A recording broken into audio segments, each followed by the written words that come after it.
got just what you need right here at Femi Wash Media. Call it the Midas Touch, and you wouldn't be wrong. Let us record, produce, mix, and master your audio like nobody does. Reach us on our contact today for the best quality job. Skincare from the inside out. Because beautiful skin isn't just about what you put on, it's about how you care for your whole body. Hello, my name is Emmanuel Olise, and this is SOUQ Health Tips.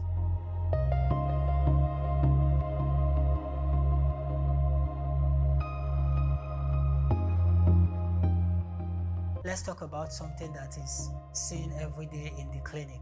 People investing in expensive skincare products but overlooking one major factor: internal health. The truth is, your skin reflects what's going on inside your body. As a medical personnel, I can tell you that achieving clear, radiant skin starts far beneath the surface. Number one, nutrition matters more than you think. Your skin is your largest organ, and like every organ, it needs the right nutrients to thrive. Eat foods rich in antioxidants like berries, spinach, and green tea to help fight free radical damage. Include omega-3 fatty acids from fish and walnuts to reduce inflammation and keep your skin barrier strong. Limit refined sugars and processed foods, which can trigger acne and accelerate aging through a process called glycation. 2. Hydration is skin deep. When your body is dehydrated, your skin looks dull, dry, and tired. Drink at least 2 to 3 liters of water daily and eat hydrating foods like cucumbers, oranges, and watermelon. Pro tips: if your lips are constantly dry or your inner under eyes are creased, it may be a hydration issue, not just a skincare one. 3. Prioritize quality sleep. While you sleep, your skin goes into repair mode, producing collagen, regenerating cells, and balancing oil levels. Aim for 7 to 9 hours of uninterrupted sleep. Poor sleep increases cortisol level, which can lead to breakouts, sensitivity, and early aging. 4. Watch your stress levels. High stress equals to high cortisol. Cortisol triggers oil production, inflammation, and skin flare-ups like acne, eczema, and psoriasis. Practice daily stress relief breathing exercises. Short walks, journaling, or digital detoxes can all help calm both mind and skin.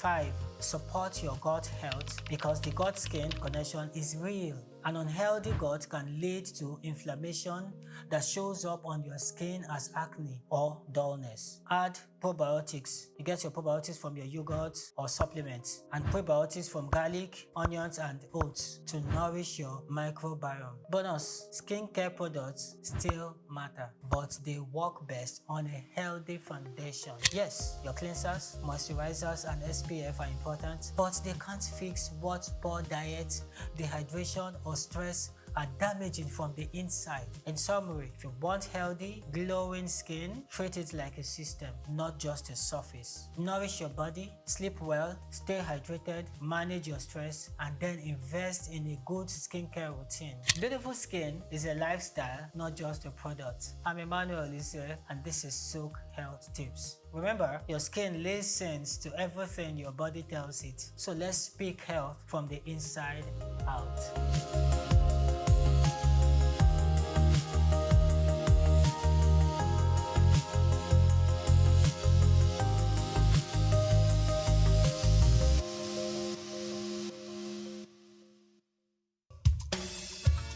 Fellow Nigerians, did you know that constituency and executive projects in your communities are not gifts from your legislators? They are projects sponsored by the legislators and funded by the federal government to improve your life and the lives of those around you. These projects belong to you. Without your vigilance, they might never be completed.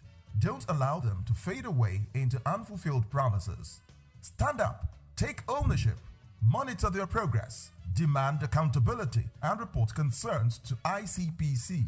Call our toll-free line now on 0800-2255 4272 or WhatsApp only on 0806 656 4726. This message is brought to you by the Independent Corrupt Practices and Other Related Offences Commission (ICPC) with support from MacArthur Foundation and the Center for Democracy and Development in Africa (CDD).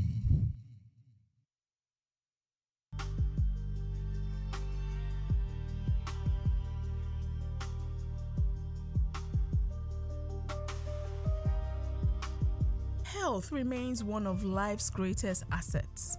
Without it, productivity slows, dreams fade, and families struggle under the weight of medical bills.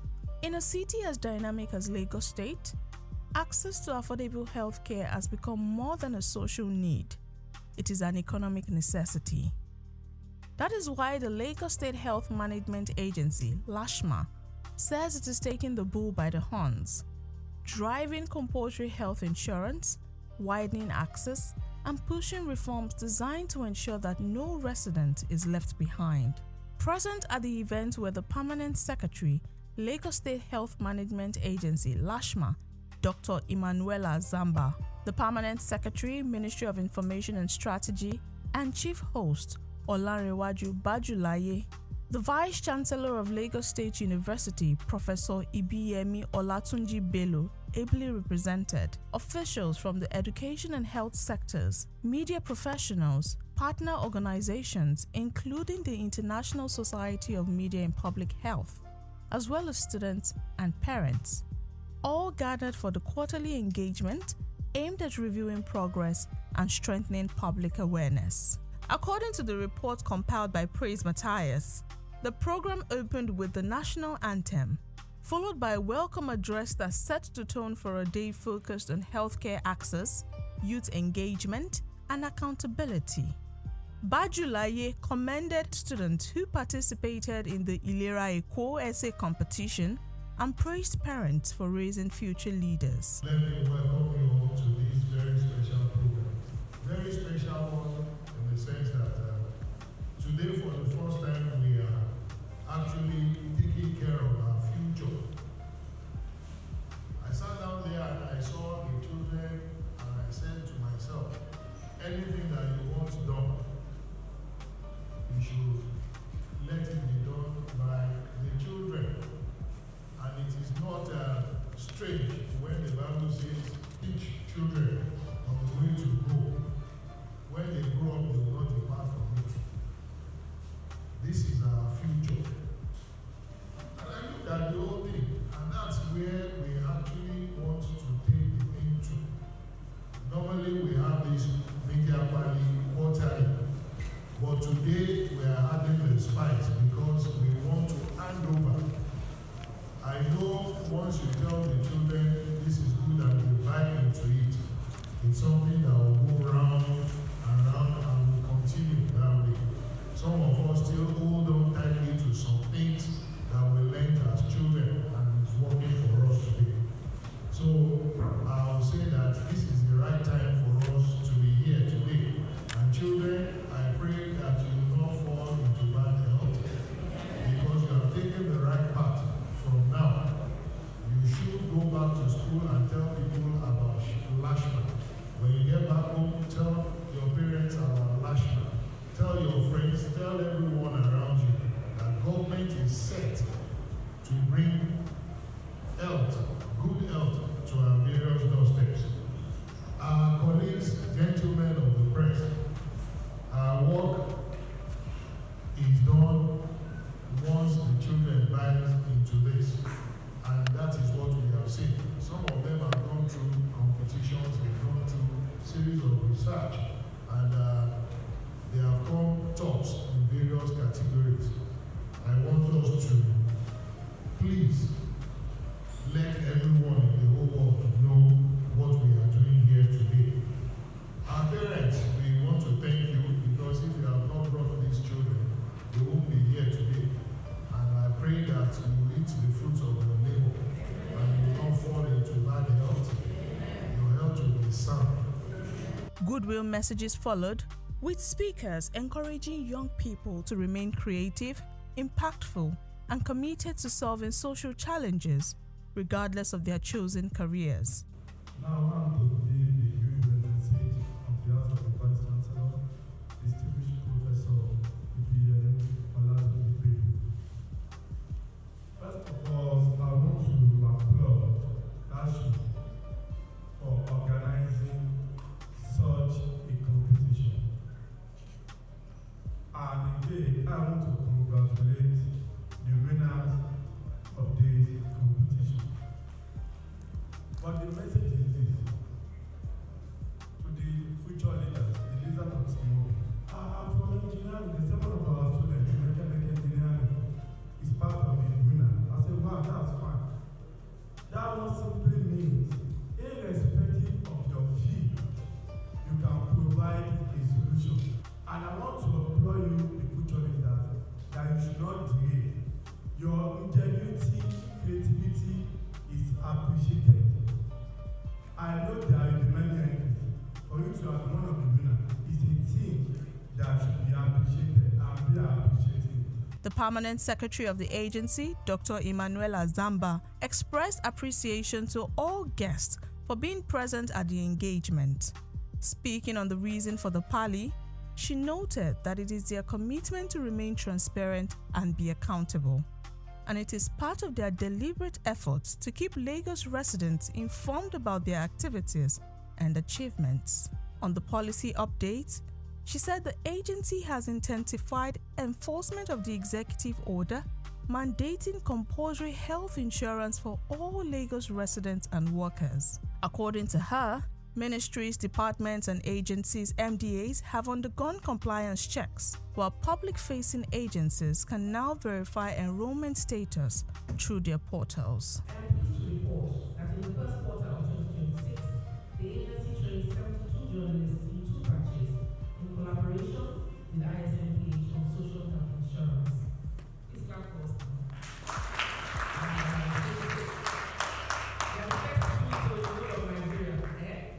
This initiative underscores the critical role of health writers in amplifying the right message. We commend your professionalism and your continued partnership. You will recall that the Lagos State government, under the visionary leadership of Mr. Governor, signed an executive order in 2024 mandating health insurance coverage across the state. Following this, the agency has intensified enforcement efforts across ministries, departments, and agencies, resulting in increased enrollment and more public service. We appreciate the head of service, Mr. Olabode Agboro, for inaugurating the enforcement team and issuing directives that have significantly strengthened compliance. Today, I am pleased to inform you that the agency has completed its first compliance assessment of NDAs. Agency with public interface can now verify residents' enrollment status seamlessly through their portals.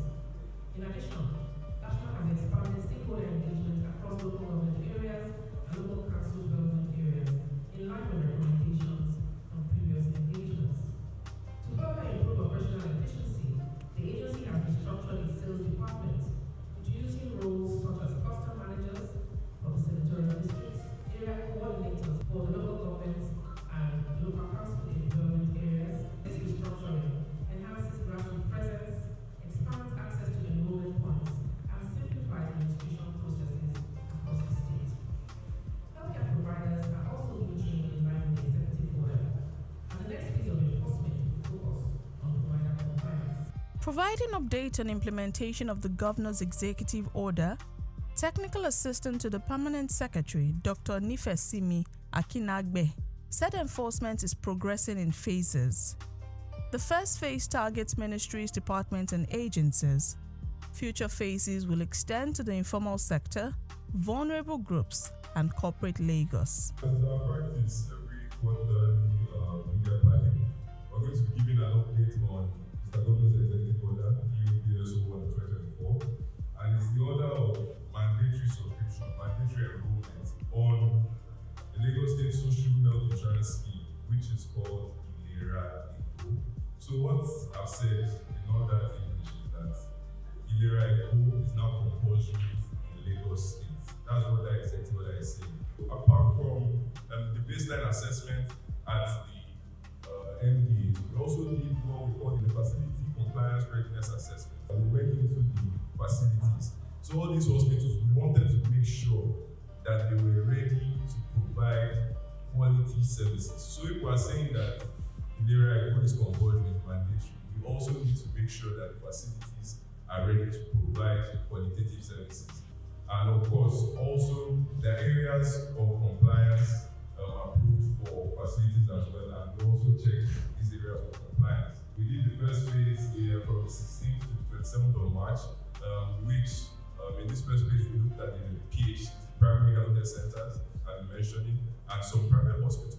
So for the phase 2 and phase 3, we're going to the secondary facilities like the general hospitals, and also the tertiary facilities, the federal tertiary facilities as well. Apart from public awareness and strategic engagement, one of our other major responsibilities as stipulated in the executive order is vulnerable coverage. So individuals that cannot pay for a they cannot afford it. The government has made provision, and that's what we call the equity fund. And this equity fund has been increased from 1 billion to 3 billion in 2025, if I'm not mistaken. And currently we do what we call town halls. For individuals that have been enrolled under the equity fund, we go into the communities and conduct what we call the town halls in order to get feedback in terms of service delivery. And of course, from my presentation so far, you've seen that apart from Ilera being mandatory, we are so big on quality. The Lagos State Health Management Agency makes sure that we are giving care that is qualitative enough. And one of the ways we can know that the enrollees are receiving quality care is through feedback. And that's what we get through these our town halls. To tackle affordability, Lashma also introduced Ilera Eco Easy Pay, a mobile wallet system that allows residents to save gradually towards health insurance premiums. Okay, yes, interestingly, it's a child of necessity. Residents are asking for flexible options of payment. Things are changing drastically, so we needed to respond to provide an initiative that can avail people the opportunity to pay small, as we say. So they will pay money into their electronic wallet in conjunction with our partners. And when this amount of money completes the full premium, for instance, 15,000 for an individual, they can be activated and they can access care at the hospital end. There are other benefits that we'll be introducing as we get started, but we need to take it in phase by phase.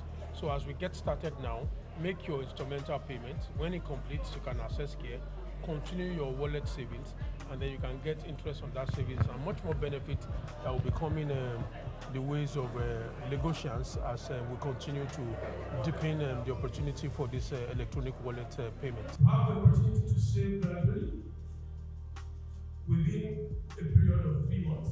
You can save up to 15,000 naira, and then we would activate for an individual plan. If you can save up to 55,000 naira for a family of 4, father, mother, and 2 dependents, you will be activated. If you can save 80,000 naira for a family of 6 within the space of 3 months, you will be activated. Terms and conditions do apply to these, but this wallet is an electronic wallet. You'll be able to view from your phone once you open this wallet in conjunction with our financial and tech partners. That money is strictly for Ilera Eco. But however, we will allow you the opportunity to be able to also use your savings such that you can also pay interest on that savings, or particularly for the purpose of health insurance. Beyond policy announcements, the Parley also celebrated young minds through the Ilera Eco Essay competition, designed to raise awareness on healthcare, insurance, and universal health coverage. The competition attracted 731 entries, with winners emerging in 4 categories. In the Little Health Champions category for primary 4 to 6 pupils, winners received prizes ranging from 50,000 to 100,000 naira. The Young UHC Advocates category for junior secondary students offered prizes up to 150,000 naira. For the Future Health Leaders category, open to senior secondary school students, top winners received up to 200,000 naira. And in the UHC Innovators category for undergraduate and youths, the star prize stood at 250,000 naira. Winners were also decorated as Ilera Eco advocates, charged with promoting healthy living and health insurance awareness in their communities. Ilera Eco is a scheme. Their idea is to make healthcare quite affordable and of a good quality to the residents of Lagos State. From today's activity, what I just want to tell residents of Lagos State is that they should enroll in the Ilera Eco scheme. It's a very good one. I just want to say a big thank you to organizers of this competition and then this event.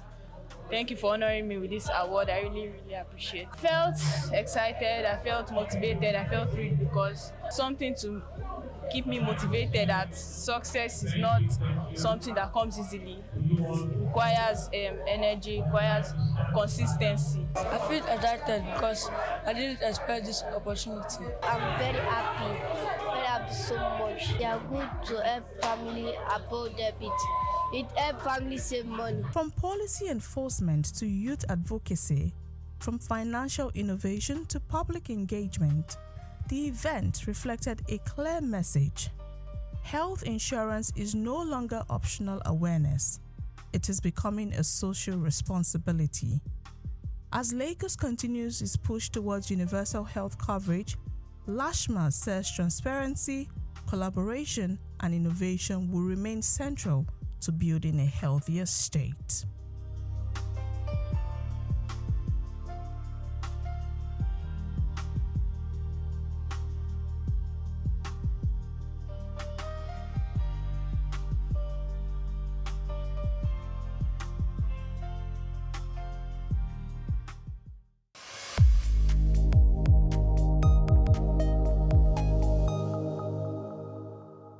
The National Assembly, in collaboration with the African Development Studies Center, ADSC, held a 5-day national capacity building workshop on treaties, agreements, and protocols for federal MDAs, with the theme, Enhancing Institutional Capacity for Effective Treaty Negotiation, Implementation, and Oversight in Nigeria.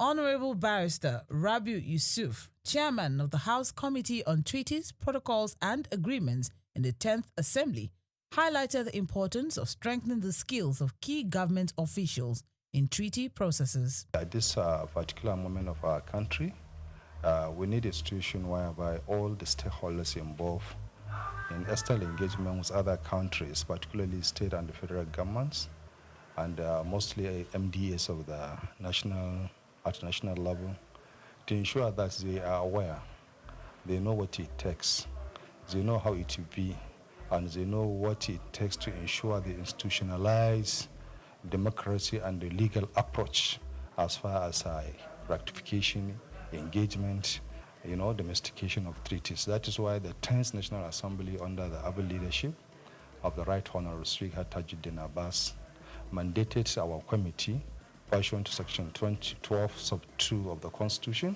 that we should reach out to all necessary stakeholders who are personally stakeholders on this engagement to ensure they know how it takes and they know how to execute it. Basically, that is the reason we are conducting this exercise. Actually, I think there is no point for me to deliver my remark at this time because I'm very much aware that my remarks have been delivered yesterday in distinction. So in either words, I will just say I really sincerely appreciate your presence in this program, and I believe it will go far in helping the system, stimulating the system, and work for the Nigerian progress. So I wish you a fruitful discussion and a successful outcome. Thank you very much. The major challenge, everybody is going silo, in the sense that we are not trying to bring ourselves into the same table to ensure that before you find any entity, be it state, local governments, or federal entity, as far as engagement is concerned with other outside worlds, you need to know there are provisions of the Constitution which you need to comply. Failure to comply with that provision of the Constitution, whatever you do, it will go to a nullity, invalid, and is inconsistent with the provisions of the Constitution.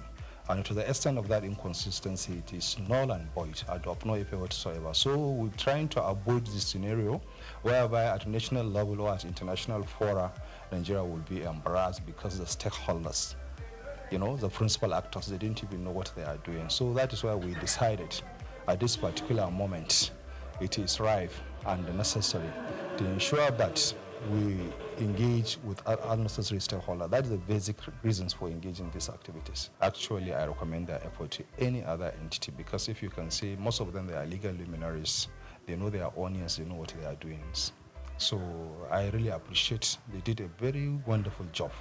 And I sincerely appreciate. That's the main reason that I say I need to be here in Lagos, at least to supervise the happening in Lagos. And I'm impressed. Engagement with outside world it is two ways. It is going to be either bilateral or multilateral. So with this kind of workshop or with this kind of discourse, we believe the principal actors will now know what it takes to enter a treaty.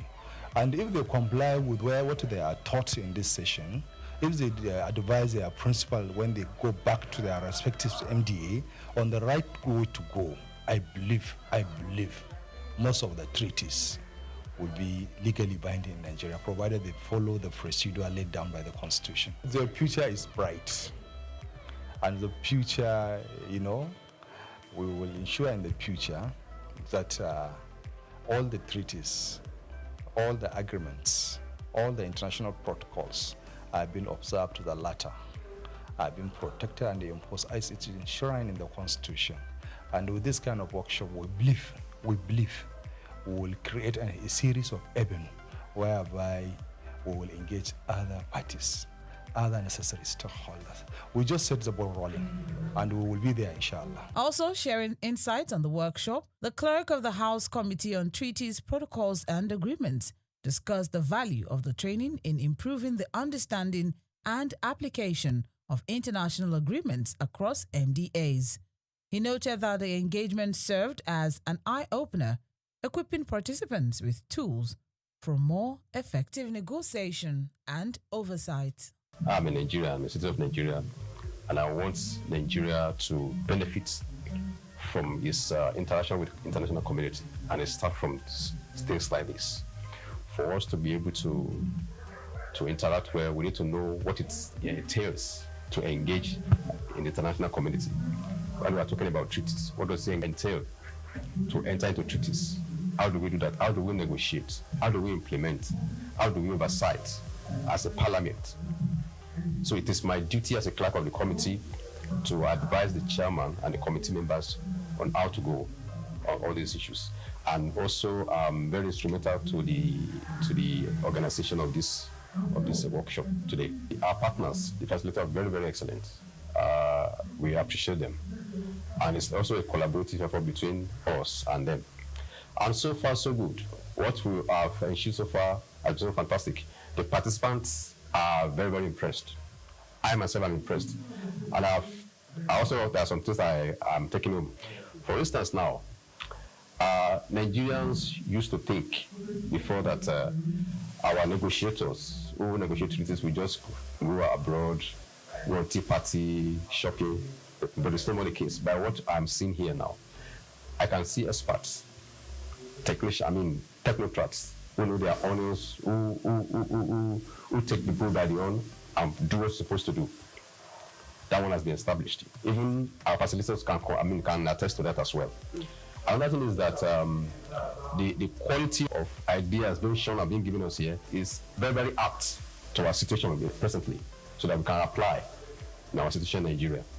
And going forward, if this lesson continues, it's going to impact a lot, because the MDs, many of the MDs are here, even state governments, like Kogi State Government is here, the SSG is here, the Attorney General of Plateau State was also here, and also some top directors in the federal MDA, they are here. So it's a high-class, high-level engagement workshop. We are in a political environment, I must tell you that.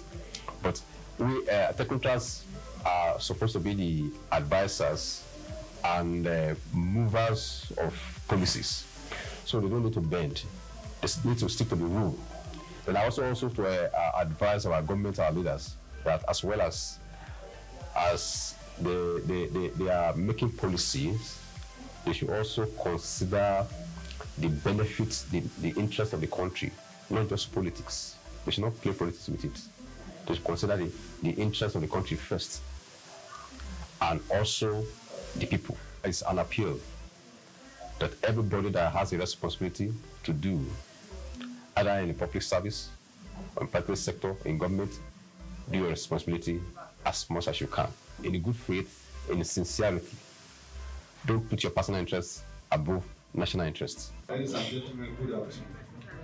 It is my pleasure to be here to make a closing remarks for and on behalf of His Excellency, the Right Honorable Speaker, 10th National Assembly, Right Honorable Tajudeen Abbas. He has mandated me to deliver this goodwill closing remarks. We appreciate your time, your dedication, and your effort in trying to attend this program and attentively pay attention to the discourse and the further issue being deliberated here. And it is believed that this message you have learned here, or what you have learned here, will be passed towards your chief executive officers, and at the same time you will guide them achieving the necessary mandates in deciding issues of treaties, obligation of treaties, and what have you. So at this juncture, on behalf of the Right Honourable Speaker, we wish you a safe return to your various destinations, and we believe you will pass the message to all other necessary stakeholders. Thank you very much.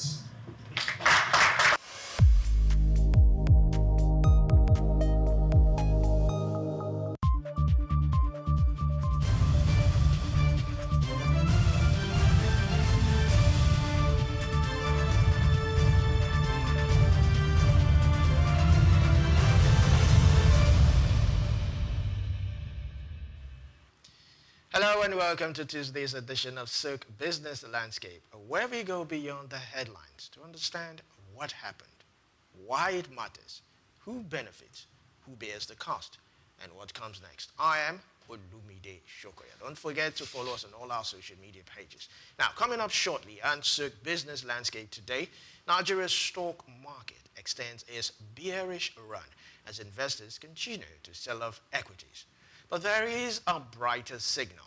On the macroeconomic front, foreign reserves have risen to $52.66 billion. Now, what does this mean for the Naira and the economy? We also look at the 322 billion Naira disbursed to 1.2 million students through NELFund as questions grow over the future of education financing. Also, petrol imports are rising again as local supply falls. Is Nigeria refining revolution delivering this self-sufficient we expected? And the 2027 political debates heat up. Candidates clash over subsidies, state police, and how to fix Nigeria's economic and security challenge. Plus, the proposed state police framework faces a critical question. Who will police the police? And the United States is training Nigerian troops in drone operations, combat, casualty care, and other advanced military skills. What could this mean for Nigeria's security capability? All these and more on SOUQ Business Landscape after this break. Stay tuned.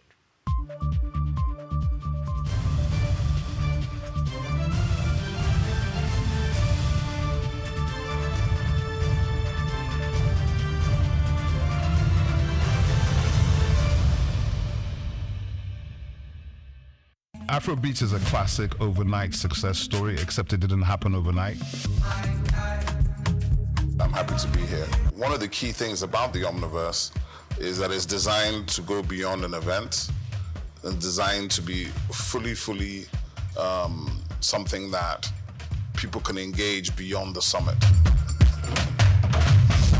The point being that Nigeria has so much to bring to the world in terms of these things, but we will be bringing fresh energy, fresh ideas, a fresh engagement, and we're obviously open to collaboration. But hip-hop, it never dies. What's the difference between Thor and Shango? Thor is approaching $50 billion in revenue. Shango's broke somewhere outside Lagos. And that's a lack of imagination on our part, Africa, and they're all Nigerian. So to be seen and to be noticed is very hard if you're not in the place where all the noise is being made.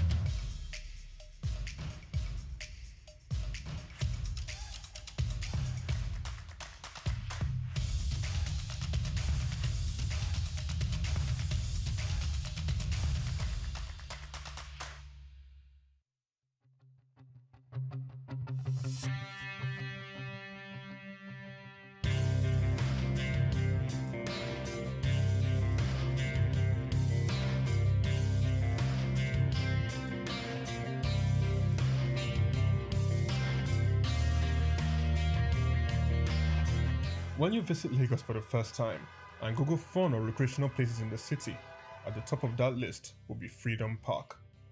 Located in Lagos Island on Broad Street, Freedom Park over the years has become home to the Nigerian arts and the culture at large. From annual big shows like the Lagos Theatre Festival, Celebration at the Lagos Poetry Festival, to local festivals that celebrate literature, music and arts. Freedom Park is one of the most visited recreational sites in Lagos, for both local and tourist people alike. A place to mingle, unwind, or simply just have fun. Freedom Park, however, hasn't always been a place of fun and games. It has a history that dates to 1861, when Lagos was made a British colony. In 1885, Freedom Park was built as a fortified prison from imported bricks. It was referred to as Her Majesty's Broad Street Prison. Some prominent political prisoners were held in the prison, people such as Herbert Macaulay, Michael Imodu, and Obafemi Awolowo. In 1979, Her Majesty's Broad Street Prison was destroyed, reduced to a dumping ground. It was later rebuilt in the 1990s, celebrated in 2010, Nigeria's 50th Independence Day. Freedom Park still holds a bit of its history within its walls in the museum where there are pictures and artifacts. Some of the old prison facilities have been converted into leisure facilities that people visit and enjoy today.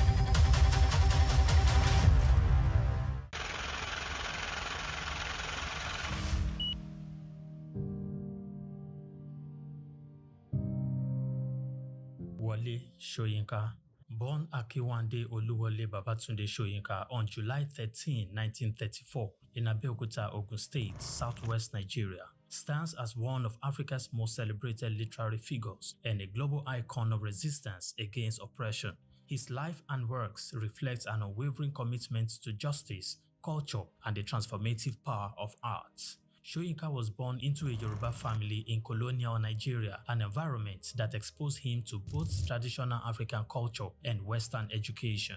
His father, Samuel Ayodele Soyinka, was a school headmaster, while his mother, Grace Eniola Soyinka, was a devoted Anglican. This blend of indigenous and colonial influences deeply shaped Soyinka's world. Soyinka attended Government College Ibadan and later proceeded to the University College Ibadan, where he studied English and literature. Soyinka completed his education at the University of Leeds in England, earning a degree in English and later a doctorate degree.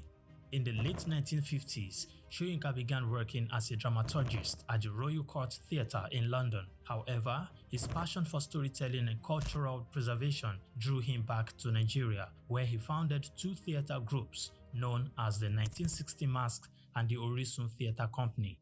Soyinka's works, often a fusion of Western dramatic techniques and African themes, address universal issues of justice, freedom, and human dignity. His early play, titled A Dance of the Forest, which was introduced in 1960, written to celebrate Nigeria's independence, critically examined the nation's socio-political trajectory, setting the tone for his career as both artist and activist. Soyinka's activism became more visible during Nigeria's post-independence years. In 1967, during the Nigerian Civil War, he called for a ceasefire between federal forces and Biafran separatists. This led to his arrest by the military government, and he spent 22 months in prison, where he wrote a short drama titled The Man Died, Prison Notes, a harrowing account of his imprisonment and a profound critique of authoritarianism. Soyinka has authored more than 20 works including plays, novels, poetry, and essays. In 1986, Soyinka became the first African to win the Nobel Prize of Literature, an achievement that brought global recognition to African literature. Soyinka remained an outspoken critic of oppressive regimes, often at great personal risk. His activism extended beyond Nigeria, addressing global issues of injustice and human rights. During periods of military rule in Nigeria, he went into exile, continuing to write and speak against tyranny. Today, Soyinka is celebrated not only as a literary giant but also as a symbol of resilience and moral courage.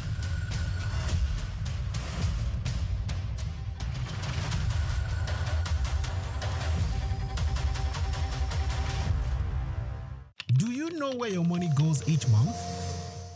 Rent, food, transport, subscriptions.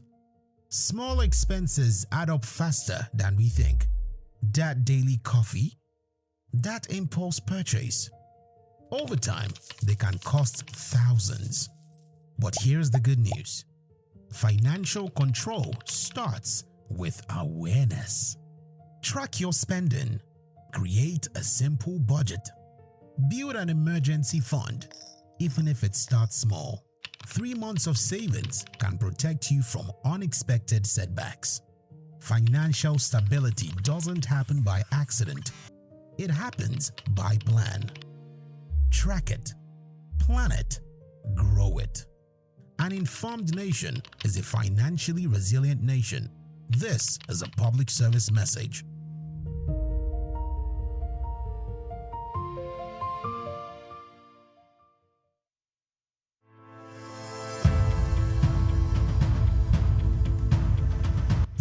Interest in Nigeria's lithium reserves comes as countries worldwide scramble to secure supplies of the mineral which is essential for powering the green energy revolution. In this special report by Bayo Olaoye, the need to harness this resource for growth and development is examined with the evolution of electric vehicles and renewable energy storage systems. Lithium is a key component in the production of batteries for electric vehicles and renewable energy storage systems, and Nigeria is positioning itself to become a major player in the global lithium market. Nigeria's vast lithium reserves, valued over $34 billion, is no doubt attracting world attention, while lithium factories are springing up in different parts of Nigeria already. The attention of the international mining industry is also focused on lithium because it is critical raw material for the production of solar panels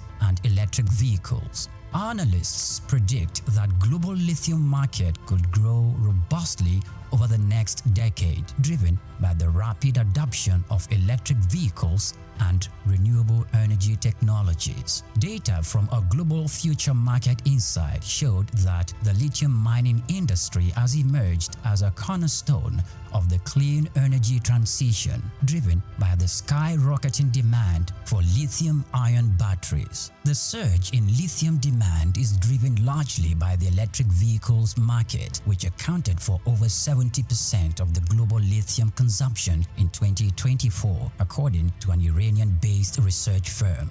With countries such as the United States, China, and members of the European Union pushing for next zero emission by mid-century, lithium demand is expected to escalate further. The federal government, indeed, the Ministry of Solid Minerals Development, should intensify efforts geared at renewing and resuscitating the viable lithium industry in the country to its full potential. As Nigeria diversifies its economy into other sectors, the lithium industry offers hope and expectation that this sector would earn more revenue for the country. Nigeria should not just watch with folded arms, but must strive with the political will to develop and strengthen the country's vast lithium reserves.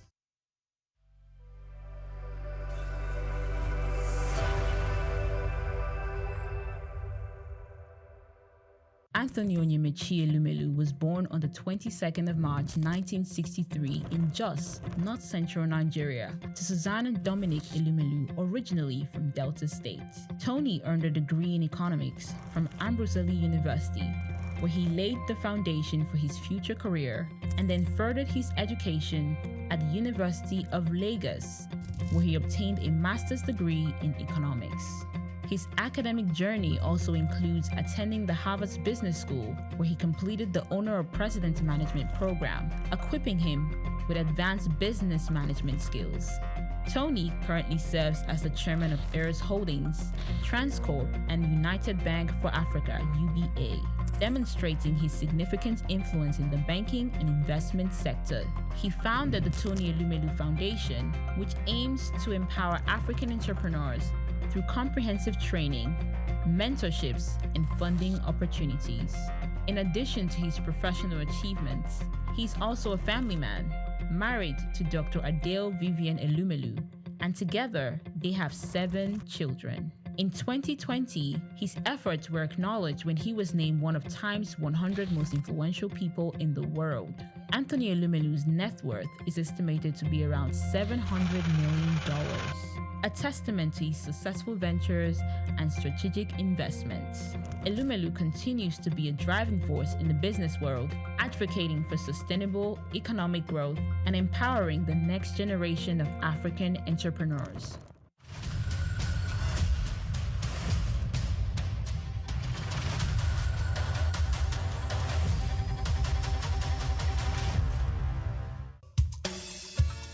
Fellow Nigerians, did you know that constituency and executive projects in your communities are not gifts from your legislators?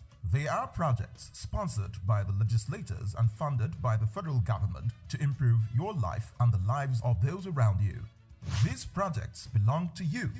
Without your vigilance, they might never be completed. Don't allow them to fade away into unfulfilled promises. Stand up, take ownership, monitor their progress, demand accountability, and report concerns to ICPC.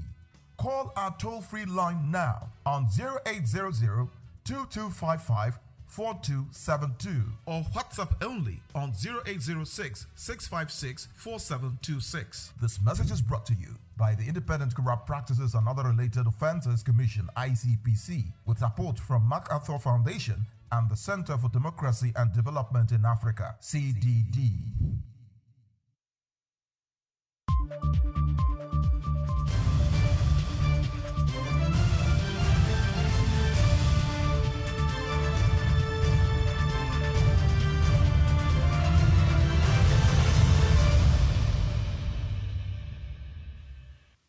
Welcome back to SOUQ Business Landscape. Let's start off with the first story. Now, Nigeria's equity market extends its bearish trend on Monday as investor sell-offs pushed key market indicators further into negative territory. Now, the all-share index fell 265.99 points to close at 239,085.17, down from Friday's 239,351.16 benchmark. Now, the decline reflects continued selling pressure across markets as investors lock in gains and reassess their position. Market capitalization also dropped 137.12 billion naira during the session, falling to 154.40 trillion naira from 154.53 trillion naira at the end of the previous week.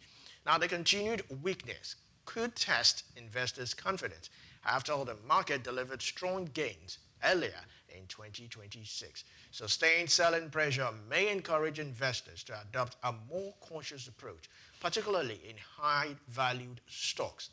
The market ability to stabilize will depend on corporate earnings, macroeconomic conditions, and of course, renewed demand for domestic investors. So the question is, what is driving the continued sell-off at the NGX? Now, the main drive appears to be a profit-taking after a very strong rally. The NGX has delivered very large gains earlier in the year, so some investors are now locking in profit. The market has since experienced a sustained correction, with market capitalization falling from about 160.42 trillion naira on August 10 to 154.5 trillion naira in August 21st. Now, the next question is this normal correction or a deeper loss of confidence? Now, at this stage, it looks more like a correction than a complete loss of confidence. So the market still retains a very strong year-to-date gain. However, 10 consecutive sessions of settling pressure could require attention if the decline continues and more investors begin moving into a fixed income asset. Now, which sectors are under pressure? Banking, finance, insurance, large cap stocks have been among the areas experiencing selling pressure. So the recent correction has also hit major companies such as BUA Foods, MTN Nigeria, which together accounted for almost half of the market's value lost in the 2-week selling off. Now, are stocks valuation still justified? This is now one of the central questions for investors. When stock prices rise rapidly, investors eventually start asking whether corporate earnings can justify those valuations. Companies that could deliver or continue to deliver strong profit may attract buyers, while stocks with weaker fundamentals could experience a more selling. Who benefits from this downturn, you may ask? Long-term investors with cash and a strong understanding of company fundamentals, of course, could benefit. Now, a correction can create opportunities to buy quality companies at lower price. However, food prices do not automatically mean a stock is cheap. So, how are the interest rates affecting the market? Investors compare expected stock returns with what they can earn from government securities and other fixed income products. So, if fixed income returns become attractive, some investors may reduce exposure to equities. What could bring buyers back, or what is bringing buyers back? Strong corporate earnings, greater macroeconomic stabilities, lower inflation, a more stable naira, and of course, confidence in Nigeria's economic recovery is sustainable. Now, could all support a return of buying interest? Could this affect companies raising capital? Yes. A weak equity or a weaker equity market can make it more difficult or expensive for companies to raise capital through share insurances. Now, that can also eventually affect expansions and investments. What does this mean for the economy, if you may ask? The stock market is not the entire economy, but a sustained decline can affect business confidence, investor wealth, and the ability of companies to access capital. Also, corporate earning interest rate, inflation, the naira, foreign investor participation, market breadth, and whether the NGX can find a support level. All these are some of the things you should look out for. So we'll go on a short break, and when we come back, we'll continue with SOUQ Business Landscape. Stay tuned.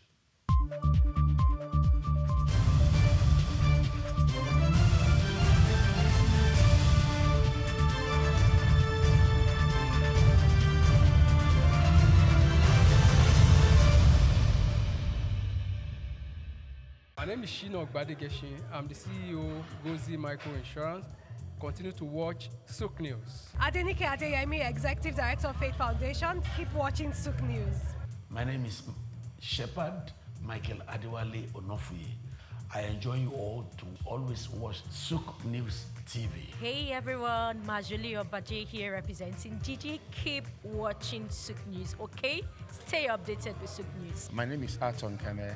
I am the head of MSME Banking. Please keep watching SOUQ News and stay glued to SOUQ News. I recommend that more and more people should watch SOUQ News because they deal with business news. Hi, my name is Amaka Wokolo. I am the director of the Faith Institute at Faith Foundation. Keep watching SOUQ News.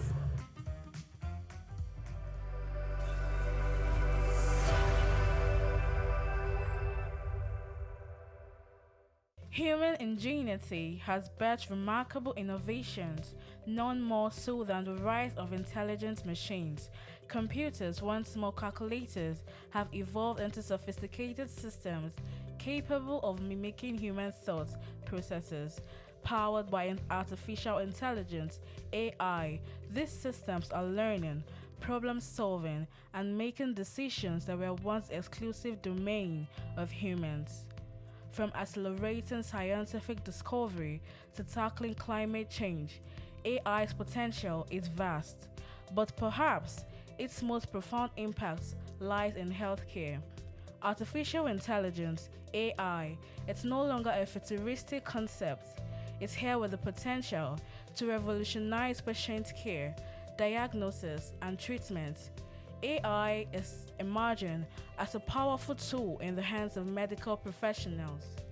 From detecting diseases early to optimizing treatment plans, AI is demonstrating remarkable capabilities. It can analyze vast amounts of medical data to identify patterns and predict outcomes, aiding in more accurate diagnosis. Also, AI-powered robots are assisting in surgeries, improving precision, and reducing recovery times. However, despite its promises, challenges persist. Concerns about data privacy, ethical implications, and the need for robust regulatory frameworks are hindering widespread AI adoption. To fully unlock AI's potential in healthcare, collaborative efforts are essential. Healthcare providers, researchers, policymakers, and technology companies must work together to develop and implement AI solutions responsibly. By addressing ethical concerns, investing in AI research, and creating supportive regulatory environments, we can accelerate the integration of AI into healthcare and improve patient outcomes. Joy Chuma, SOUQ News. We've got just what you need right here at Femi Wash Media. Call it the Midas Touch, and you wouldn't be wrong. Let us record, produce, mix, and master your audio like nobody does. Reach us on our contact today for the best quality job.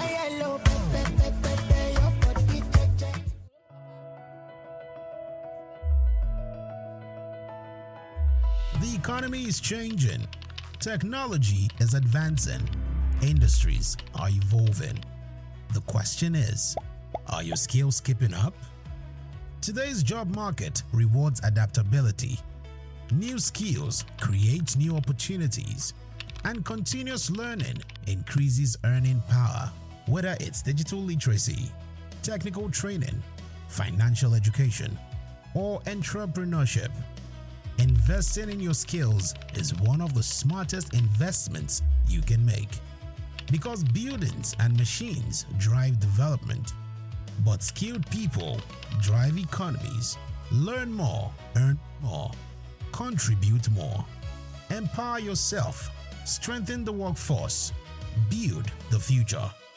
This message supports sustainable economic development.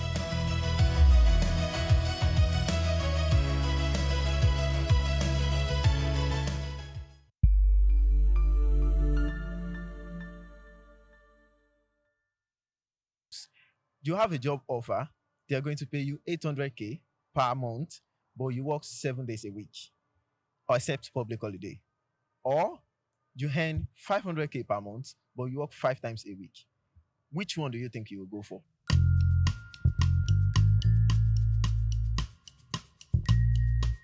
I think that 7 days a week will be better.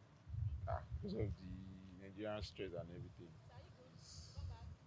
The stress in Nigeria now is crazy. Well, I'll definitely go for the one of 500k because my mental health is very, very important. I mean, what's the purpose of working when you don't have the time to...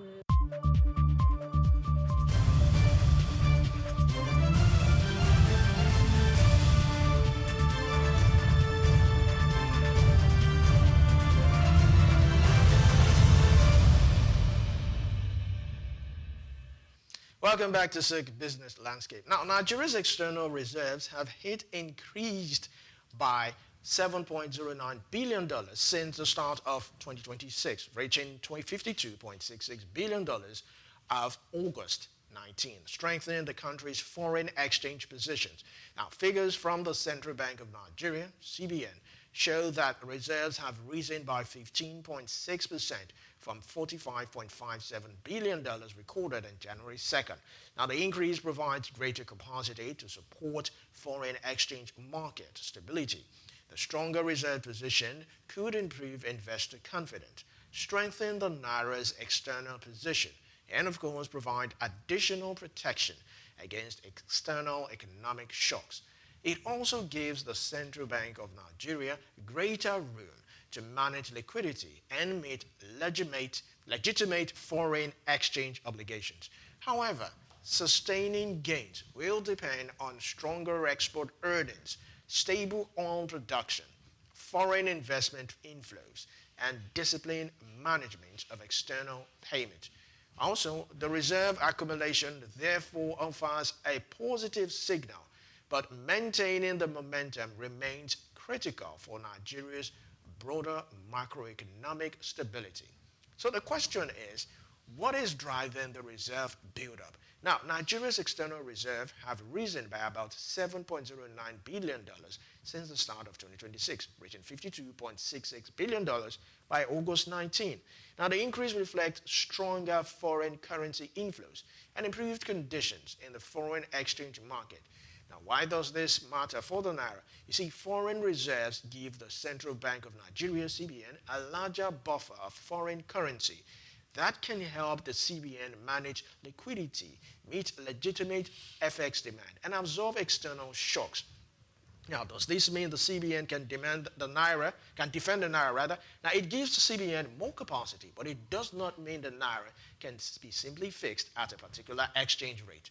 Long-term currency stability requires sustainable dollar inflows and a healthy balance between supply and demand. So who benefits? Importers, manufacturers, airlines, and all businesses that require foreign currency could benefit from greater FX liquidity. Also, consumers could benefit if lower currency volatility reduces imported inflation.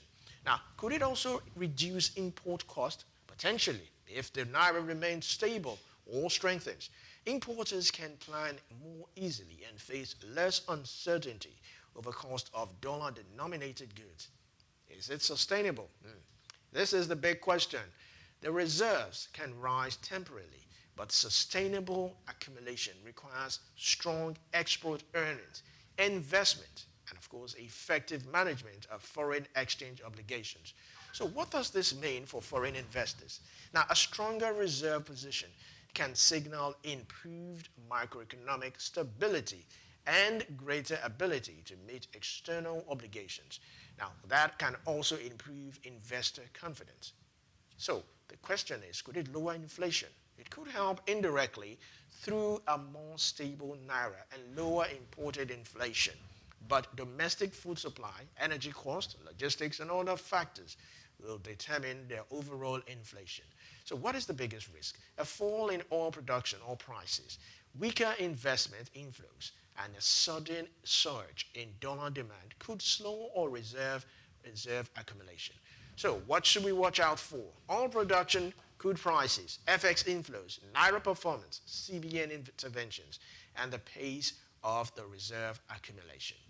Let's move on to the next story. Now, the federal government has disbursed 322 billion naira in student loans and upkeep allowances to 1.2 million students through the Nigerian Education Loan Fund, NEL Fund, as of August 8. Minister of Education, Tunji Alausa, disclosed the figure, highlighting the scale of government education financing program. Now, the funding is intended to help students meet tuition and living expenses while improving access to tertiary education. Alausa also said the government will review laws governing unclaimed dividends and dormant bank accounts before transferring any funds from those sources to NEL Fund. Now, this proposed review is expected to ensure that any mobilization complies with existing legal requirements. Now, increased funding could expand access to higher education for students facing financial barriers, while planned review underscores the need for transparency and proper legal safeguards in managing additional funding. So the big question is, what does this 322 billion naira mean? It shows that student financing has moved from a relatively small intervention to a major education funding program. More than 322 billion had been disbursed to students and tertiary institutions as of August 8. So what is the government actually doing in all this? The objective is to reduce the financial barrier for tertiary education. Students receive support for institutional fees, upkeep, reducing immediate financial pressure on families. Of course, students from low and middle income families are among the primary beneficiaries. Now, universities and other tertiary institutions could also benefit from direct payment of approved fees. Now, will this reduce school dropout? Potentially, yes. If students who would otherwise leave school because of fees can access financing. Now, the scheme could improve retention, of course, and graduate rates. So what is the biggest challenge in all this? Sustainability. Applications grow. As applications grow, the government must ensure that funding sources are large enough to support new beneficiaries without creating a permanent funding gap. So what happens if students do not repay? That's the question. Now, the fund could face liquidity pressure. That is why the design of repayment system and graduate employment will be critical. It is very, very critical. Now, it's also extremely important that the public needs to know who receives the loans, how much is disbursed, what is the repayment rate, and how defaulters are managed. Now, another question is, where could additional funding come from? Now, the government is exploring additional funding sources, including eligible recovered funds, unclaimed dividends, dormant account funds, subject to legal requirements. Another question is, could the NEL Fund change education financing? Yes, if it becomes a sustainable revolving system, where graduates would pay and those funds help finance future students. What should we watch out for in all of this?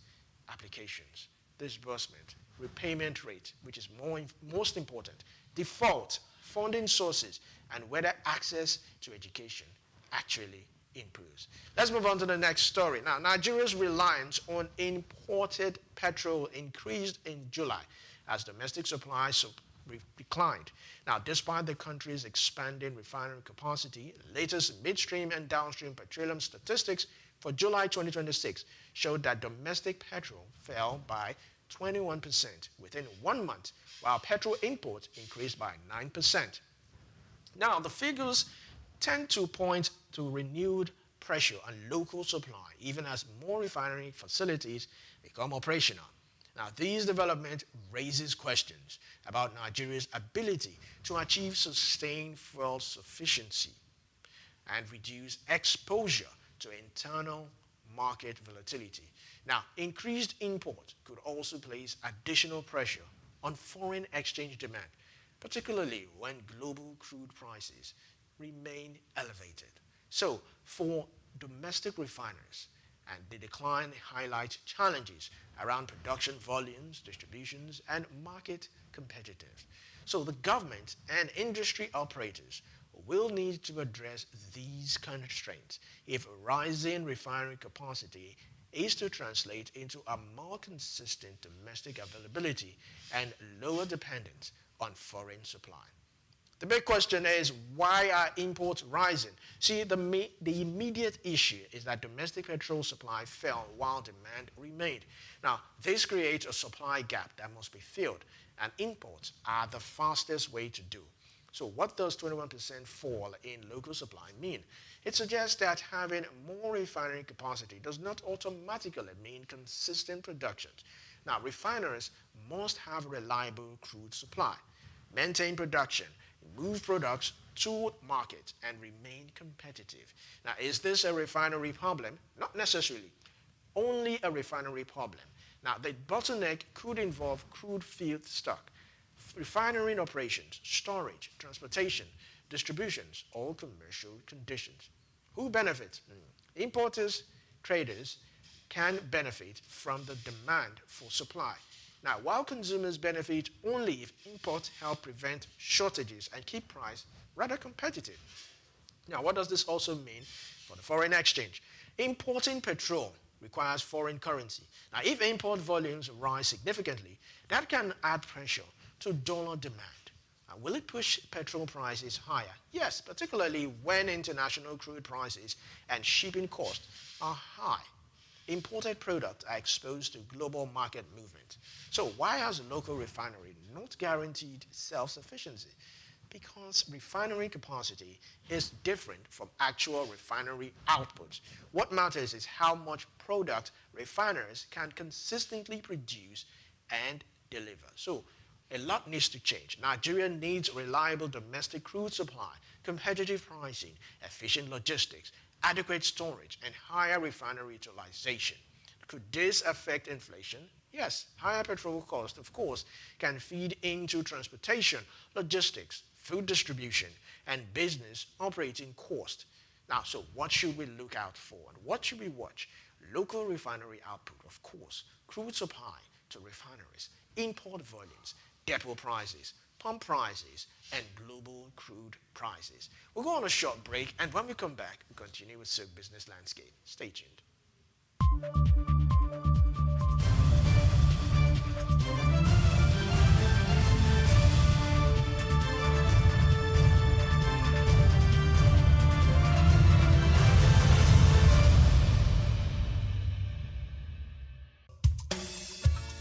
Fellow Nigerians, did you know that constituency and executive projects in your communities are not gifts from your legislators? They are projects sponsored by the legislators and funded by the federal government to improve your life and the lives of those around you. These projects belong to you. Without your vigilance, they might never be completed. Don't allow them to fade away into unfulfilled promises. Stand up, take ownership, monitor their progress, demand accountability, and report concerns to ICPC. Call our toll-free line now on 0800-2255-4272 or WhatsApp only on 0806-656-4726. This message is brought to you by the Independent Corrupt Practices and Other Related Offences Commission, ICPC, with support from MacArthur Foundation and the Center for Democracy and Development in Africa, CDD.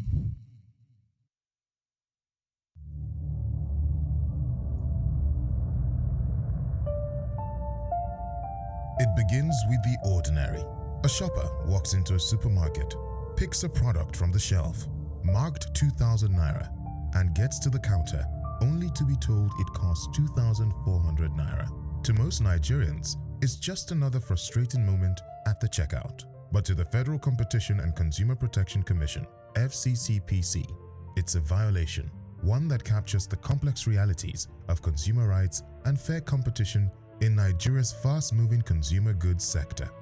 Between March and August 2025, the FCCPC recorded 1,543 consumer complaints within the FMCG sector, the second highest across all industries during that period. The complaints range from deceptive marketing and product defects to poor disclosure of terms and delayed complaint resolution. The FMCG industry, known for its quick turnover and intense price sensitivity, remains one of Nigeria's most competitive sectors. Yet, beneath its vibrancy lies a network of compliance hurdles and market pressure points. Bayo Olaoye notes in this special report that the FCCPC continues to face tough challenges in maintaining balance between regulation and market realities. He explains that some trade associations allegedly adopt restrictive practices such as uniform pricing, high membership fees, and entry barriers, which can distort fair competition if unchecked. In one notable case, he recalls, the FCCPC sealed a supermarket in Abuja in February 2024 after discovering discrepancies between displayed prices and checkout charges, a clear case of deceptive pricing. According to Olaoye's analysis, Nigeria's Federal Competition and Consumer Protection Act FCCPA 2018 provides the strongest legal foundation for consumer rights protection in the country. The Act guarantees the right to safety, requiring that all goods and services sold to the public be safe for ordinary use. Unsafe products must be withdrawn immediately once identified. It also guarantees the right to information, ensuring that consumers receive accurate details about price, composition, quantity, and use conditions before purchase. Where goods turn out defective, the consumer is entitled to repair, replacement, or refund. Sections of the FCCPA further prohibit false representation, bait advertising, and exaggerated claims, with sanctions reaching up to 10% of a company's annual turnover. Olaoye points out that state agencies such as LASCOPA complement FCCPC's efforts, helping consumers access information, redress, and awareness of their rights. Despite these laws, FMCG companies operate under immense economic strain. Rising inflation, forex shortages, and unpredictable input costs have made compliance increasingly difficult. Several multinationals have either scaled down or exited the Nigerian market, citing high operating costs and regulatory pressures. Still, as Olaoye observes, consumer protection and fair competition remain non-negotiable principles for any healthy economy. In 2023, the FCCPC fined a multinational FMCG company $110 million for abusing market dominance and stifling competition. Olaoye highlights the case as a major signal of the Commission's resolve to hold both local and foreign players accountable. Olaoye argues that compliance should not be viewed merely as a legal requirement, but a strategic business investment that strengthens consumers' trust and market credibility. He recommends that FMCG firms integrate compliance clauses into contracts, conduct regular audits, and maintain transparent pricing practices. Predatory or collusive pricing, he warns, can damage reputation and attract severe sanctions. The way forward. For Nigeria's FMCG sector, the path forward lies in collaboration, transparency, and innovation. Olaoye concludes that legal practitioners and compliance officers must continue to bridge the gap between policy and practice through staff training, regulatory monitoring, and transparent communication. I'm Moyosore Adibi, SOUQ News TV.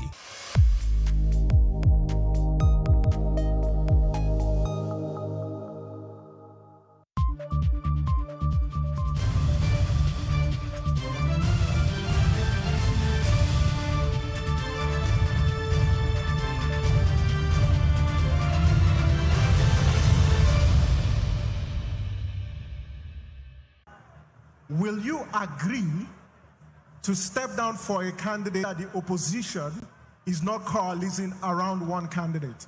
If you all agree that you require a coalition to trump the incumbent. Mr. Owele. Well, thank you very much, everyone. We welcome you to Port Harcourt, but to go straight to the point, I disagree with you that we need an opposition to defeat the incumbent. Only if the opposition is opposed to the incumbent. There must be ideological differences. We must be a spectrum of people who are different from the people who are there. If you support removal of fuel subsidy, you are not different from the government in power. If you support and live a corrupt lifestyle, you are not different from the government in power.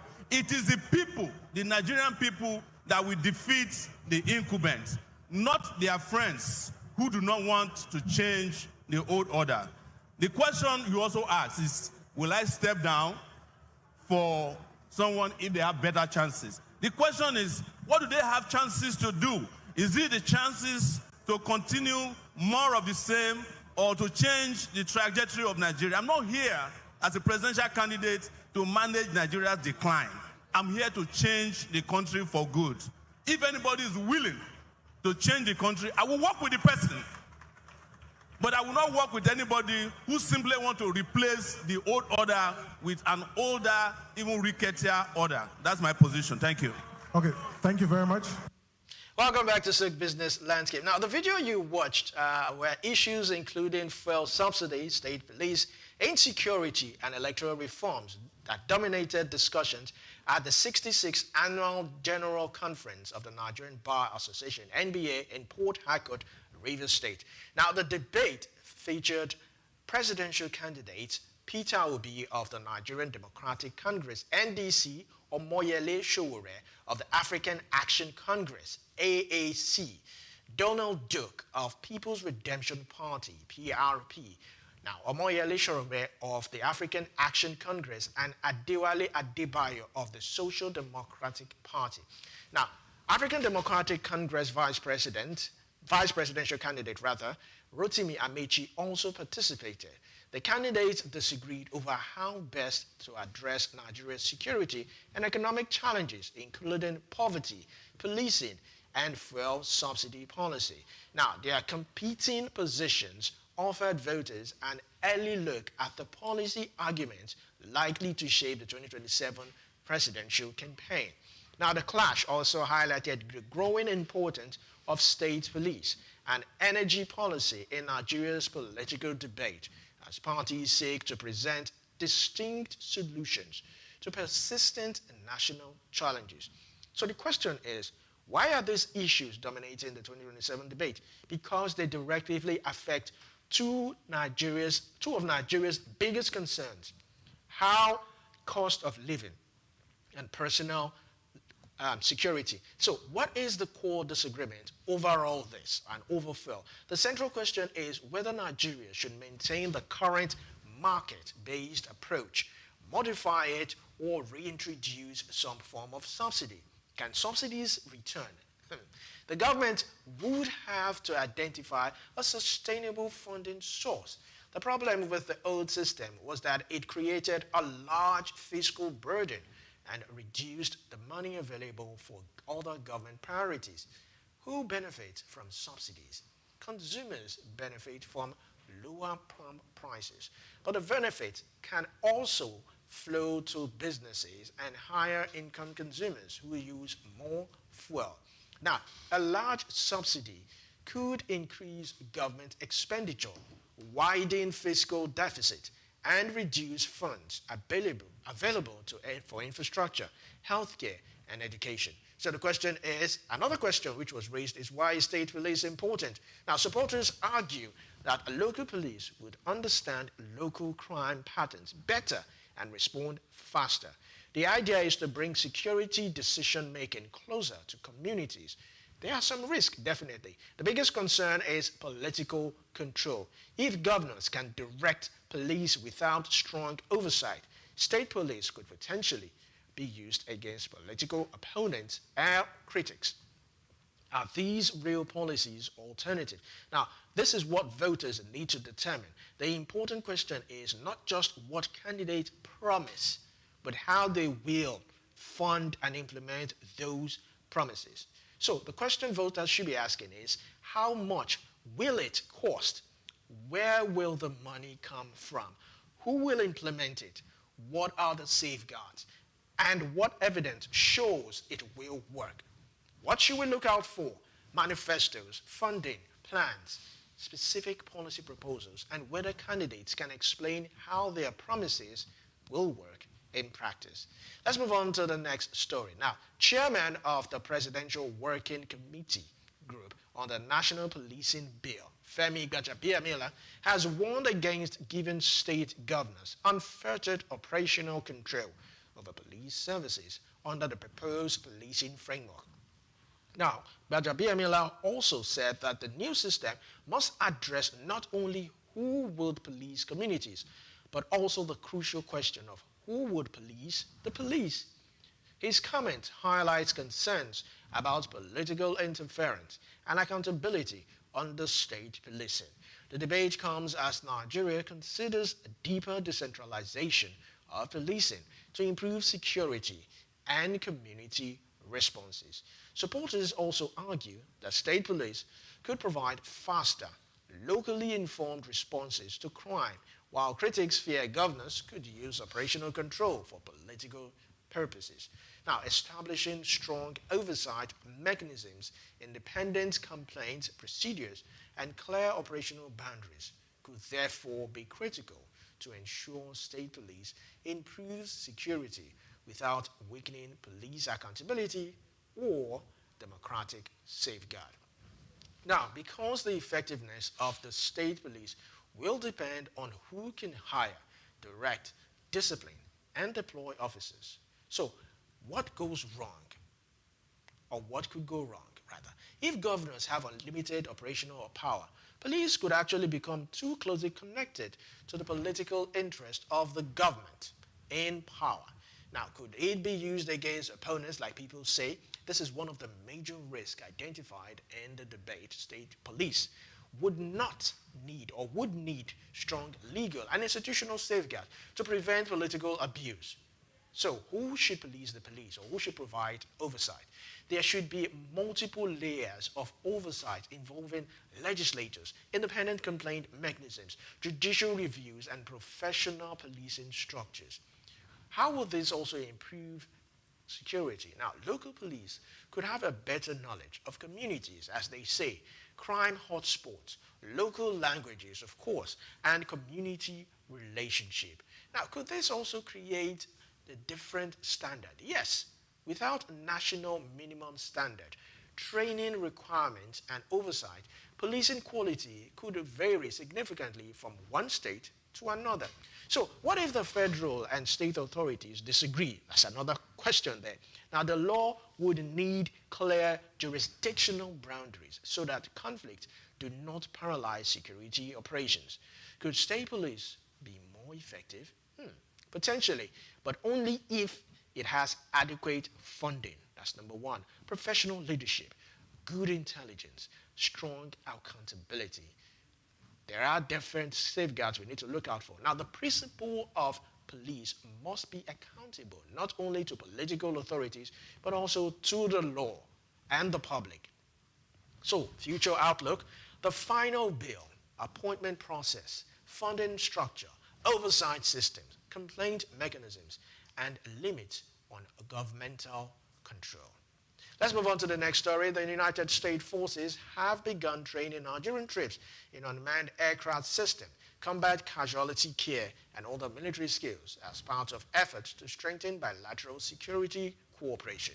Now, the training, conducted at an operating location in Bauchi State, forms part of a broader U.S.-Nigeria security cooperation mission.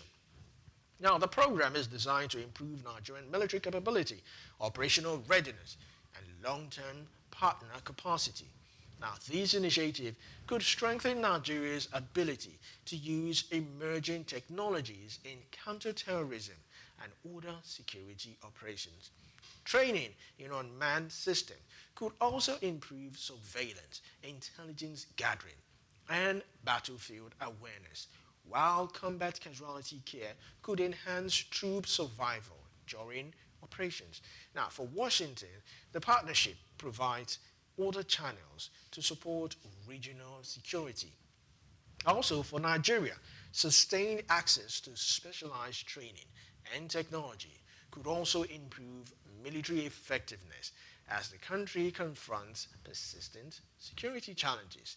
Now, it gives Nigerian forces access to specialized knowledge in areas such as unmanned aircraft systems and combat casualty care.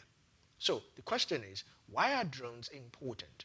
Now, unmanned systems can improve surveillance, resonances, and intelligence gathering without putting personnel in the same level of direct risk. So how could this also help Nigeria? Better surveillance, of course, can help security forces identify movement. It can also monitor remote areas and improve operational awareness. Why those casualty care matter? Now, faster and better medical response can also increase the chances of survival for wounded personnel and improve overall military readiness. So who benefits from all this? Nigeria, of course, benefits through capacity building, while the United States benefits from strengthening a key security partner in West Africa. Could this also reduce foreign dependence? That's another question. Now, paradoxically, yes, if the training is used to build local expertise, the goal should be for Nigerian personnel to train other Nigerians and develop domestic capacity. So what are the risks of foreign dependence? Now, if Nigeria relies permanently on foreign trainers, technology, or intelligence, its security capabilities could remain vulnerable to changes in foreign policy. Now, so how can Nigeria maximize this benefit? The country needs to move from training to technology transfer, including local maintenance, technical expertise, data capacity, and domestic production where possible. So would this change the security balance? Yes, it could improve operational capacity, but technology alone will not solve Nigeria's security problems. Intelligence, community operations, governance, and economic condition also matter. So what are the future outlooks? What should we look out for? Whether the training produces measurable improvement in intelligence, surveillance, troop survival, operational effectiveness, and Nigeria's long-term military self-reliance. Yes, and that is the end for SOUQ Business Landscape today. From the stock market and foreign reserves to education financing, petrol supply, political policy, and security corporations, today's stories show how economic policy decisions can directly affect your money, your business, and of course, your future. So the big question is not just what is happening, but whether these developments are creating a lasting improvement for Nigerians. I am Olumide Shokaya. Thanks for watching SOUQ Business Landscape. Stay informed, stay ahead, and always look beyond the headlines. Have a productive day.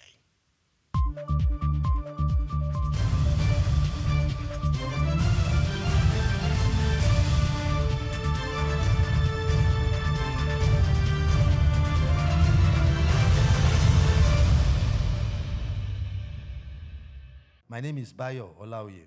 The Supreme Court has given Nigerians something to chew, something that will absolutely be constantly on their minds. Since its July 11, 2024 verdict, which granted autonomy to local governments, the nation has known no rest. Political and legal pundits and other members of the society have said one or two things about the judgment. The debate is raging. Nothing unsettles the minds of politicians, in particular, than a troubling issue. In today's news talk, I shall be analyzing the views, sentiments, and emotions being displayed by politicians on this issue of local government autonomy in Nigeria. The verdict has caused disgust in their camps. Many of the states with the hidden agenda of their local governments were also dazed and humbled by the judgment. The states had it coming. They had been warned by the same Supreme Court in several past decisions to let the local governments be. In those judgments, the apex court categorically declared that local governments were not appendages of the state. In 4 cases which is cited in its July 11, 2024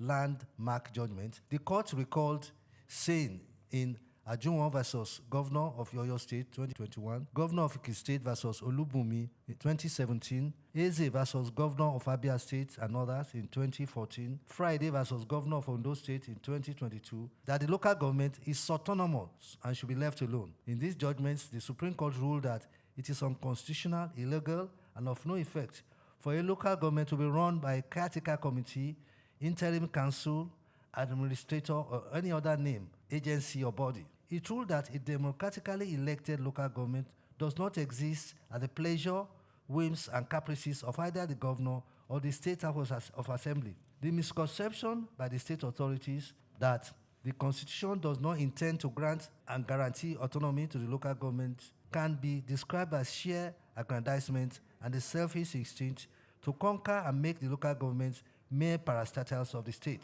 It is unthinkable that a democratically elected governor will embark on wholesome, undemocratic tendencies which no doubt endanger democracy and the rule of law. It is also almost becoming a national phenomenon and embarrassment that governors have constituted themselves as special species most dangerous to democracy in the country. Disdainfully disregard, disrespect, and disrupt democratically elected councils and appoint their lackeys as caretaker committees to run the affairs of the councils. The nation owes a debt of gratitude to the current Attorney General and Minister of Justice, Lateef Fagbemi, SAN, for taking this matter up by filing this suit. The only new thing that the Apex Court did not do in other places was to make a formal declaration on how local government funds should be remitted. The Apex Court did not make the order then because it was not sought. As we all know in law, the court is not a Father Christmas. Contrary to the thinking in many quarters, the local government's autonomy is an all-encompassing issue. It is not only financial, it is political and administrative.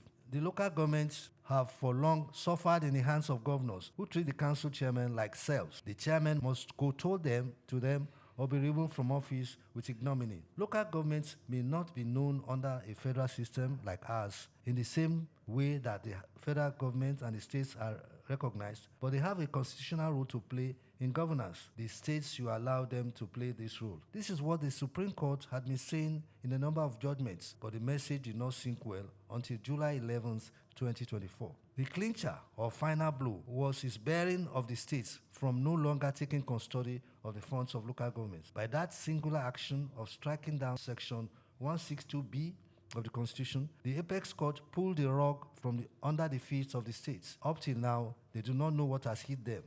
They are stunned. All the humiliation, suppression, and oppression of local governments have now stopped. The local government council have now been set free. All eyes are on the chairman and their councillors to develop and enhance the dividends of democracy. A lot depends on them for the autonomy of the local government council to be meaningful. They have a chance of a lifetime to live their dreams and make a difference in the lives of people in their council areas. They should not be intimidated by the governors. We also appeal to the governors not to lay mines and obstacles or hurdles on the path of local government councils within their area of jurisdiction as they play their role under the Constitution as an autonomous political institution. I am Bayo Olaoye.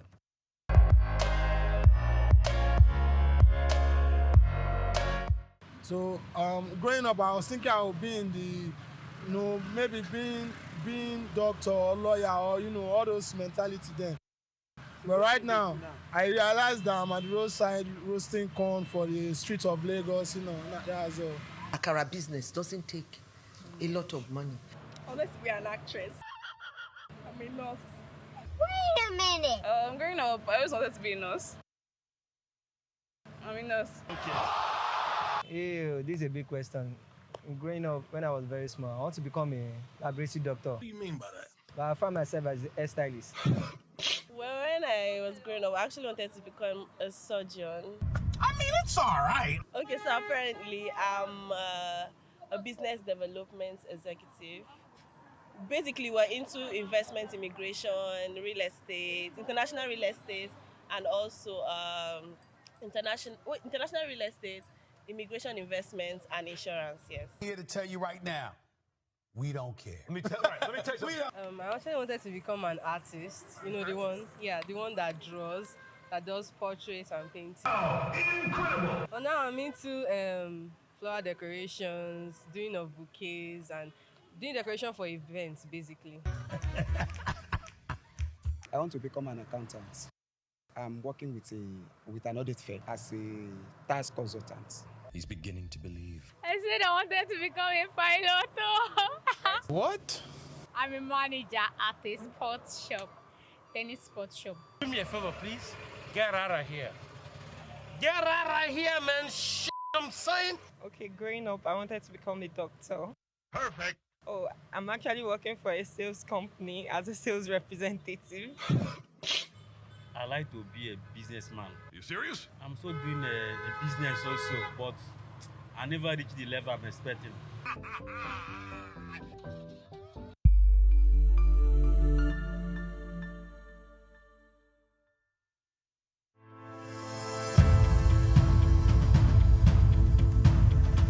Nigeria leather industry has a storied history, particularly in the northern parts of the country where the art of leather farming and crafting has been perfected over centuries. Traditionally, leather was used primarily for functional items like sandals, bags, and saddles, with little emphasis on fashion.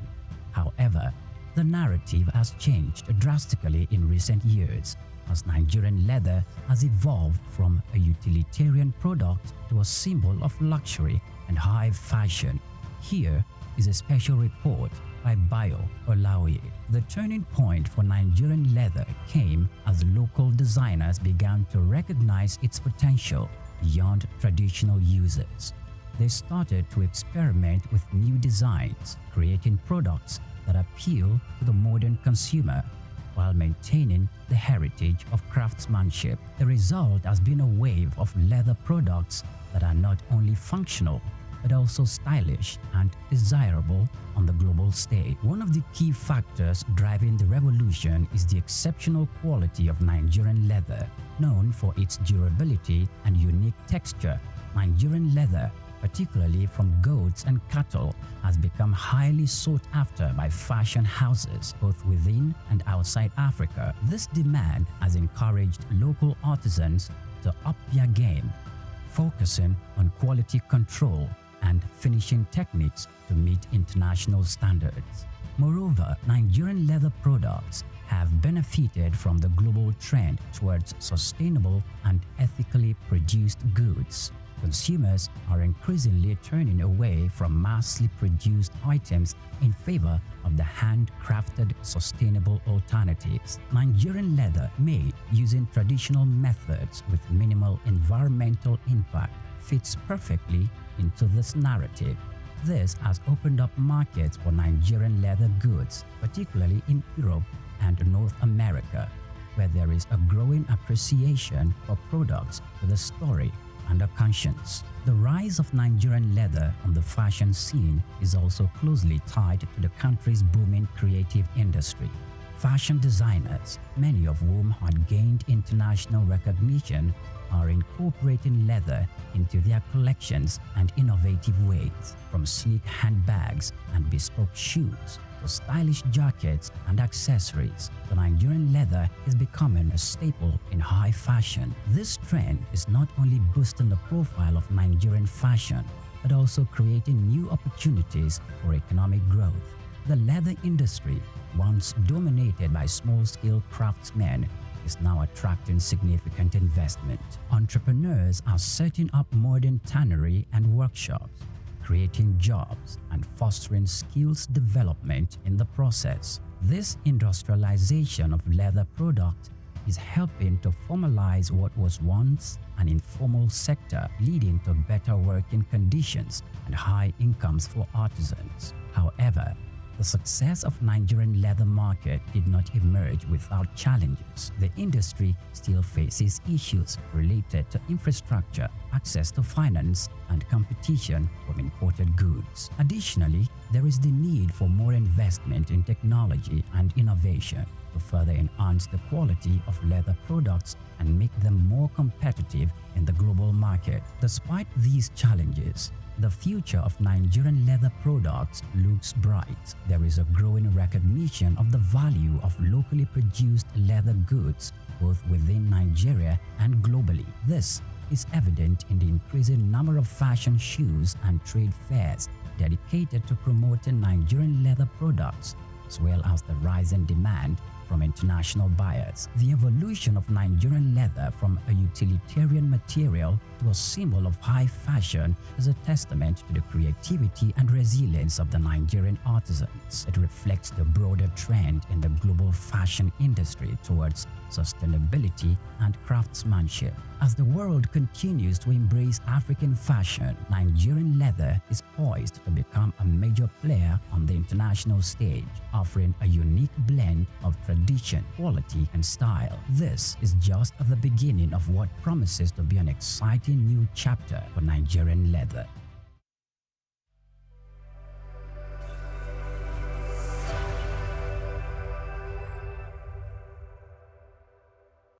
Housing infrastructure as a driver of economic growth. In virtually every nation, the discourse on economic growth often revolves around output, foreign investment, technology, and human capital development.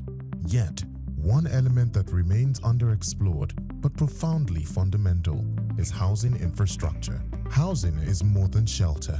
It is an economic commodity, a social stabilizer, and a catalyst for development. From job creation to stimulating demand in allied industries, and from serving as collateral for wealth creation to enabling urban renewal, housing infrastructure stands at the heart of sustainable economic advancement. At the core of modern economies, housing represents both a consumption good and an investment asset. For households, it is often the most valuable property they own. For governments, housing development is a visible marker of social responsibility, while for economies, it serves as a growth engine, with multiplier effects across sectors. According to Bayo Olaoye, veteran journalist with SOUQ News Television, well-planned housing infrastructure is not just about erecting buildings. When integrated with urban planning, it prevents slum expansion, enhances livability, and boosts productivity. World Bank estimates show that the real estate and construction sector contributes between 7% and 14% of global GDP, depending on the region. In advanced economies such as United States, housing-related activities, construction, real estate, mortgage finance, home improvement, and property services are major drivers of employment and wealth creation. In emerging economies like Nigeria, housing contributes about 3.1% of GDP, though with vast untapped potential.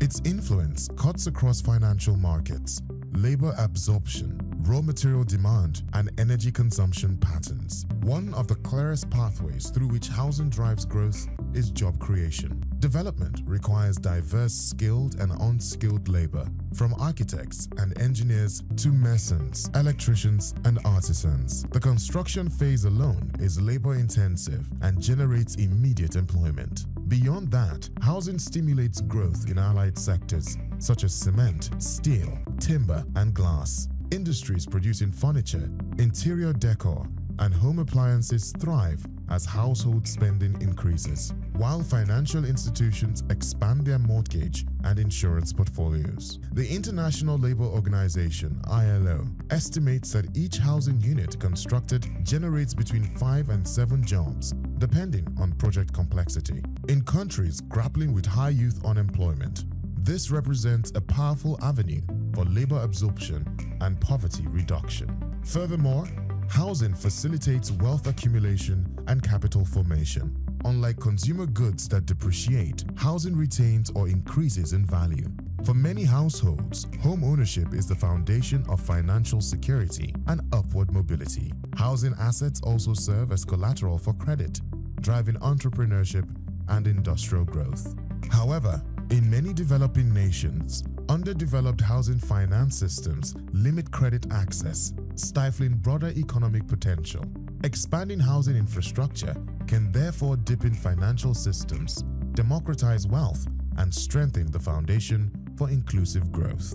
As the United Nations projects that nearly 70% of the global population will live in urban areas by 2050, nations like Nigeria must treat housing as a strategic tool for urban renewal and sustainable development.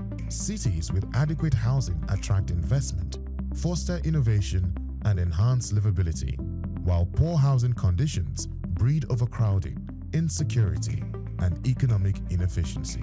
In essence, housing infrastructure is not merely about buildings, it's about building economies. I'm Moyosore Adibi, SOUQ News TV.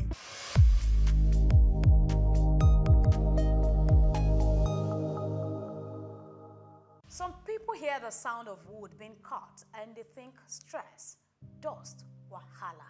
They say, I beg, who won't suffer with saw and hammer? To them, woodworking is messy, tiring, and just not worth the trouble. But others, they see something else. They see polished tables, handcrafted shelves, stylish stools. They see beauty, value, and serious money. Because yes, cutting wood may be tough, but the hustle can turn into pure profit. My name is Grace Komolafe. Welcome to Cashcraft, where we show you how every skills can become money-making ventures. Today, we are talking woodworking, from basic tools to beautiful designs, and how to turn timber into treasure. Now, let's cut into it. Step 1. Pick your project. Before you saw your first board, ask yourself, what do you want to build? Furniture, shelves, decorative wall panels, or maybe customized kitchen boards. Start small. A simple stool or bookshelf can teach you the basics and still fetch good money. Let's move to step 2. Tools, timber, and a plan. You don't need a massive workshop to start. Basic tools like a measuring tape, hand saw, drill, clamps, and sandpaper will do. Choose durable wood like teak, mahogany, or poplar for long-lasting products. And don't forget the blueprint. sketch your project, or download free woodworking plans online. A clear-cut list saves you time, wood, and costly mistakes. Let's move to step 3. Cut, build, finish. Measure twice, cut once. That's the golden rule. Then assemble carefully. Use wood glue and screws for strong joints. Once it's built, sand smooth and apply a finished varnished wax or paint to protect and beautify. That rustic table or wine rack, it just went from workshop to showroom. Let's move ahead. Step 4. Sell like a pro. Now the magic part is turning your craft into cash. Who is your customer? Young couples, urban decorators, cafe owners. They love custom, handmade, and unique. Use social media to showcase your work. Instagram, Pinterest, and all of that are gold mines for visibility. You can add pricing, yes, delivery info, and behind-the-scene videos. Look, that's a great catch. You need to let people see your videos where you are doing your work uniquely. That's an addition and validation. Now, want more reach? Yes, attend fairs, pop-up shops, or sell via platforms that you know. A whole lot of them are out there. Let's move to step 5. Stand out to scale. Offer engraving, custom size, or eco-friendly finishes. Don't just sell a table, sell a story. Yes, you can see the emphasis. Sell a story, handcrafted in Ibadan or upcycled from reclaimed wood. People pay more when the product means more. Network with interior decorators, real estate agents, and even planners. Your one shelf may become a hotel's full order. But of course, no business is all smooth wood. Power issues could happen, tool costs, and inconsistent wood supply can slow you down. Still, with skills, strategy, and smart marketing, woodworking can take you from small workshop to a big warehouse. So here is your takeaway. And don't forget to do your proper research, because this is only a heads up, a wake-up call that you can do it. Woodworking is not just craftsmanship, it's cashmanship. It's a business of creativity, precision, and pride. Whether you are making one stool a week or outfitting full apartments, this is a hustle that builds literally. This has been Cashcraft, and I am Grace Komolafe, reminding you that if life gives you timber, turn it into treasure. Until next time, build bold, build smart.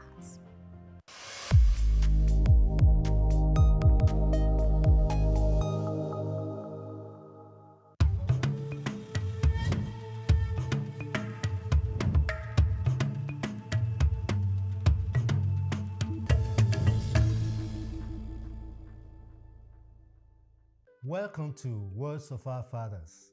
Today we'll be considering this proverb. When a hunter has one arrow, he does not shoot aimlessly. In other words, make use of the opportunities that you have. And there are immense opportunities in this country. There are immense opportunities at work. There are immense opportunities in the community. There are immense opportunities in the country. It also talks about talent. One should appreciate or show the talent that he has. One should be able to utilize his attributes or her attributes. Don't hide your talent. Show it. Let people know it. But don't be self-conceited about it. Use the opportunities before you. Seek for opportunities. Seek for new ways of doing things. And the world will be a better place. I am Bayo Olaoye.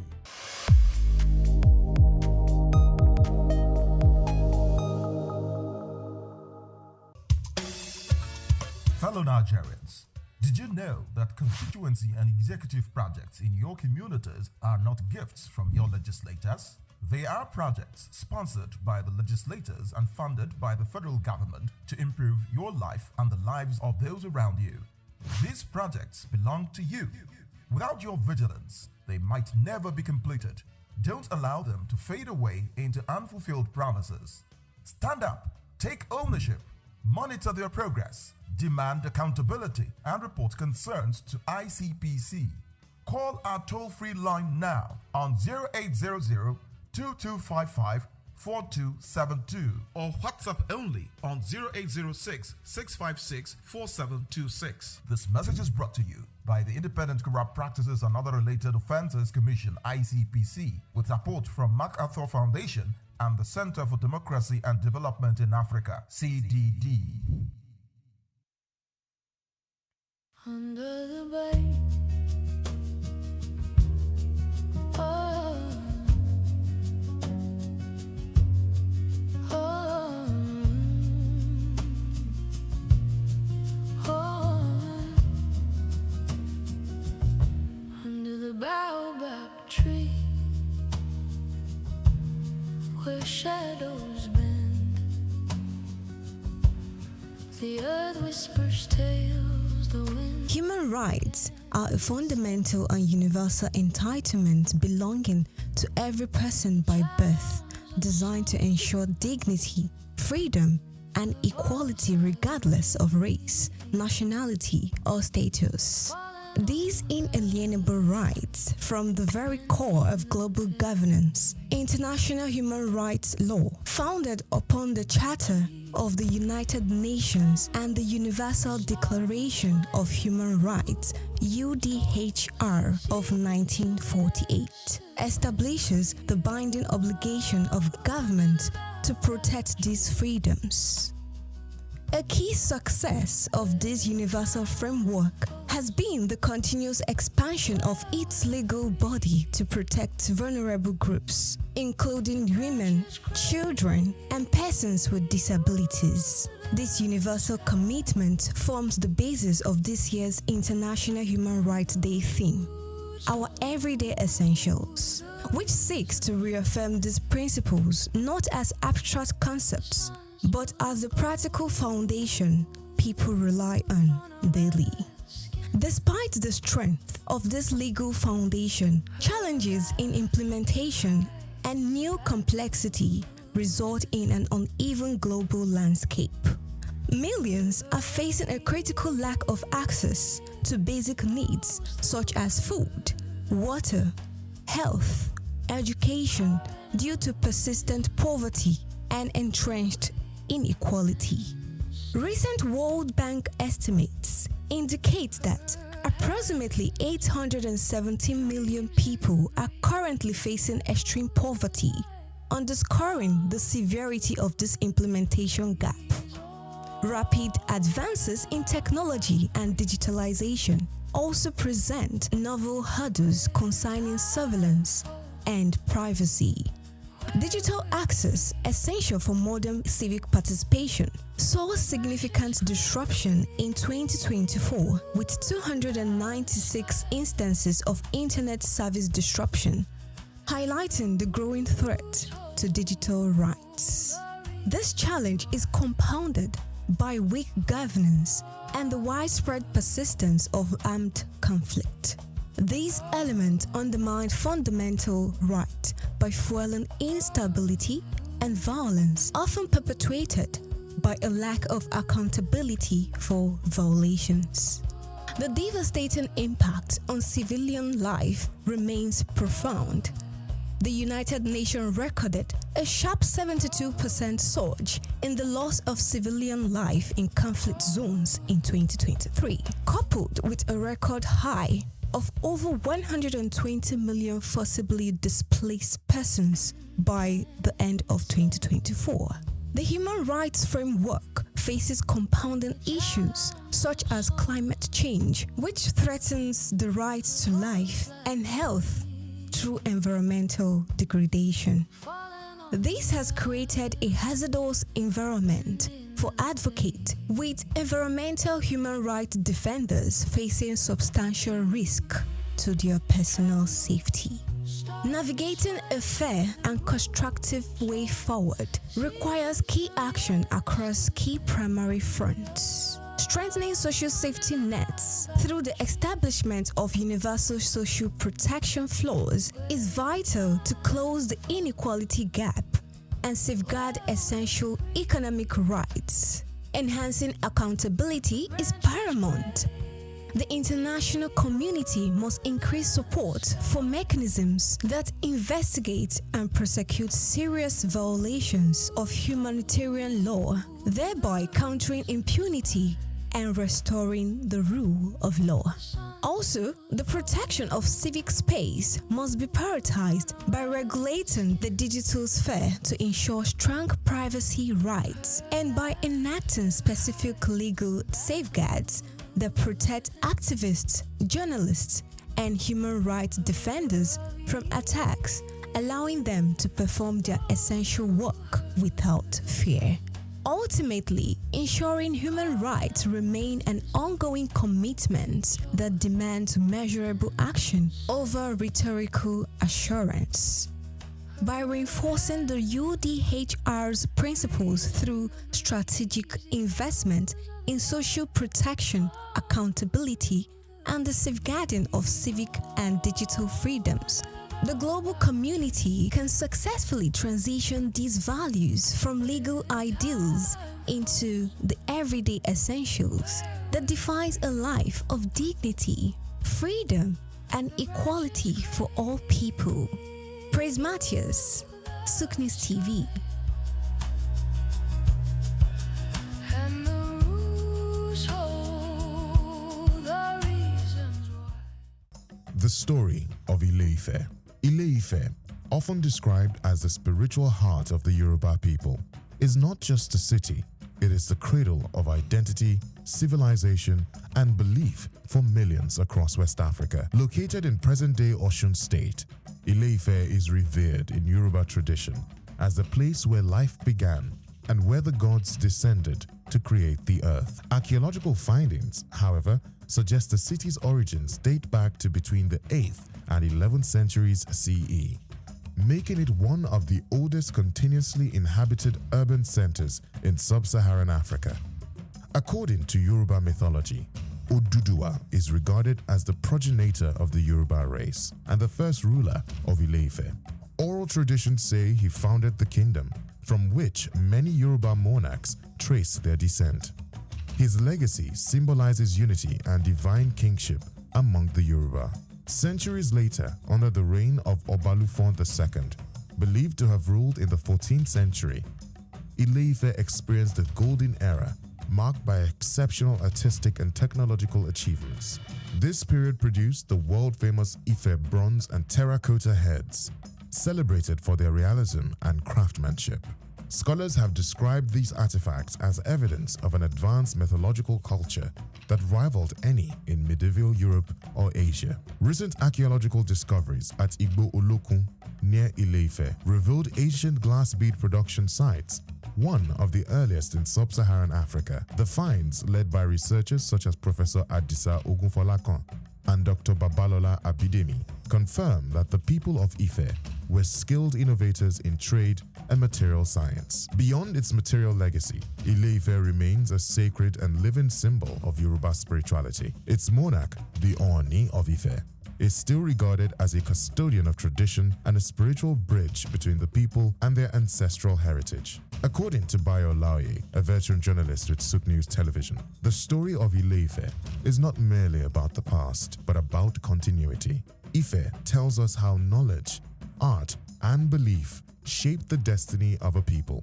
It is a reminder that civilization in Africa didn't begin with contact from outside, it grew from within. Today, Ile-Ife continues to attract scholars, tourists, and spiritual pilgrims from around the world, all drawn by the enduring mystery of the source. I'm Moyosore Adebi for SOUQ News TV.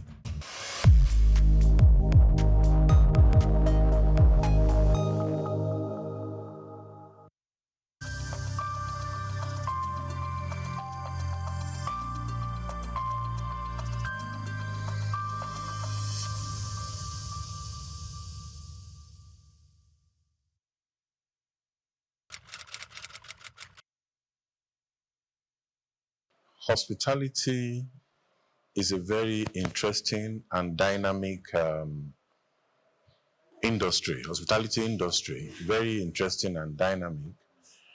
And As we know, we have global best practices, that are acceptable.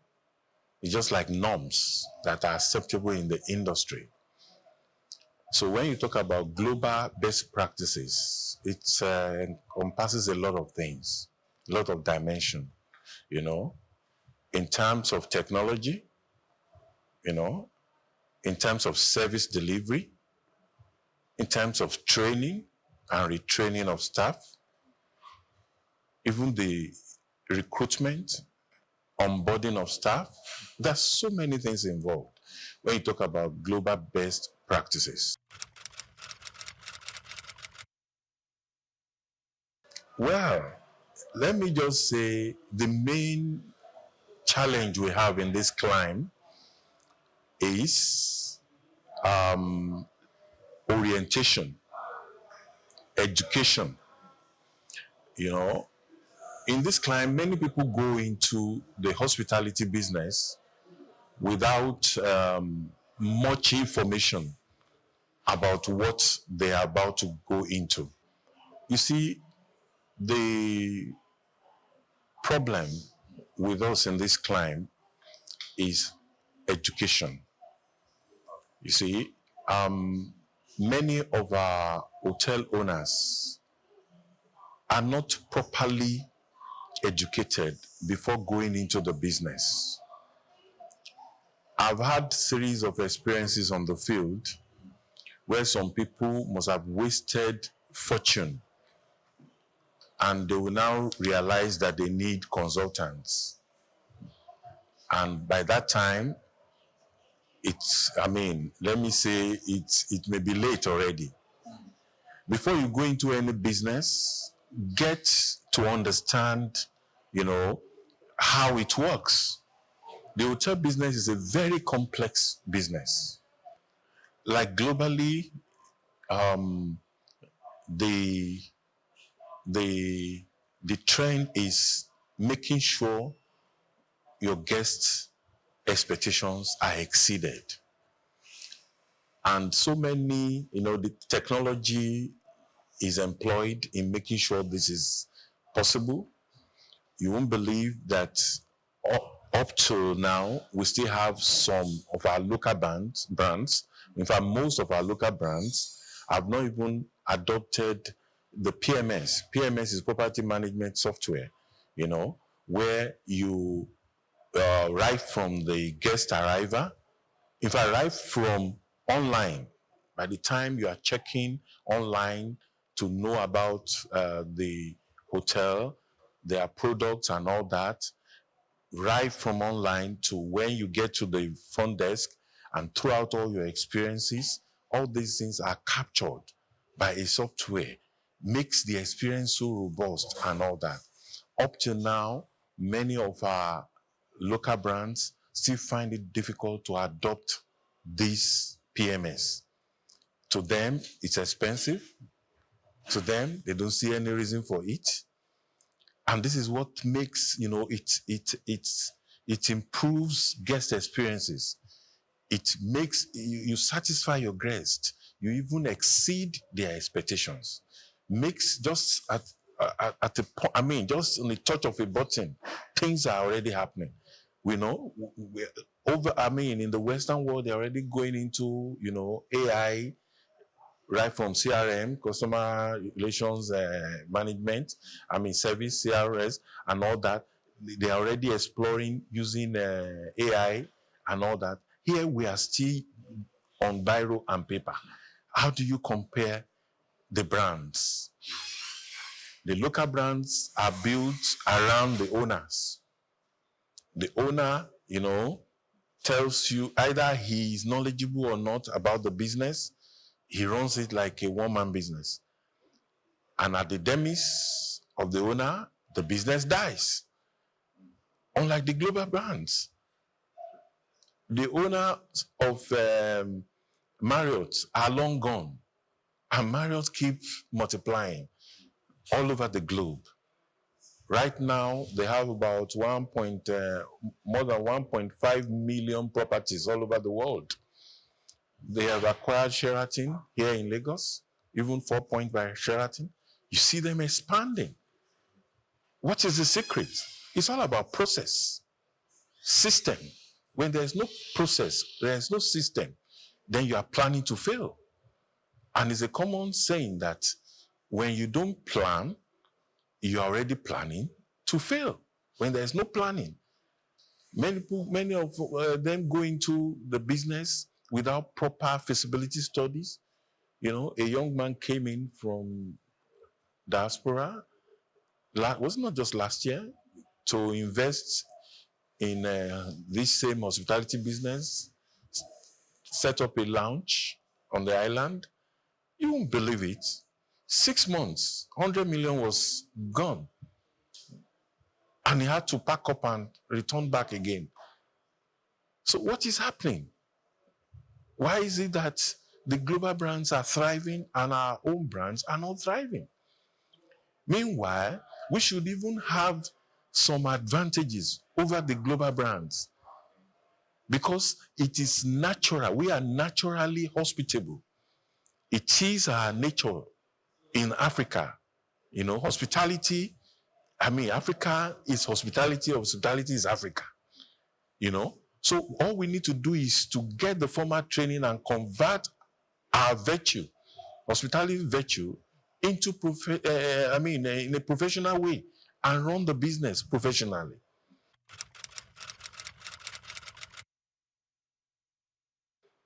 Well, actually, it's not by the quality. We still have some boutique hotels, you know, that are doing very well in the country.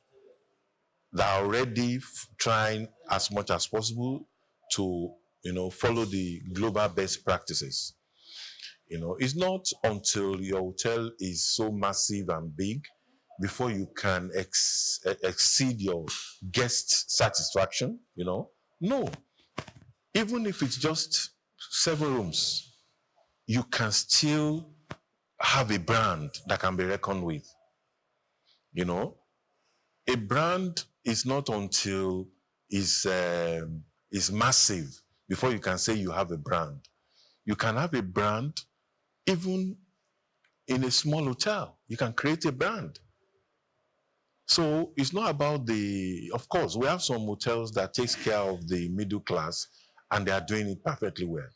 But what I'm just saying is majority of them are not doing it well because they have refused to adopt the tech. They have refused, you know, to follow, you know, good processes. They don't care about training. As far as they are concerned, the staff are just slaves. They use them and dump them. You know, they believe that if they don't do well, fire them, hire another person. You know, your business will be going in circles. You have to create a kind of linear graph, not the one that will just go up and fall down again. You know, try, you know, to train your staff. Like I always tell people, if you don't train them, don't blame them. Because, I mean, you can't imagine spending billions of naira to erect a structure in the name of a hotel, and you cannot even onboard your staff properly. Most of them, they just employ anyhow, put their relatives, and they start running. There is no onboarding program, no vision, no mission, no core values, no SOPs. And, and as far as they're concerned, they are running a business. You know, when the owner is not around, nothing can happen. And the guests are complaining. Why is it that you don't have these things in stock? You cannot tell them that our MD is not around. That's why he has not released money. That should be budget. You run such businesses on budget. If he has to release money, he releases the money, you know, as at when the budget is ready and the budget is funded. So the business runs on autopilot. It doesn't have to be there. But most of these local brands, they want to be there to see everything, and it's not possible. It's not possible. Or else, like I said, at the demise of the owner, the business dies. What is the secret behind the companies like Coca-Cola, you know, and all the, the Marriotts of this world, the Sheraton, etc.? What's the secret? It's because they have process and they have a system. So once there's no process, you're just wasting your time. So and like I always say, a brand is built. It does not come by accident. There has to be intention. It has to be deliberate. You have to be deliberate about building a brand.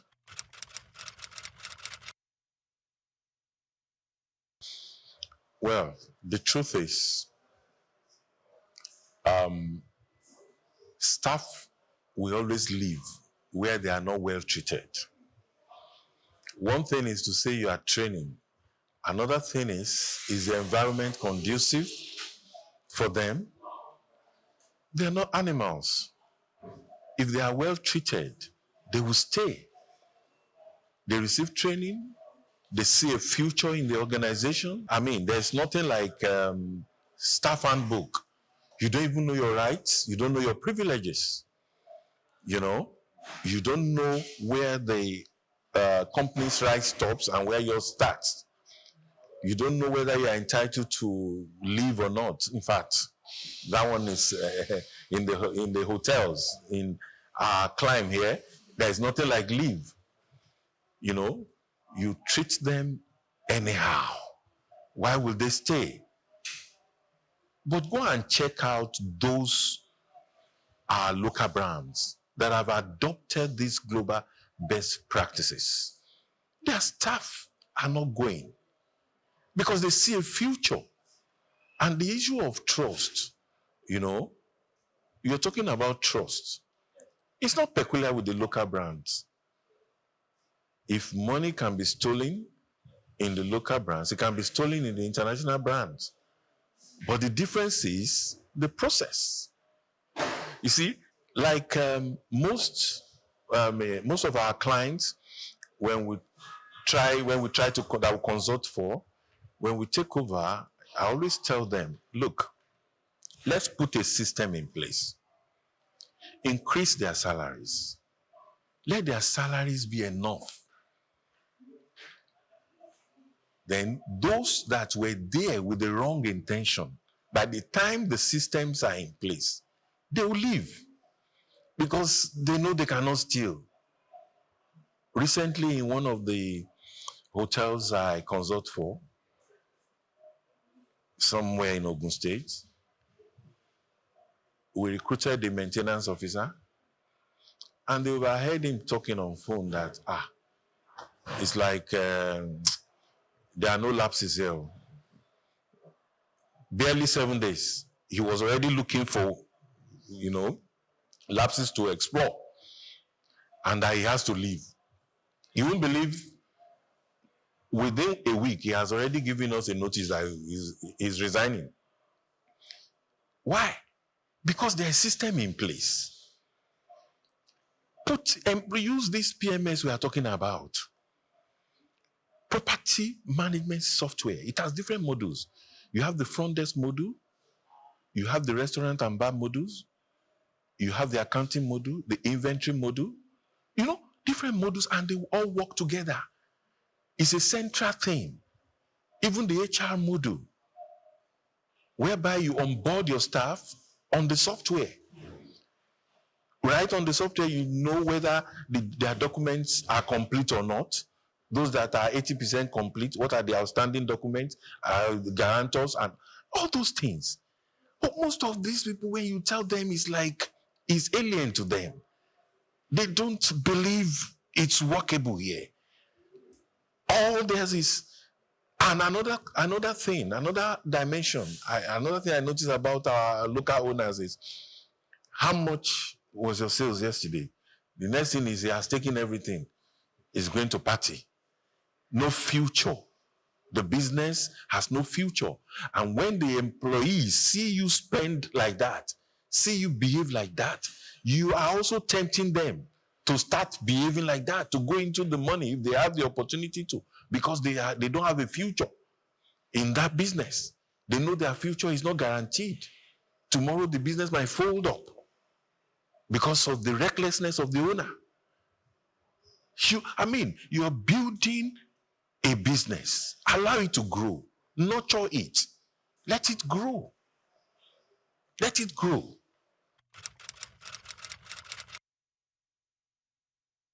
Let me break it down. Like when I say the front desk module, the module has a lot of features whereby when your guest walks in, or either online, you can book online, and it will reflect right there. You can book right from London. You go to the website, the hotel's website, and right from the comfort of your bedroom, you are seeing the different categories of rooms, just as if you are already in the hotel. And you are seeing the attached rack rates. And you make a pick. And as you pick, you have the option of payment. And as you make the payment, you reserve the date and a future date, and you make the payment. As soon as you make the payment, it reflects right in the hotel on the front desk. For example, you picked room 107, and somebody else walks into the front desk and says, I want room 107. Sorry, it will show that it's no more available, even though you didn't see the guests, but it's been paid for online. Can't you see it makes life easy? It increases, improves the guest experiences. It makes your potential guests or your guests happy, makes things easy for them.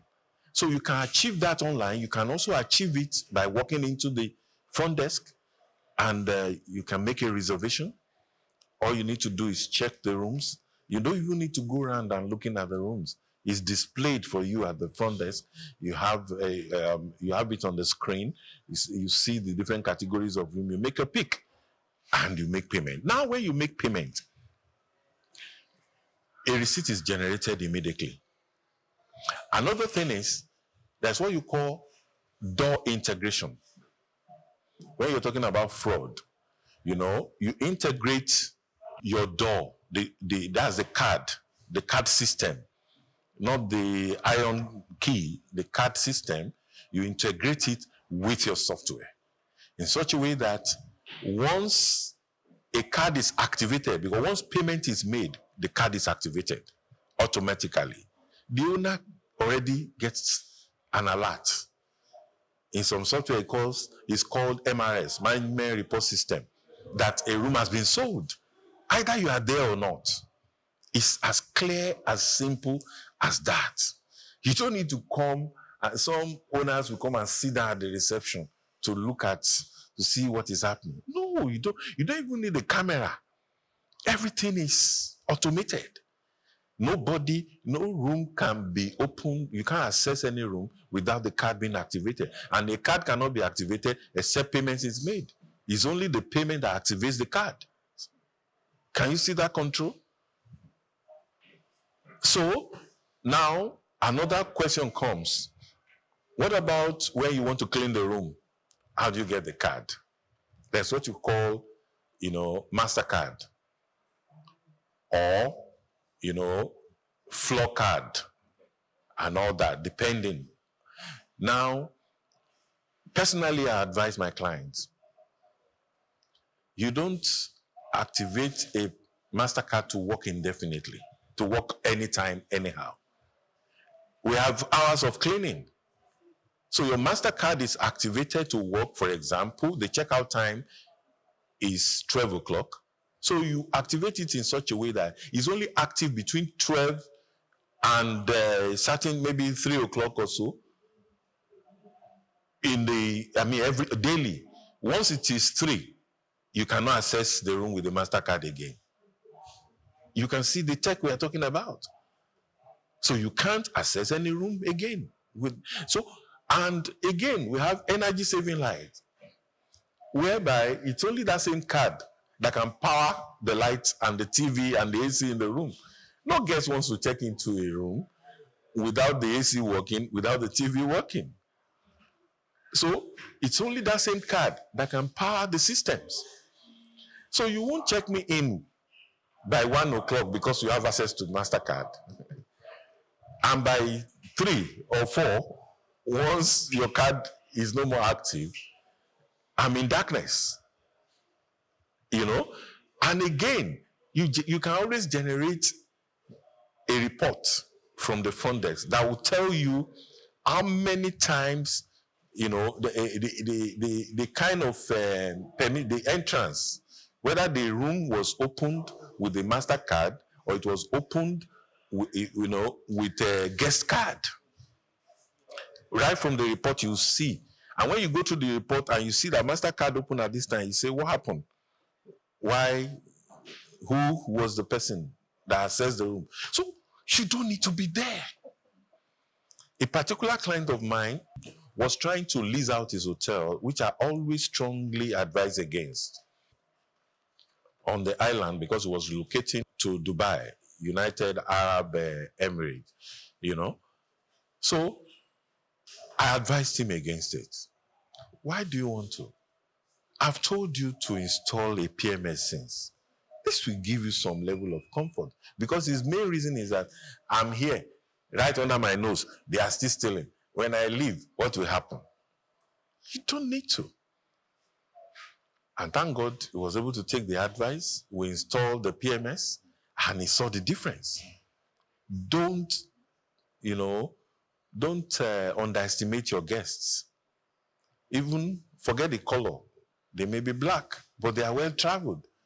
They've been to America, they've been to Europe, they've been to, you know, Dubai. They've lodged in the best hotels in the world, and they know what good service is. So don't think you can just give them any kind of service anyhow. They have an expectation. For every, you know, rack rate, for every money paid, there is a value, an expected value attached to it. Why is it that you see some guests, they'll lodge in 5-star hotels, they pay as much as 1 million naira, 700,000, 500,000 a night, and when they wake up in the morning, because of the kind of treatment, when they are checking out, you still see them giving out tips. They are happy. Meanwhile, this same set will go to some local brands, maybe as a result of lack of availability of such class of hotel in their village or in some, I mean, they have a function somewhere, and they pay just 30,000 naira, and you see them complaining and quarreling and getting angry, agitated, you know. Why? Because of the service. 30,000 has a value, an expected value. Same thing with 500,000 naira. If he had paid 500,000 naira in a 5-star hotel and he didn't get the attached value, he will complain. But he paid 30,000 and he could not even sleep at night, mosquito, all through the night. The AC is not working. Why? Because there is no process, no system. All these ACs and all these things, they all have, you know, you have a kind of maintenance worksheet, maintenance plan. It does not have to break down before you start repairing it. You know, you maintain them. When the generator has worked for so number of hours, it must be serviced. How often do we check all these things in our local brands? Because there's even no system, no SOP, nothing in place. You just open and start running. It's not done anywhere.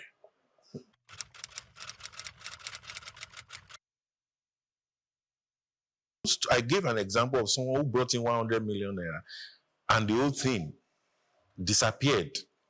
You know, let me say, what we should know is that money is inflammable. The whole thing went in flames. That's how I will put it, within 6 months. Why? Because there was no due process. There was no planning. He didn't understand what he was coming to do. He just dabbled into it. You know, in my book, which I'll be launching soon in my event coming up, I call it ABC of creating a great hospitality brand. You know, simple, you know, steps of creating a brand. You know, I mean, I made reference to such owners as accidental owners. You know, you just inherited the property, or you felt, okay, what is moving now? What can we do? They say hotel is bringing in money, jackpot.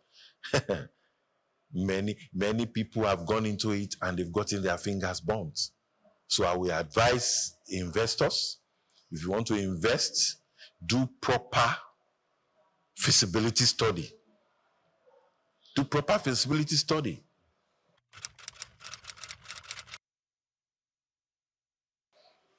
Well, let me give an example, a practical example. One of my clients started a 23 rooms hotel in Delta, you know, and according to him, it's almost 3-4 years now. According to him, he spent about 400 million naira. He's smiling today. Right now, there is no day that he does not have a turnover. You can do something smaller, even with 100 million, you know? Yes, it depends. I just gave a practical example. I know of people that have just 7 rooms, and they are making their money every day because they've done, their due diligence. No, definitely, you know, it will reflect on your pricing. And once, like I always tell people, is value for value. I can't be forced to sell my room 10,000 naira because my neighbor is selling for 10,000 naira. You know, I can sell mine for 40,000 naira and still be fully booked. While the one that is selling for 10,000 naira is not even attracting any guests. Why? Because the 10,000 naira will try to say, okay, when it is 12, we turn off the gen because we want to conserve energy. We don't have money to buy diesel and all that. Start rationing. No guests will feel comfortable. You know, these guests, even in their personal homes, they enjoy 24 hours light. They enjoy themselves. Then you now come, you know, to a hotel where you should relax and be able to think properly. And they are telling you they are turning off the gen because they don't want to sell the room high. I'll tell my clients, sell it high, but create the value. When the value is there, make sure you recover your costs. You have to impute all these things, you know, into your costing. Many of them don't even believe there is need for a revenue manager. Apart from the normal manager, you have a revenue manager. You know, you have cost accountants, you know, apart from the main accountant, people that are in charge of costing. You're selling a plate of food for 7,000 naira. What is the cost? Many of them don't know. And like I said, most of this software takes care of all these things. You know, the recipes are there in the software, you know, all programmed. So when you have sold a plate of rice, you already know how much is your profit on it. It comes to that. So we have to be very analytical. Yeah, majorly it's let me say government policies. It affects, you know, like in Lagos State now, we talk of consumption tax. Then the federal will still come and say you should pay VAT, which is repetition. Consumption tax is 5%. Then the federal government is asking for 7.5. Is that not 12.5? How? How do you survive? You understand? So these are challenges, and that's one of the reasons, you know, for the vision for my program, which will be coming up in September, you know. It's called Hotel Owners Dinner Outreach. You know, it sort of creates an environment where you have the policymakers, you have the stakeholders, the investors, the owners of hotel, the practitioners, all come together under one roof. Then we dialogue, you know, look at the investment climb, look at the challenges, we rub minds together, and we come up with solutions, possible solutions, you know. Like you cannot be up there churning out rules. You are so far from the players. You don't even know, you can't feel them. You don't know what they are going through. A client of mine, the road to his hotel is terrible. Very terrible. And it's hardly having guests. And this government arm will come and pay consumption tax. Another will pay advert. Another will pay different kinds of local government will come and ask for their own, you know. So like this year's edition, we are bringing in the number one taxman in the state, for example, who will be we call it investment roundtable. Will be in the panel. We have a representative of the international brand. That's the owners of Marriott Hotel in GRA, Ikeja. You know, he'll be in the panel too. And we have the permanent secretary, tourism, who'll be in the panel. So we'll bring them together. Then we have consultants, practitioners of over 40 years in the industry in that same panel. That's the president of AFCON. AFCON is Association of Tourism and Hospitality Consultants in Nigeria.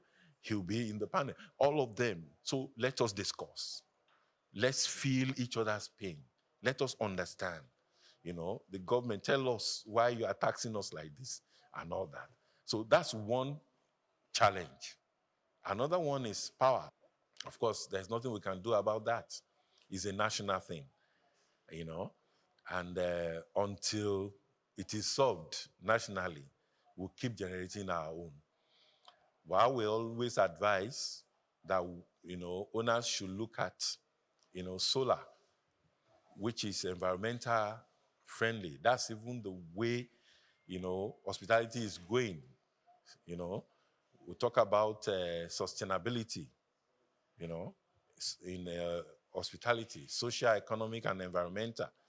You know, those are other issues again, another topic entirely, maybe for another day.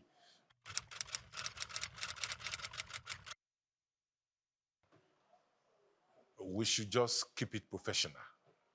Whatever you are doing, keep it professional.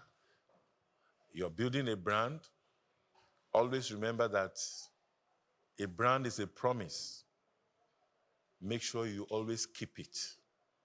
You know, a brand is an experience. Always improve the experience. A brand is a reputation. Maintain it.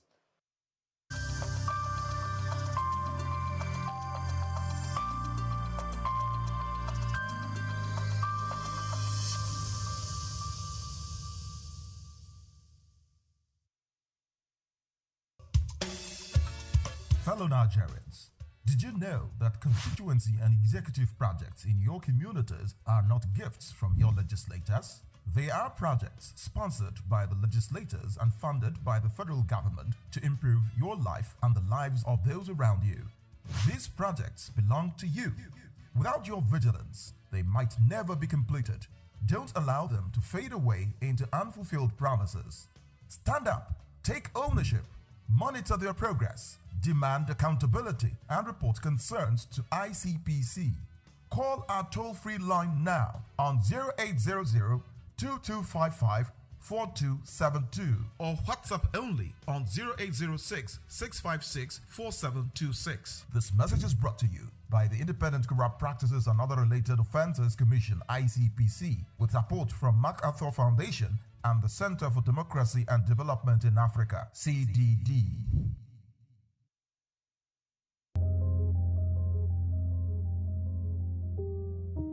Every time you spend money, you make a decision, not just about what you buy, but about the kind of economy you want to build. When you support a local business, you help create jobs, you help families earn, you help communities grow. Small businesses are the backbone of our economy. They reinvest in our neighborhoods. They create opportunity close to home. Before you click buy or choose where to shop, pause and ask, is there a local option? Because strong local businesses mean stronger cities. Stronger cities mean a stronger nation. Support local. Build the future. This message is brought to you in the interest of economic growth and national development.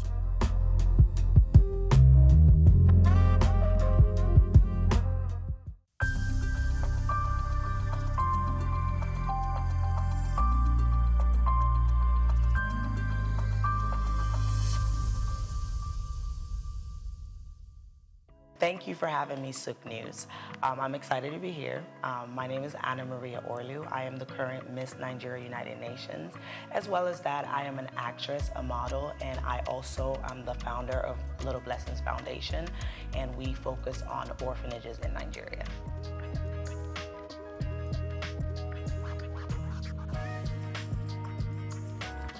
For me, I feel like it's about bridging the gap between like how the UN can help Nigeria and what ways we can like kind of be a part of the United Nations as a whole. I feel like every pageant queen picks a route that they go towards, right? So some people pick to bridge the gap between like health, bridge the gap, education. I've chosen to help children and orphanages.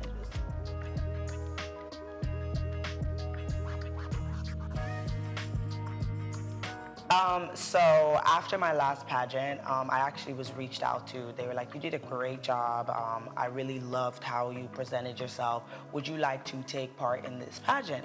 And of course I had to do my own research just to see like, is it for me? Is it not for me? I did hesitate a bit only because, you know, you need to just let it sit. I'm used to just making decisions really fast. So I like to just simmer down and kind of do my research. After that, the process was actually a lot of fun. I got to meet a lot of girls from different states and just interact with them and just learn a lot from their background and a lot of the sisterhood and just having fun in that whole 1 week. It's a week process, so it's like boot camp.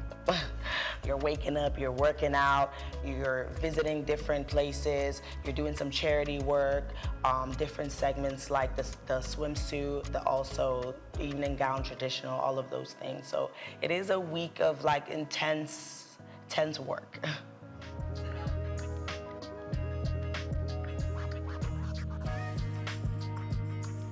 It's been good. I think that for me, it's all about what you can do with the crown and not necessarily like the crown, right? The person wearing the crown.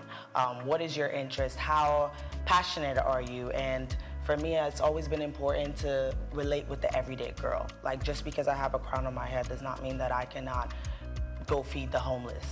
Doesn't mean that I cannot like be in the streets doing other things with like that may not be, you know, what I live like, you know. So I definitely think that it's opened my eyes to like different opportunities as well, and just like making sure that I am sticking to what my purpose is, and which I think that is my Little Blessings Foundation.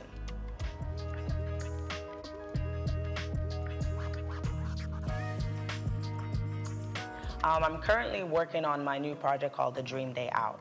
So basically what it does, it takes children in the orphanages to like amusement parks, zoos, all the things that children don't get to do in those places because they only go to the school and come back. I want them to feel like children. I want them to be able to just not worry about the circumstances, even if it's just for like 5-6 hours.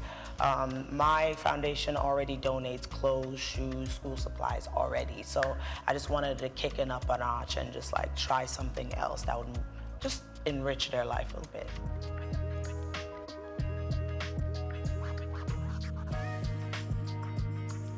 I think yes. For me, I was a foster kid for 10 years, and I think like I might not have got like the same childhood as everybody. Go to different things just because who was gonna fund that, you know, who was gonna take us to the zoo and the park and like things that we really wanted to do.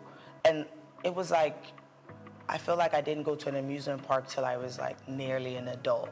So I think with that, I wanted to just have something different. I know that a lot of people, and even in Nigeria, donate food and stuff like that, but how are we like enriching their lives? Like how are we making them like not always think about them circumstances of what they're living?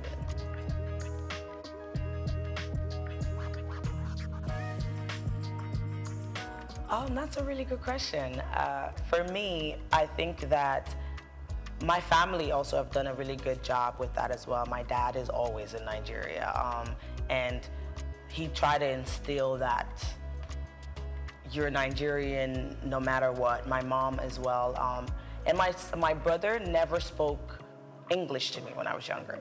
So I was able to understand Ikwere and Igbo, which, you know, nobody even believes that I would understand that because I wasn't born and raised here. So I think my family as a whole really just instilled, they try as much as possible to instill that, even though we didn't live together to like a certain age, they still were just like that mental, you know, that, you know, your mom would be like, if you're around these people, they're not like you, they're not like you. Like my mom would always say that, like, you can't follow these American people, they're not like you. So I think that's always in my head, that like, you're Nigerian, like, and I started coming back a lot more too.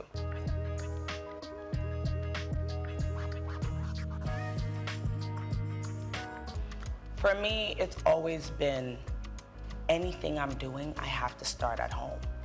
I have to start at home because that's where it feels right. That's the purest way to do it for me. So even though now I could go try to be Miss Ireland, but I know that I've done Nigeria first, and that's who I represent at the end of the day, always.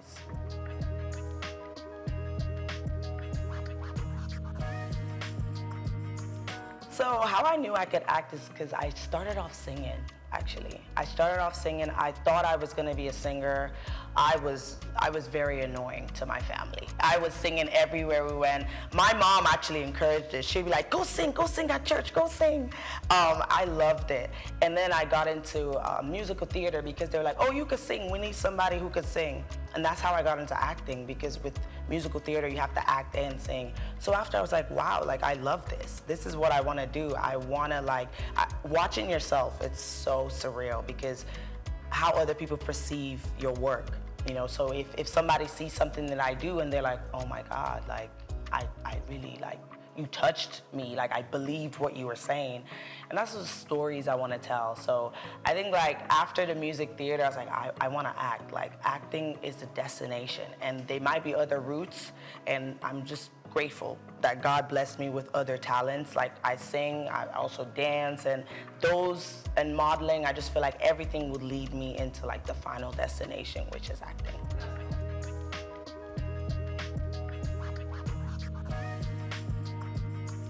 I actually did my first Igbo play like this year, which was, you know, different because I've never done that, and also in LA, that's not a popular thing, right? So my last one was an Igbo play, and it was Emeka 1985. It was really, really dope. It was literally about a man who moved from Nigeria to America, and just that transition. Nobody really tells the story of how hard that could be. And for us, we don't even know because our parents did it, right? So that was a really provoking story to tell as well. I really enjoyed that. And I was also in this film called Marché. It's telling a Haitian story about like a Haitian woman, and I was the lead for that as well. There's a lot of films, and short films, feature films, movies that I've done that I feel like they always tell like provoking stories, and that's really what I love.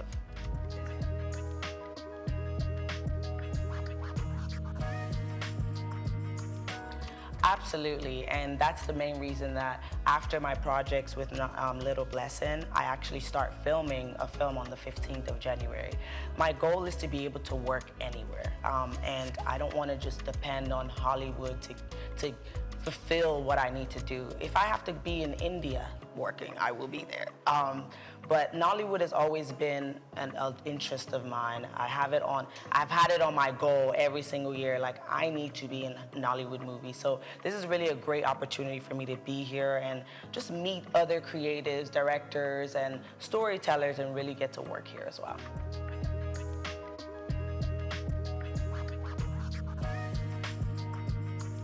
I actually do. I work from home, so I have my laptop. But right now I am a social worker, but I work from home. I think that for me, just my background and my childhood, I never wanted to be a broke artist. Being an artist is so hard, where like, you know, it's not stable. One day you have a role and you're working 5 days, and then another 2 months you might not have anything. You're auditioning, you're trying to get something. I just didn't want that to be my life. Like, I want to be able to help my family. I want to be able to take care of myself and not be a burden to my family. So I needed to have a job. I needed to have something that didn't demand maybe as much energy from me, where I could still kind of focus on the art as well.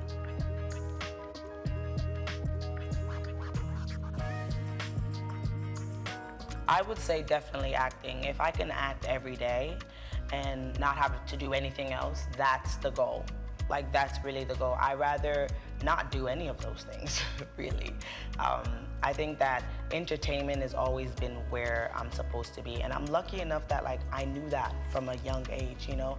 A lot of people don't know what they want to do, and they spend a long time, like, trying to find it, explore different things. From a very young age, I already knew that, okay, you're gonna go to school, because you will not hear the end of it from your parents if you don't, but you're still gonna go and do entertainment.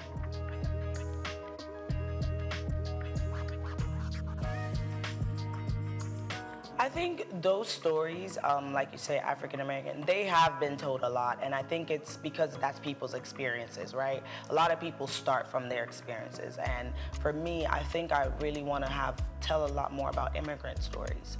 I think that there's so much that happens when Nigerians or any other like immigrants leave their country and go to America, go to the UK. The things they experience, people don't even tell it enough. Like the things that my dad went through, I only know half of it. And I'm already like, whoa, this is a lot for one person. Especially Nigerians are so resilient, like they can do anything, and just to make sure that they survive in that country. So I definitely want to tell a lot of immigrant stories.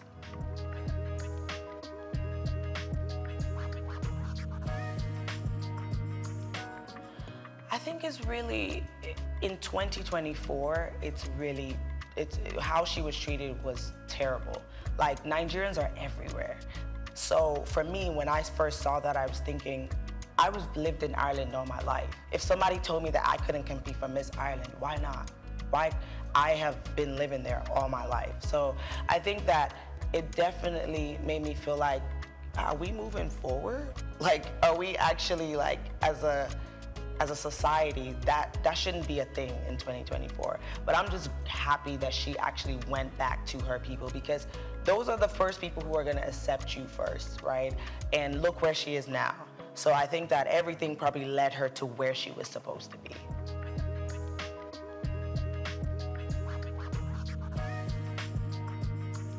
I think some of the misconceptions is that we're not very smart.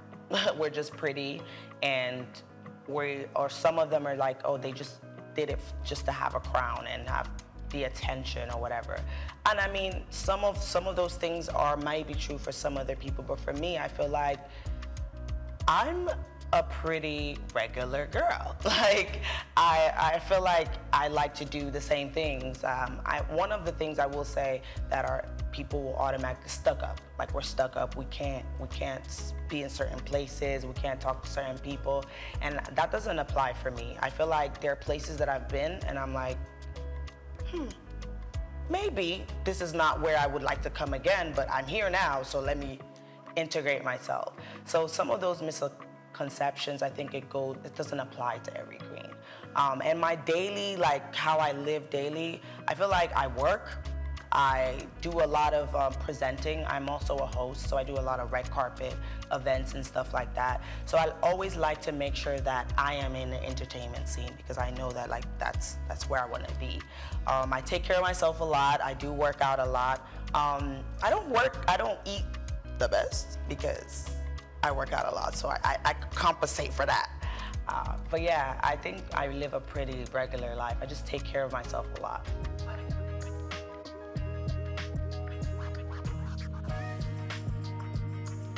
The rest part lacks. I think probably don't sleep enough, but it's just the passion, really. It's the passion to want to do all these things.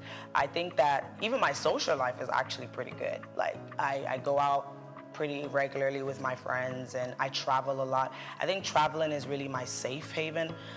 It's where like I feel like, okay, this is where I get to do something I want to do. Like traveling and working out, those are the two things that I'm like, okay, this keeps me sane.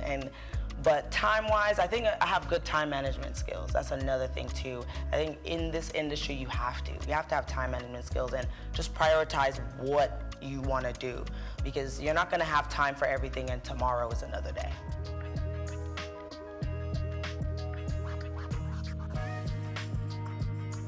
So before Miss Nigeria United Nations, I started Little Blessings. So I started Little Blessings like maybe 7 months before I actually did the pageant. So I already had that going where I was supplying shoes, clothes, things like that. So then Dream Day Out came after I became the queen. And I think my mission is just to keep adding initiatives that are gonna enrich these kids' lives, right?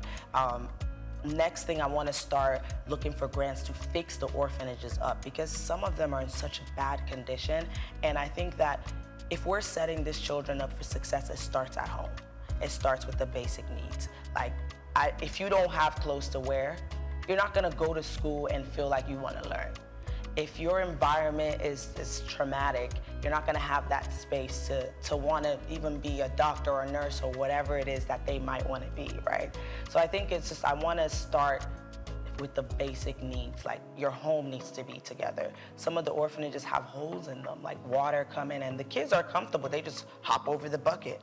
And I'm looking around like, wait, this is okay?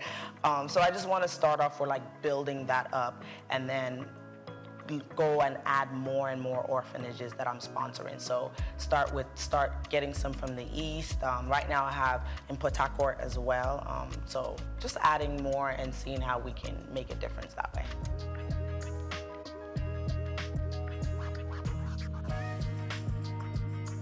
Some of the challenges is just working with different people, right? So these things that I'm organizing, I have to reach out to the resort park, I have to reach out to the orphanage, the workers there, I have to like really just work with them. And sometimes, you know, when they hear your accent, the bill goes up.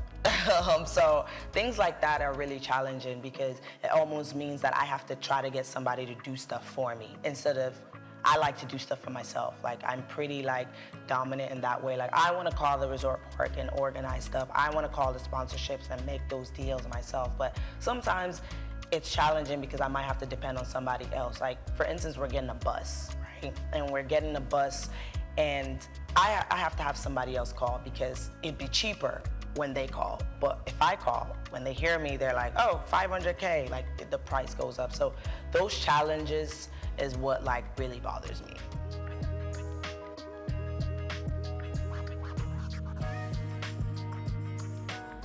I think it's just believing that anything is possible. I think that I truly like believe that like I have to make it.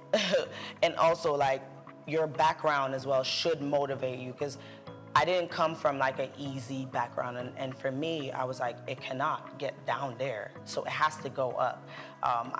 Going to school was very like beneficial to me because I was able to like actually make money, take care of myself, and sponsor my goals.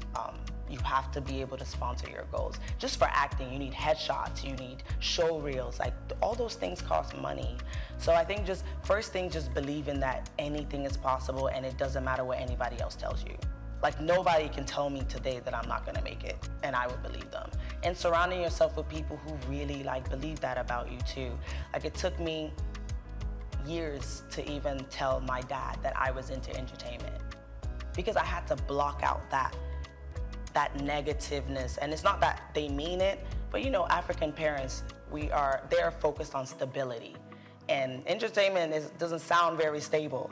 So I don't want anybody to project their negativity on me to make me feel like I'm not gonna be where I wanna be.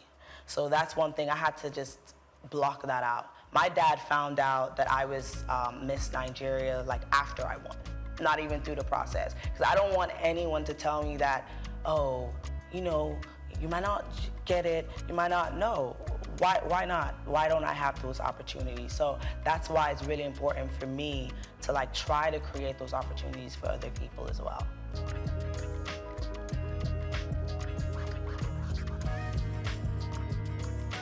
I think for me, one of the things I've had to lose is some friendships. Just because where you are, not a lot of people are supposed to be there with you. And that was hard for me to accept that.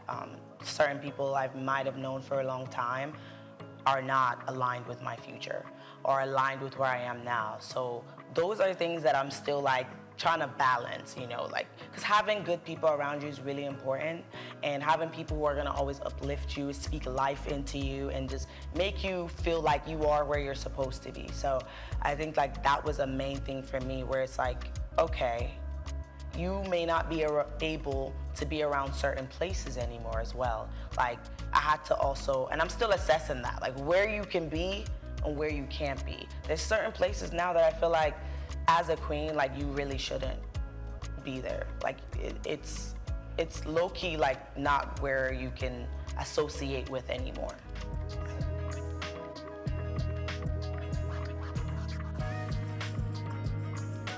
Some of the upsides is being in certain rooms where you wouldn't have been able to be in as maybe like a regular person, right? Being able to speak to people who are actually change makers, being able to get sponsorships and fundraising, things like that. It's harder. It was harder for me when I wasn't a queen, but I was still trying. I did online sponsorships and everything. So I think that being a beauty queen gets you into different rooms so you can actually speak and people can hear your voice more and hear your initiatives, hear the things that you want to do.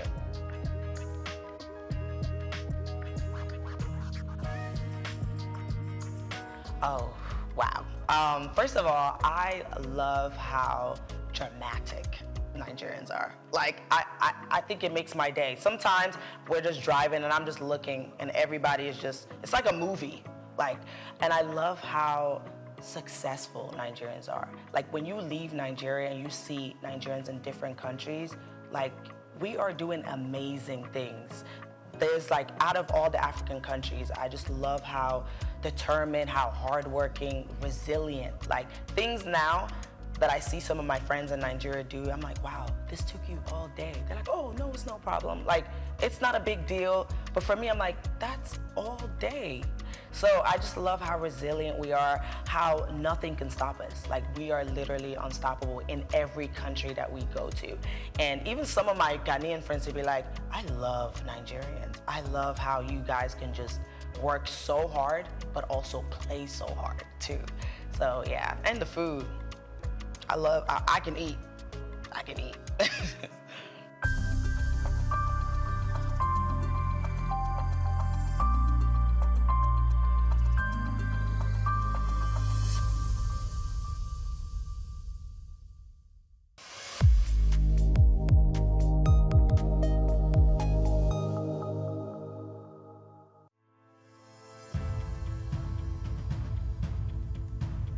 Plastic waste is a mounting crisis, but it also presents an opportunity for business and government to lead the vanguard for systemic change. While regulations, corporate initiatives, and citizens' engagement have made progress, much more is needed in how businesses shape consumer behavior, how governments enforce environmental policies beyond rhetoric, and how public perception is managed through strategic communication. For decades, Nigeria's reliance on single-use plastic sachets, bags, and food packaging has grown, driven by affordability and convenience. However, this has come with a cost. The country generates an estimated 2.5 million tons of plastic wastes annually, with only about 12% recycled. In urban centers like Lagos, Abuja, Ibadan, Port Harcourt, waste is a leading contributor to clogged drainage systems,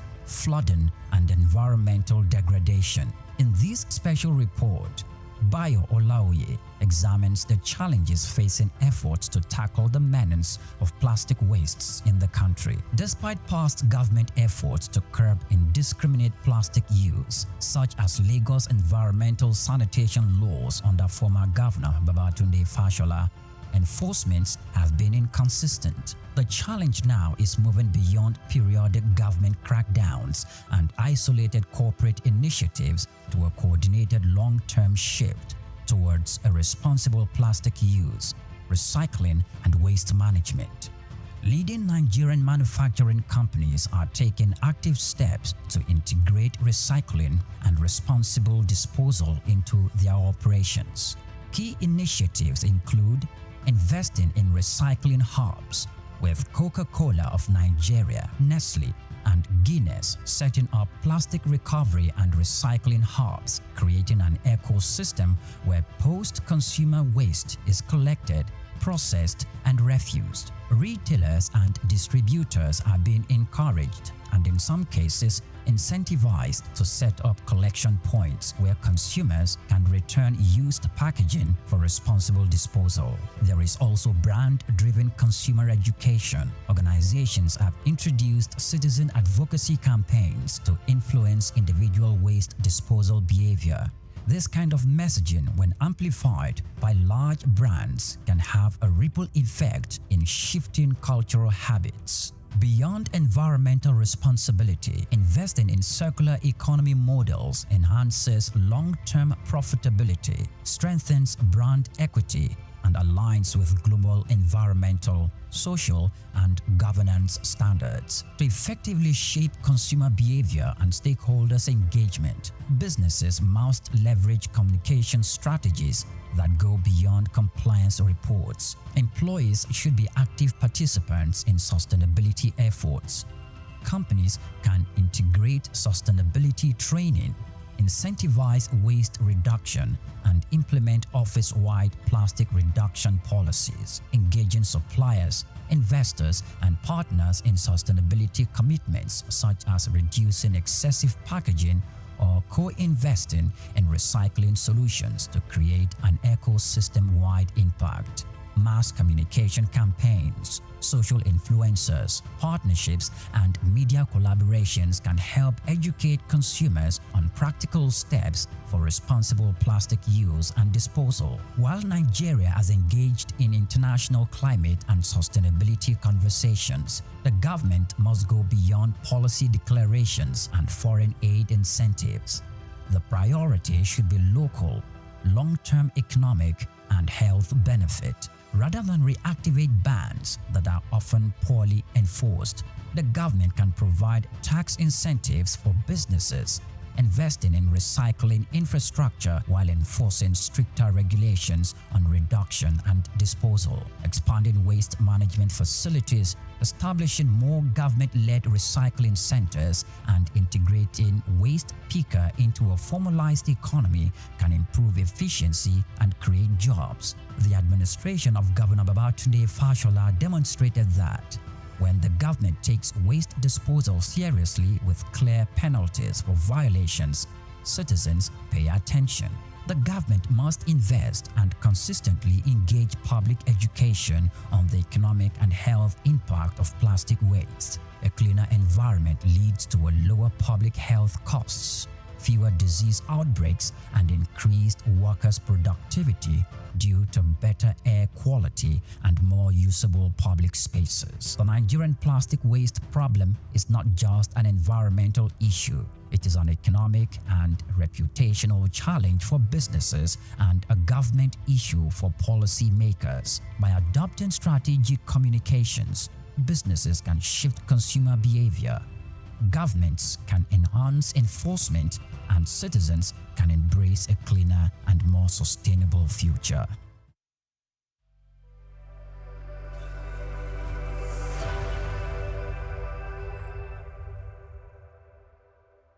Afrobeats is a classic overnight success story, except it didn't happen overnight. I'm happy to be here.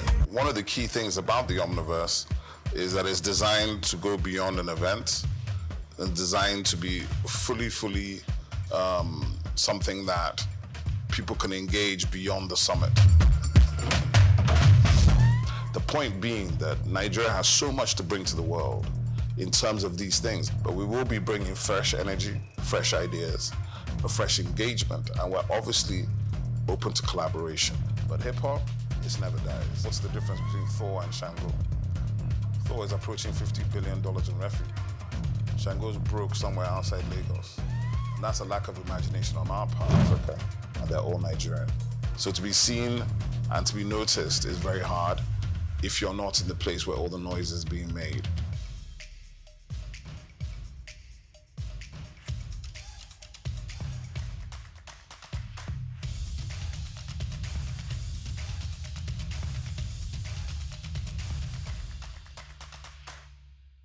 They say money doesn't change who you are, it just enhances who's already there.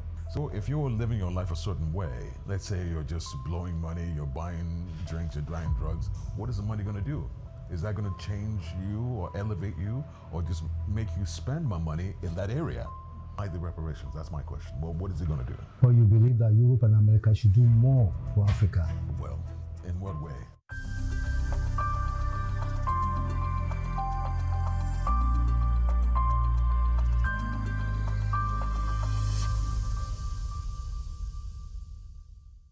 Good afternoon.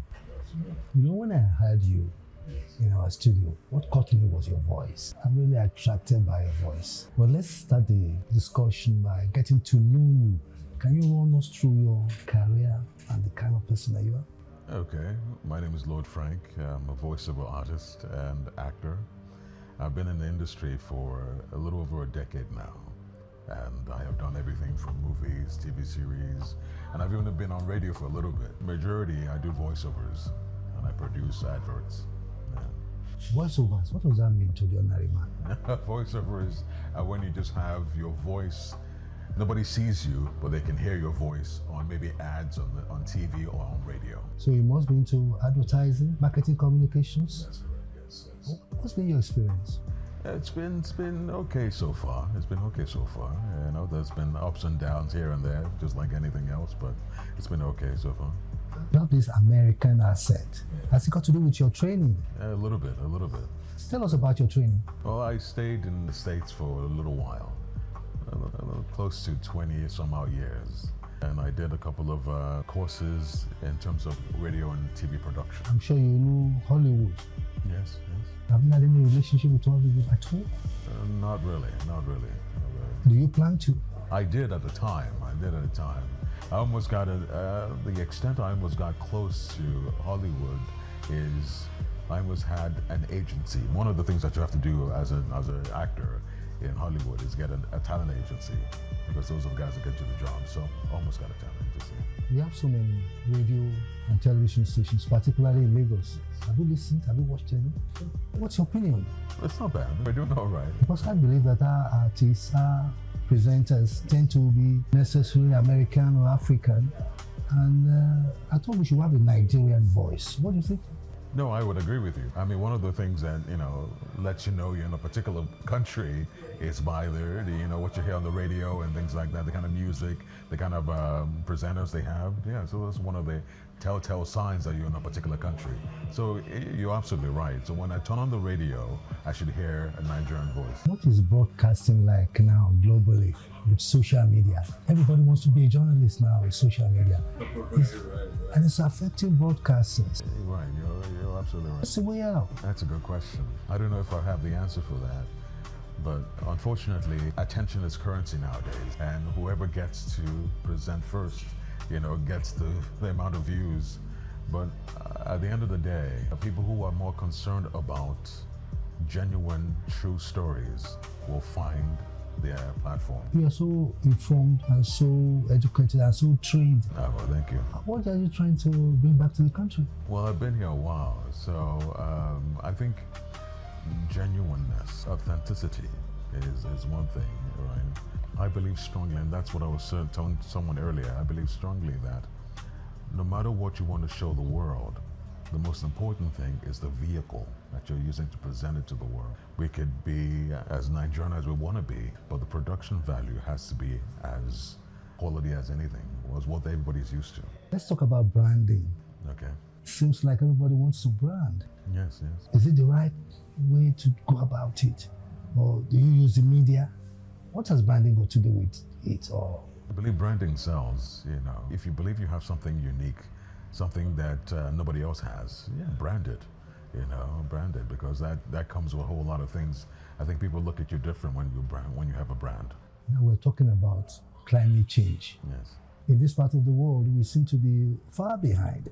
What do you think the media in this part of the world should be doing as regards climate change, sustainability, the green revolution kind of, yes? I think it's a question of how important is it to us. If there's any truth to it, now I'm going to sound pretty bad, if there's any truth to it, then the focus should be on it, you know, whether it could be alternative energy, how we can be more concerned about how to use those alternative energies as opposed to what our major source of power is, you know, oil and generators and things like that. So it just depends. We have so many festivals in Nigeria. In Lagos, we've just done Eyo. We have Ofala, we have Agogo. Do you have suggestions on how we can market and monetize it for economic development? Like, we could build stories around these festivals, you know, they can be the core of our filmmakings or our music, you know, the way that people will be so fascinated about it. By itself, it's doing pretty good. You know, people are already coming from all over the world to come and enjoy these festivals, but I think we can do more. And that comes to how we all have to work together, network, how we can bring what we believe makes us authentic to the rest of the world. We can work together. America and Nigeria, is there a way we can cooperate in the areas of culture, tradition, music, particularly music? Because our musicians are making hay everywhere now. Is there a way the American government or the American people itself can rally around and have a kind of interrelationship? Well, I don't know, I can't speak on that particularly, but I think they're collaborating okay. I think they're doing well. Burna Boy is making music with different people, you know, Wizkid and, you know, Rema. All these people are making music with different people, so I think they're doing okay. What about our fashion? How do we promote it and how do we market it and how do we inspire the ones at home? How do we go about it? Like you were saying earlier, that social media has done so much, right? And these individuals just lock in on social media, you know, the word will get out. So how do we look at our festivals? How do we refine them? Using technology and using the web result so that we just don't repeat the same thing every year. There was a gentleman that did an AI video of elderly. I don't know if you came across this thing. It was on YouTube. He put it up. He did an AI video of the elderly in different African attire, different fashions and stuff like that. So that's the way we're going. You know, we can take things that maybe like the festival or whatever it is from our traditions and just combine it with AI and present it to the world. If I talk about the diaspora, we have a very strong Nigerian diaspora abroad. Is there a way we can encourage them? And is there a way we can unite them up there so that they can contribute to the development of this place?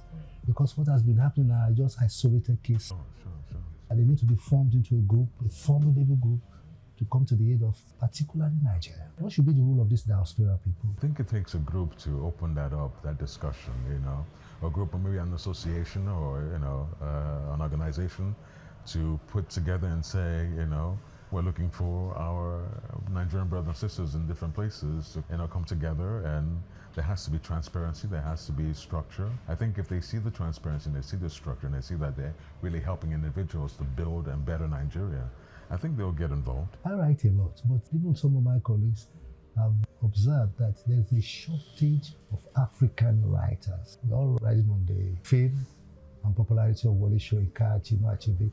The stars, the young ones are not coming up.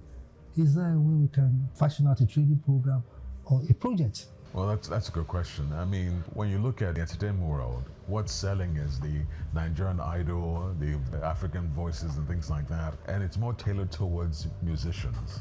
I think if there were more competitions or contests in regard to writers, yes, I think some people will, you know, come out and will inspire a new generation of writers, you know, and having the likes of you or Wole Soyinka being the judges and stuff like that, and really making it a big celebration. You know, people will turn out. You know, you are doing voiceovers, and I know you'll be concerned about AI. Yes.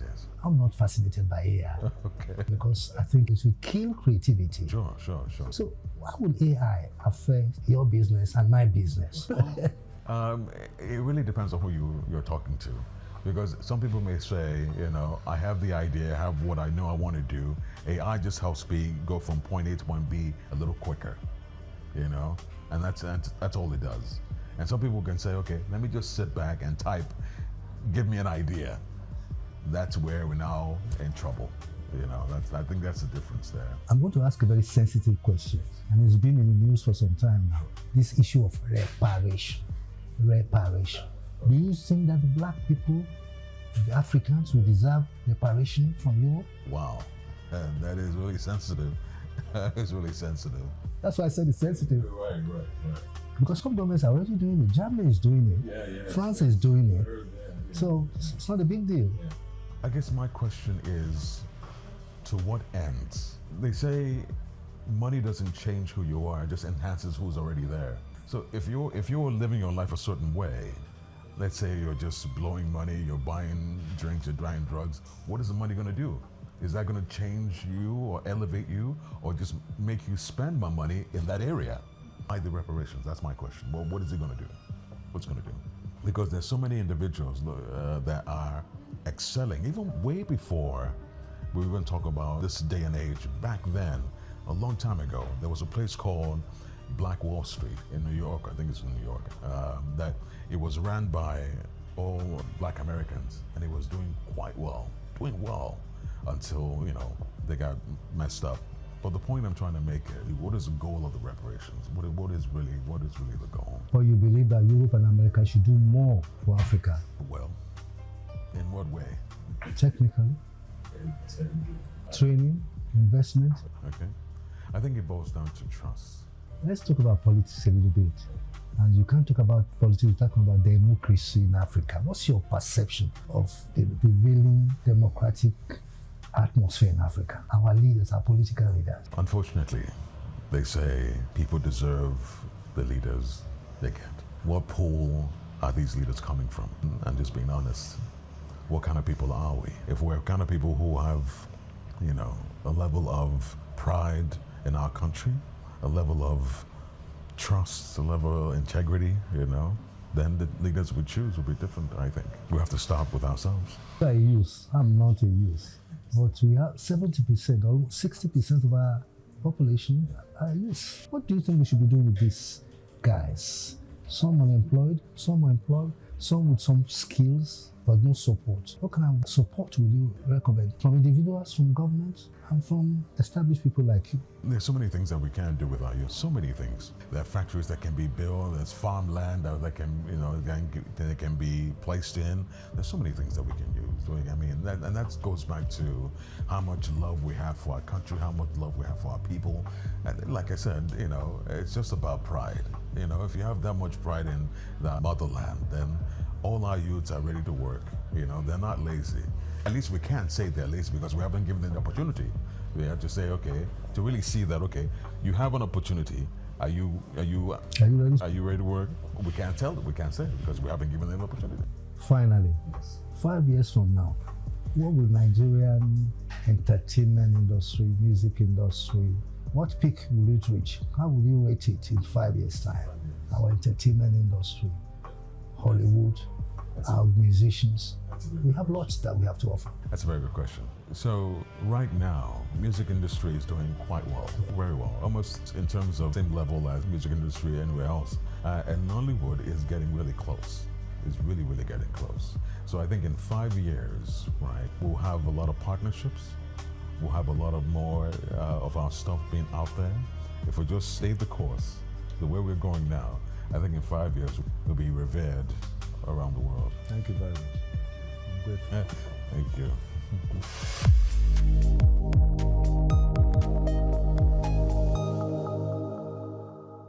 We've got just what you need right here at Femi Wash Media. Call it the Midas Touch, and you wouldn't be wrong. Let us record, produce, mix, and master your audio like nobody does. Reach us on our contact today for the best quality job.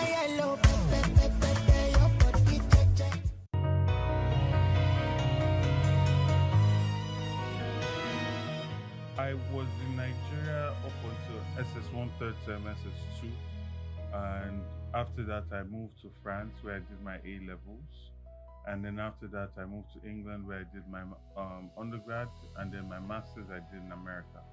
And European culture is European culture, right? For me, it's actually quite interesting because I learned so much more about Africa outside Africa. right? Because in the education I had in secondary school, there wasn't really much focus on our history or the greatness that Africa was. It almost seemed more like propaganda history, that our history pretty much just started slightly before colonization, and everything else we've become is either our journey to independence and carrying on the system that we're left with, right? Fortunately, schooling abroad brought this Afrocentric idea into my consciousness.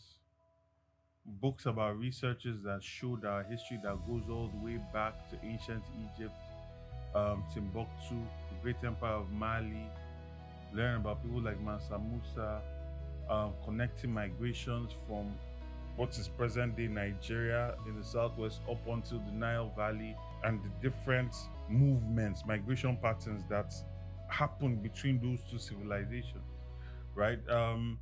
Aside that, the governance, giving one a higher expectation of what one should expect from government, giving one a higher expectation of what democracy should be or what it should look like, because you can't really operate outside of what you've been exposed to.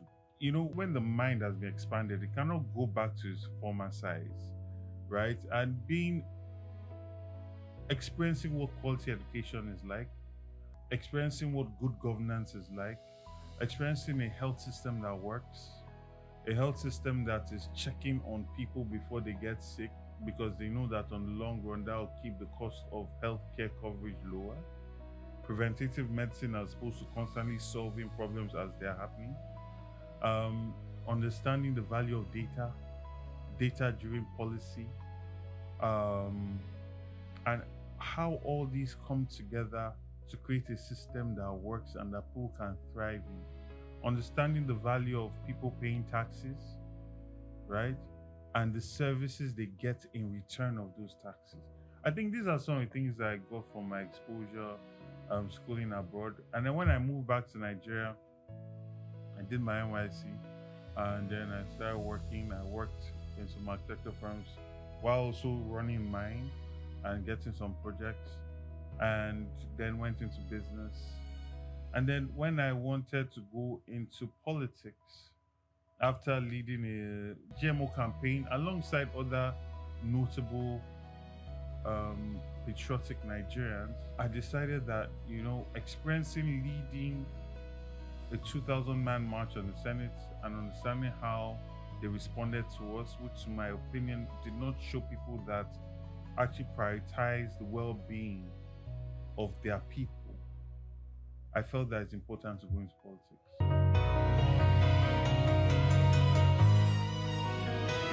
Okay, so I ran for student council president in high school and won.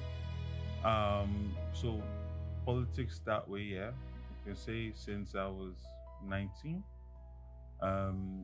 having an idea, having the manifesto and selling that idea, understanding problems and proffering solutions and implementation strategies. Yeah, so I can say 18, 19. When I came back and after the GMO, for those that don't know, genetic modified foods, we led a 2-year campaign against the Ministry of Agriculture that was chaired at the time by Akinwumi Adesina to prevent the adoption of genetic modified foods in Nigeria. And that process, engaging on politicians and our representatives, I felt that Nigerians deserve better. And I'm not one to just complain and point fingers or tweet on social media. I believe if you engage in something, you need to see it all the way. So I ran for local government chairman.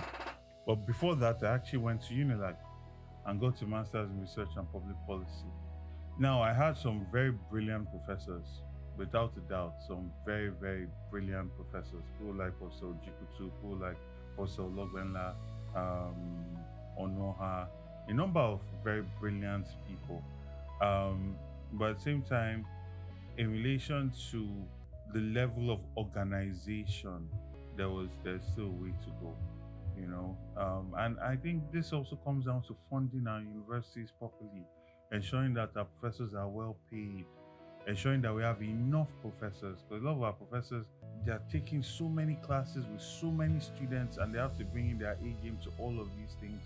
We need to prioritize education a lot more in this country, you know.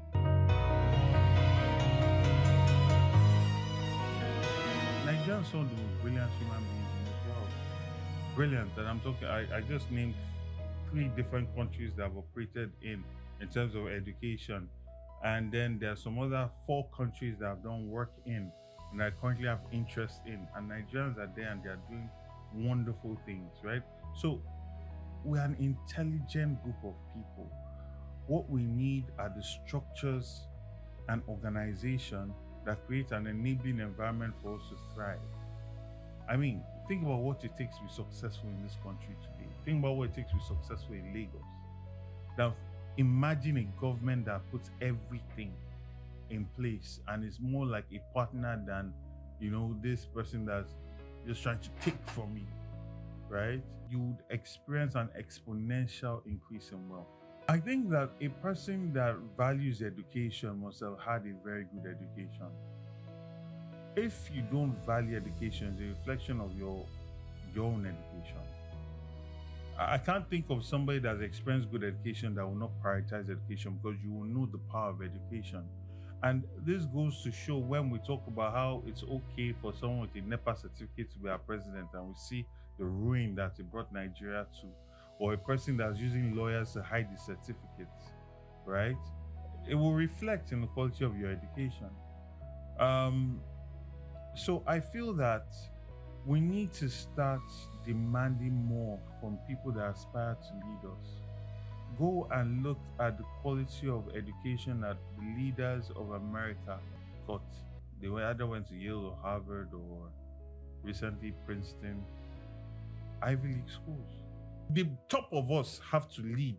This idea that you can just pick anybody to lead you to where? This person is like this with you. Where is he leading you to?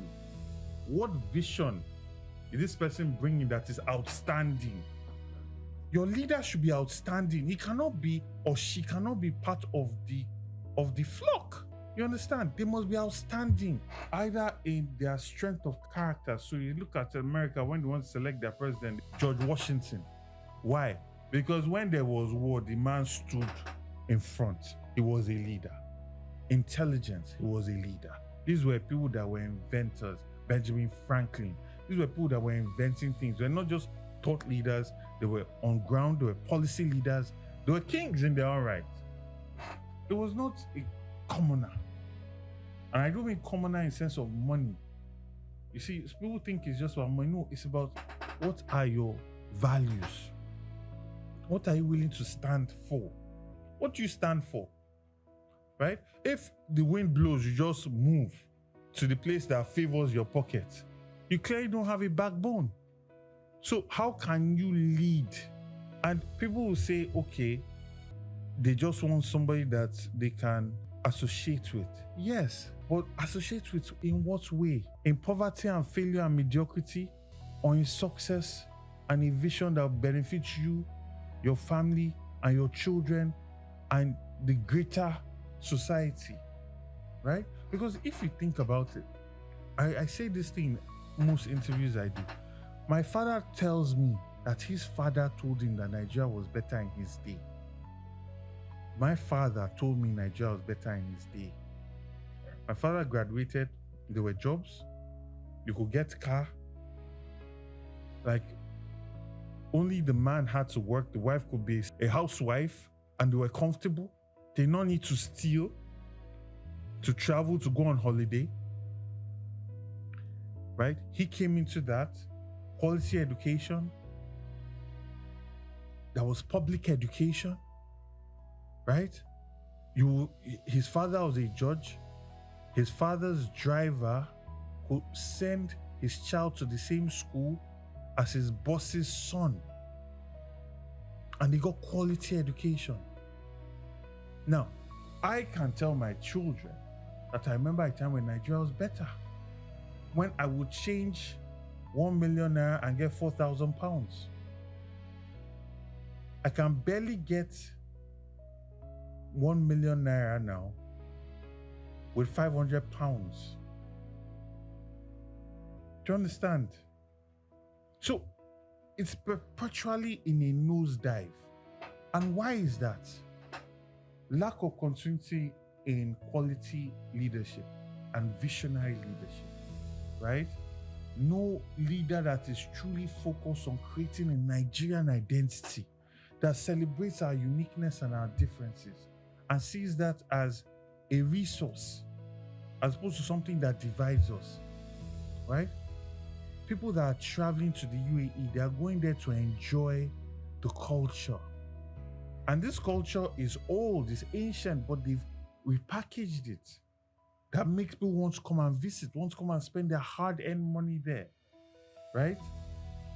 And this is the visionary type of ideas I'm talking about that will create jobs, right?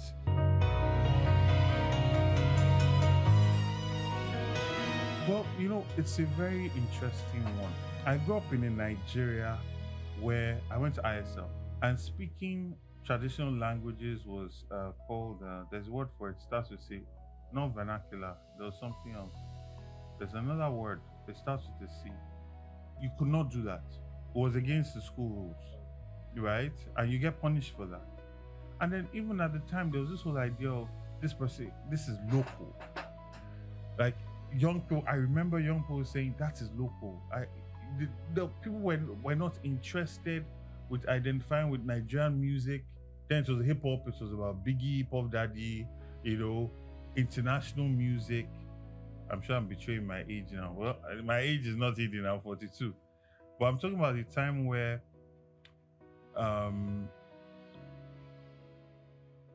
nobody was wearing trad.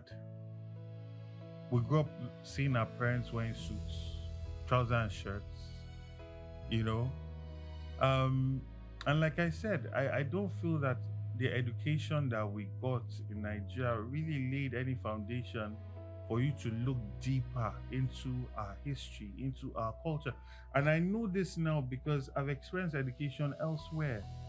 And I know how the British lay emphasis on their history. So that even if you're an art student or a science student, you had an in-depth knowledge of the history of your people. And this history is not just a linear one. It's one that is connecting different events and moments and always trying to show your people to be great, right? So you see the British will hide the idea of the part they played in slavery and enslavement.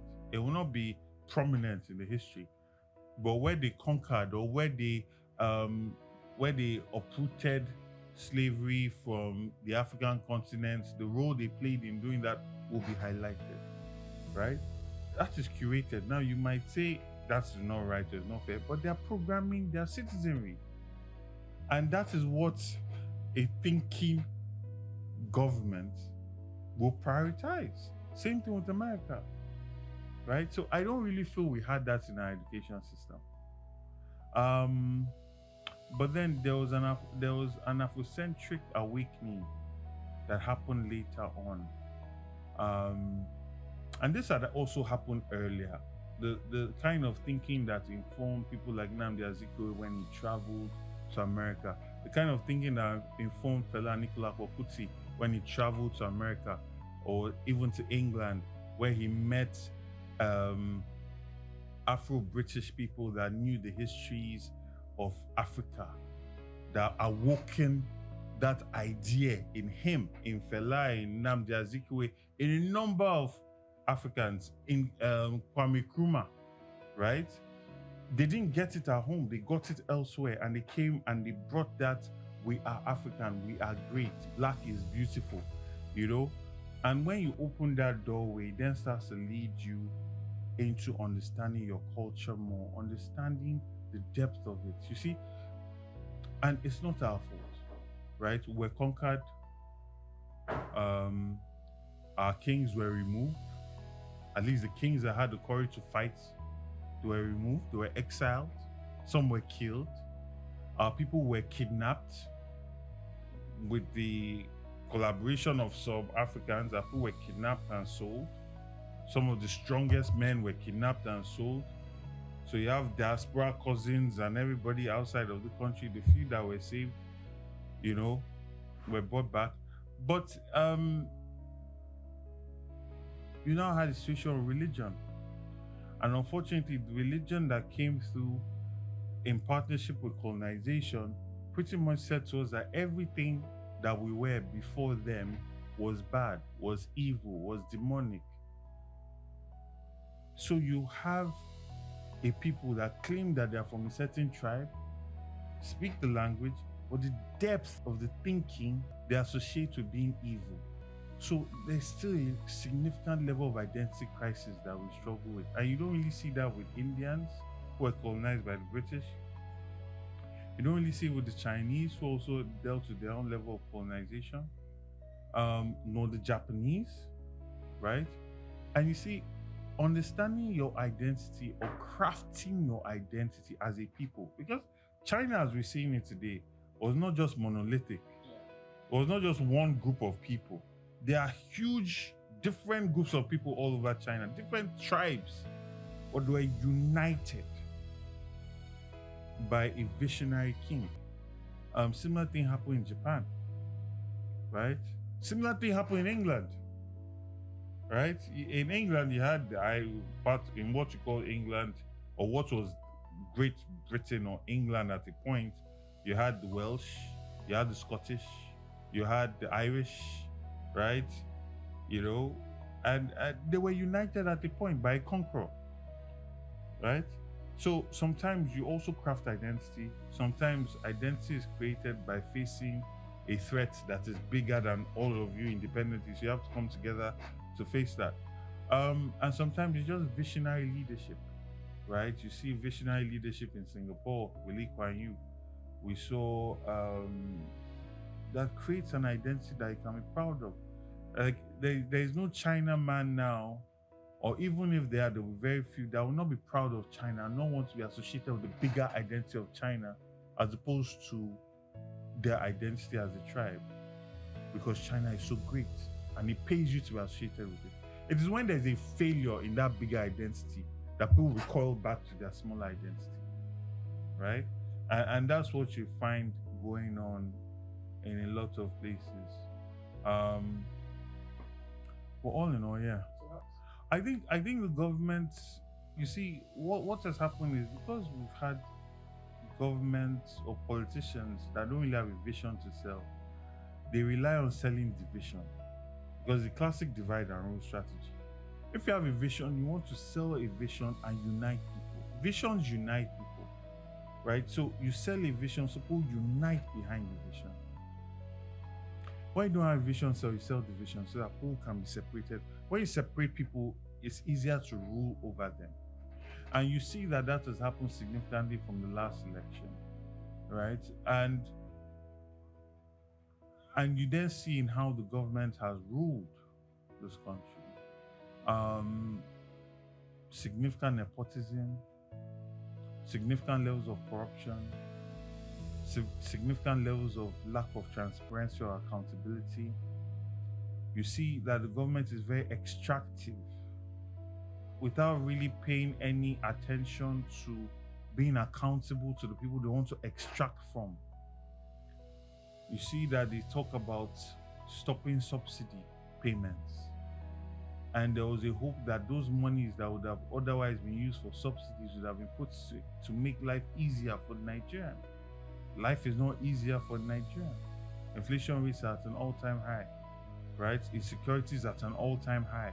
For the first time in decades, we're having a foreign country bombing our land, our territory, which is an indictment on the failure of our security system. And you think about how much money is spent on these things, on our army, on our military, that goes unaccounted for. And you see how corruption is rewarded by ambassadorial appointments. You know, so there's a lot of politicking as opposed to governance.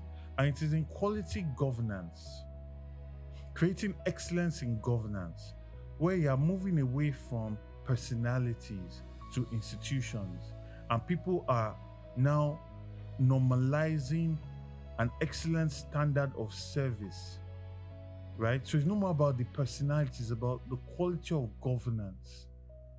Once that starts to be ticked, right, people will start to embrace the idea of Nigeria. When Nigeria is playing football, nobody is saying that that man is from this tribe, this person is from this tribe, especially if we are doing well. Everybody wants to be associated with that greatness that is Nigeria. When I finished school, I'm telling you, I went to a school where you did not have to leave the school to get the best jobs. Those companies came to do interview on campus. And I'm saying that myself and all my friends that were Nigerian were rushing to move back to Nigeria. It's not that we did not have the jobs or the potential jobs.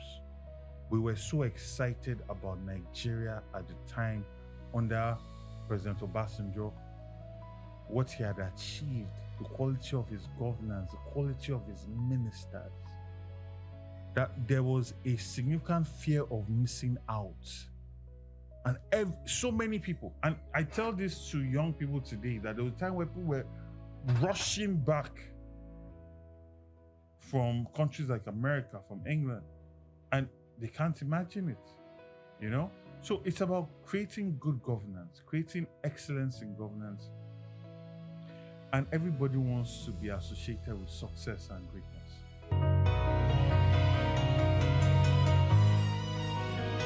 There was a time where we had governments that were very empathetic to the common man. They were welfareist to an extent. Governments like Alhaji Lateef Jakonde, and that was really the ideology of Obafemi Awolowo. It was very welfareist.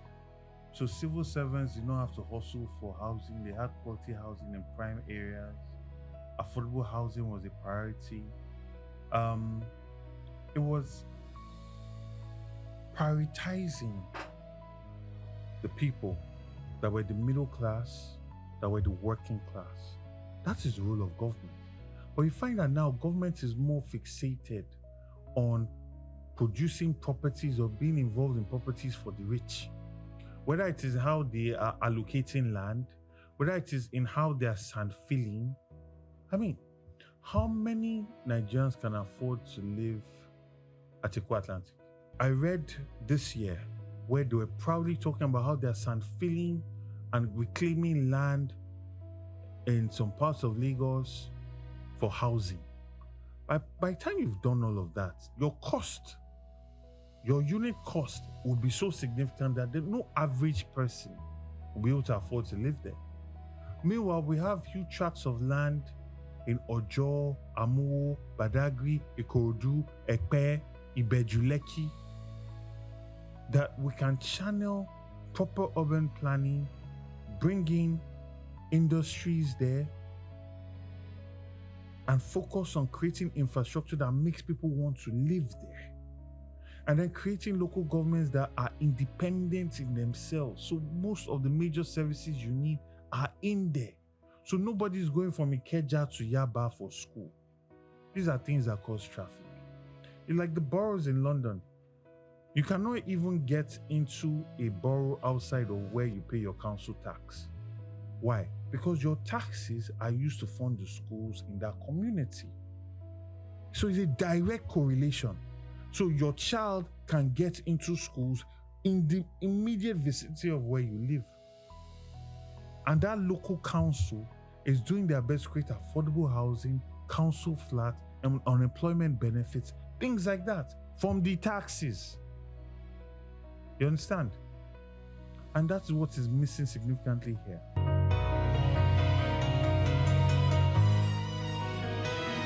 You've talked about flooding.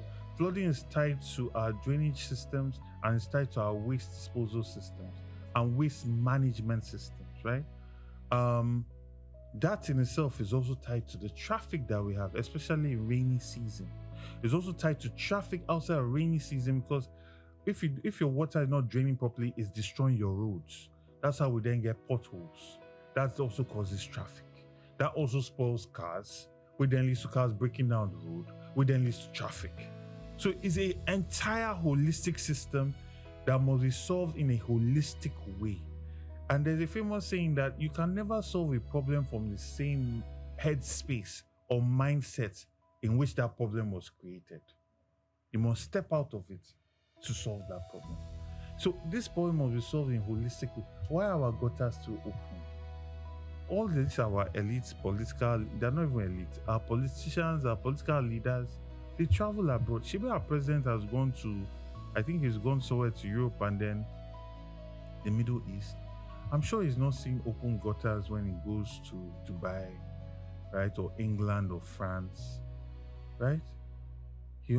I'm sure he knows of the proper draining systems in these places, right? So we need to do better as a people.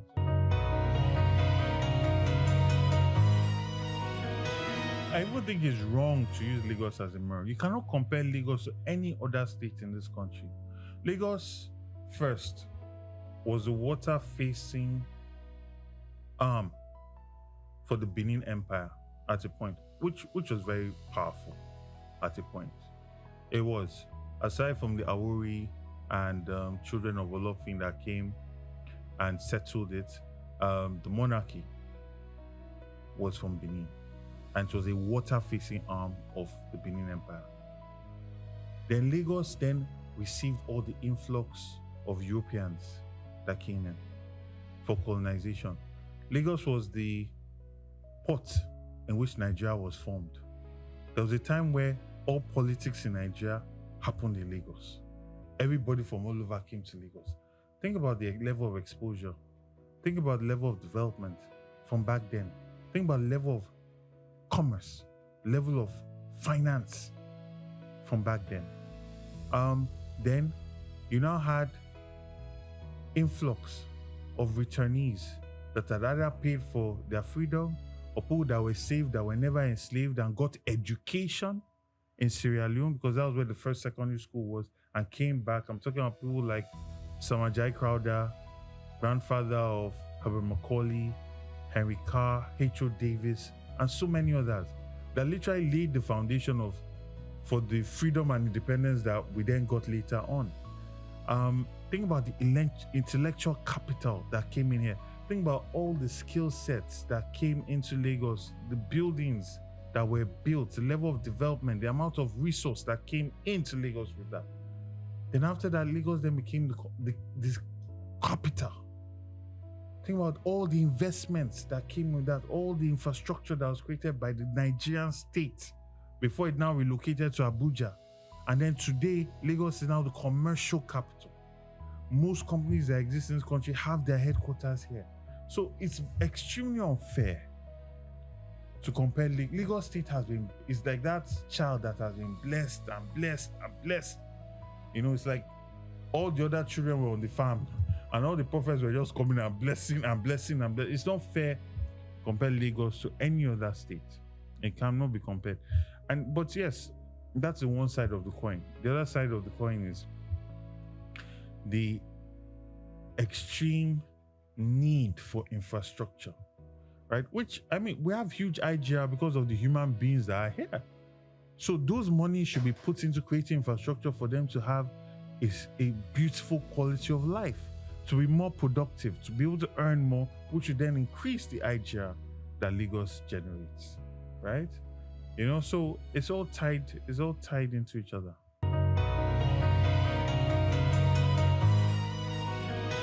Well, first of all, it's not a thing that's unique to me. You know, the APC Lagos especially, the APC Lagos arm of politics is bigotry. It's based on bigotry. I mean, there's still pictures of banners that were hung of Jimmy Agbaje being called Jimmy Chukwu, governor of the Southeast. He's a man that is blue blood from Ikorodu. We know his grandfather. We know his antecedents. We know what he did. This is not somebody that his history or his pedigree or his name or his age or his sex is under question or under any kind of controversy. We know him. We know his grandfather. We know his father. We know his family. Right? And this is what he did. So anybody that seemingly rises to challenge the Tinubu hegemony. The first thing that is challenged is your Yorubaness, right? I remember when they were saying that even somebody like Padi Banjo, the reason why he supported Peter Obi or was anti-Tinubu was because his mother was Igbo. Or they said Obasanjo's father is this. Anytime somebody challenges the Tinubu hegemony, they attack your identity. They try to strip you of your Yorubaness. In my situation, unfortunately for them, they could not challenge my family. They could not challenge our history. There are all sorts of nonsense. But I give God the glory that my parents are alive. You know, I give God the glory that my family has a very good habit of keeping records, all the way to newspaper articles from the 1800s. So imagine if one did not have that. Imagine if one's parents were not alive and these people just came together with this propaganda. You start questioning, what's really going on? But thank God, I come from a family that history has written a lot about, you know, so we know who we are. And as Lagosians, Amorawa, we know ourselves.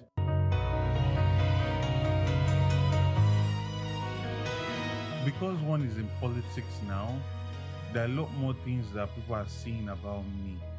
But I've been Afrocentric for a very long time. All you need to do is go and read my blogs. I still have a blog under if you search for it, The Hopeful Nigerian. And I've been advocating for history to return back to our schools, our traditions, our culture. The idea that no, not everything that existed before the Rainbow Man came here was bad. Right? There's bad in everything. There are people that call themselves Muslims that are killing people. There are people that were calling themselves Christian that were doing crusades and massacring people.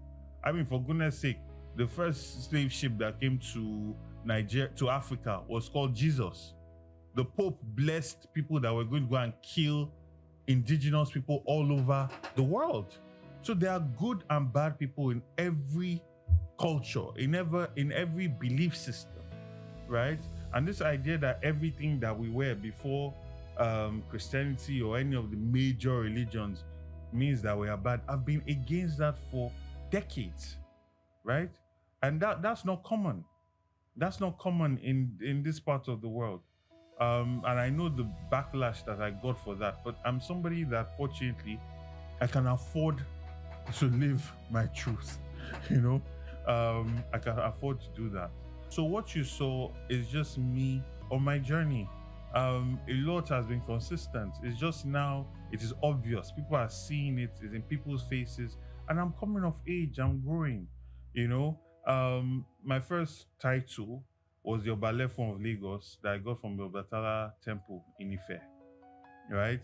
And that ties into my belief system that, you know, there is an African spiritual science, right? The entire binary code in which we build our computers is based on African traditional science, right? The understanding of time not being linear, but being circular and intertwining, right? These are things that quantum physics is proving, right? So you find that we have known things from time that science, Western science, is just interpreting and bringing to common knowledge now, right? And that is something that I will grow in. And you know, as some will say, your head calls certain things to you. You know, so that title is something that I embrace because, you know, it's something that I've understood and it's something I value. It's very important to me. And then also I am the Are of Igbale Koka, which is the house that was headed by Justice Koka. He was the Olori Eyo at a point, and Baba Isale of Lagos. So those are the titles that I have, that I got recently. As relates to Yoruba titles, I also have an Igbo title, Ochiaga of Ndibo in Lagos State.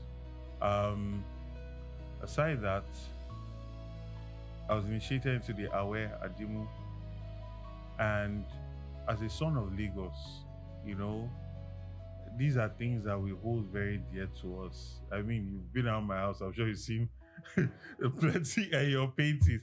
And if you go into any indigenous house, most of them, you see something Eyo. It'll just be there, right? Either it's the Okpan Bata and the hat, or a sculpture, or something, because it symbolizes our heritage, our ancestral heritage, our ancestral culture. It's our day to show, you know, who we are as a people, because Lagos, like I said, is a cosmopolitan port. So sometimes our identity gets lost. And there are always different groups that, you know, it's almost like when you talk about the history of Lagos, it's somehow covered by the history of Nigeria, because so much of the history of Nigeria happened in Lagos. But we have our own history, a very rich history, with a lot of intrigues, right? And Eyo Festival is for Lagos Island, a way of showing our uniqueness, our heritage, our culture. And that is not to say that it's only limited to Lagos Island. You know, we have brothers that are coming, Ikorodu, coming from Ekpe, coming from Badagry, and then all of these places also have their own rich culture and heritage. Like the Zangbeto Festival in Badagry is amazing. I cannot wait for it to be properly mainstream, for the government to actually bring it into mainstream culture. You also have the masquerades in Ekpe, in Ikorodu, masquerades all over the mainland, you know, all that Ikejai, Fakojai area, they have that culture there as well. These things need to be mainstreamed. They need to be brought into and repackaged, right? The tradition itself, the masquerades, the pageantry is beautiful, it's perfect. It's now the environment at which it operates, right? We need to create the environment that will pull tourists in, make them feel safe, make them feel comfortable, clean environments, right? That can now create these things with world-renowned cultural experiences that people fly in because they want to come and see. Think about the Brazilian Carnival, right? You know, I mean, yeah, things like that. We want people to fly in because this is how you generate income for those communities and, you know, also puts us on that world map.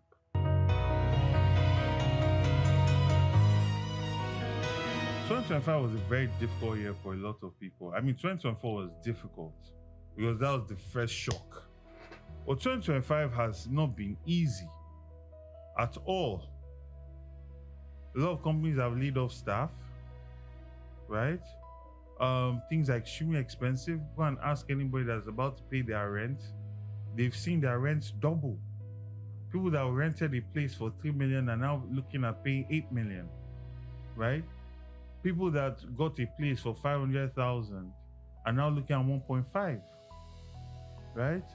I have to acknowledge that there is a new bill that's passed in the State Assembly that is pushing for monthly payments of salaries that's protecting tenants, and I think that's a very, very good thing.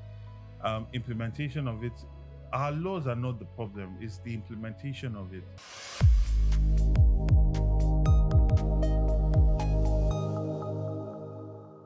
The Eyo Festival, also known as the Adamu-Orisha, is a traditional Yoruba festival unique to Lagos Island in Lagos State, the center of excellence. It is one of the most iconic cultural events in Lagos and serves as both a spiritual ceremony and a public spectacle. Eyo dates back to the 19th century, though original traditions suggest its origin may be older. It began as a rite of passage for the transition of a deceased Oba or High Chief in Lagos. In today's special report, Bayo Olaoye traces the antecedents and the genesis of this renowned cultural event. The first recorded Eyo Festival was held in 1854 to commemorate the passing of Oba Akintoye. Over time, it also became a celebration for the installation of a new Oba or to honor prominent Lagosians.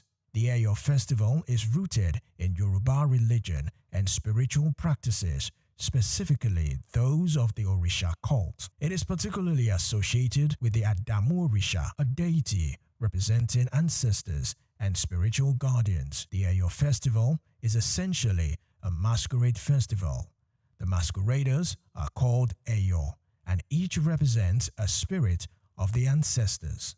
These Eyo figures are customized in flowing white robes with large hats and face coverings. They carry okpas, known as batons or staff, used to generally discipline those who break festival rules. The Eyo festival can also be described as a spiritual cleansing of the land and people, and used to escort the soul of a deceased noble into the afterlife. It invokes blessings and peace for the community, purges the city of evil spirit and misfortunes. The festival is organized by 5 major Eyo groups or Igas, also known as palaces, each with its own color and significance. Eyo Adimu, black, is housed in Iga Adimu. Eyo Laba, which is recognized by its red color, has Iga Idungoron as its palace, while Eyo Uniku, renowned for its yellow color, stays at Iga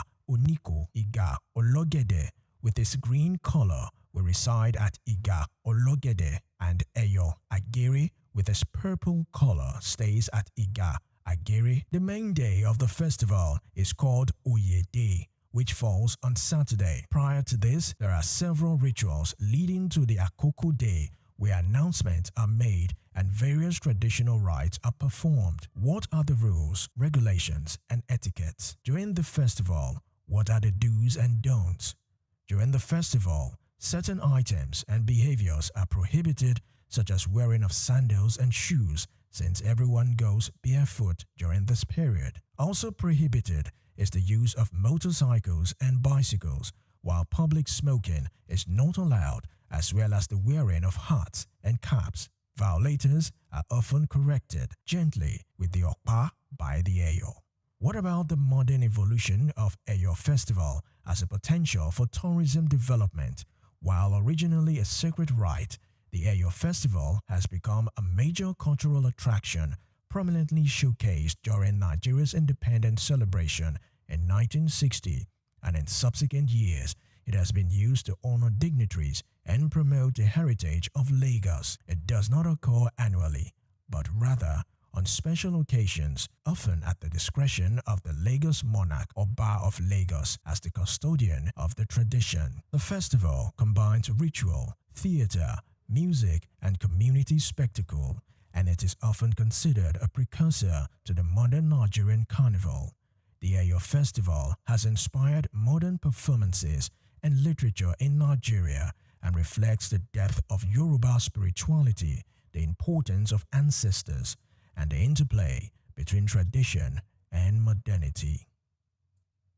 Olumide Shokoya reporting for SOUQ News TV.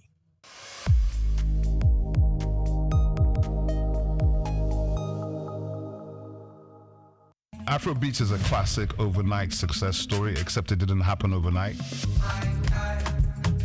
I'm happy to be here. One of the key things about the Omniverse is that it's designed to go beyond an event and designed to be fully something that people can engage beyond the summit. The point being that Nigeria has so much to bring to the world in terms of these things, but we will be bringing fresh energy, fresh ideas, a fresh engagement, and we're obviously open to collaboration. But hip-hop, it's never dies. What's the difference between Thor and Shango? Thor is approaching $50 billion in revenue. Shango's broke somewhere outside Lagos. And that's a lack of imagination on our part, Africa, and they're all Nigerian. So to be seen and to be noticed is very hard if you're not in the place where all the noise is being made.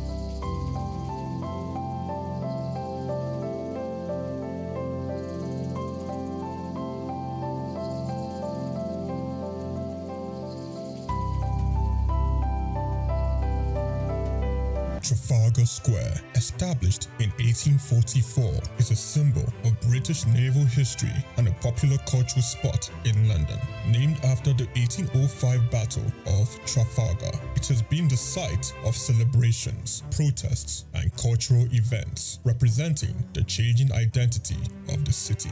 It houses several landmarks, like the Nelson Column, St. Martin in the Fields Church, and the National Gallery.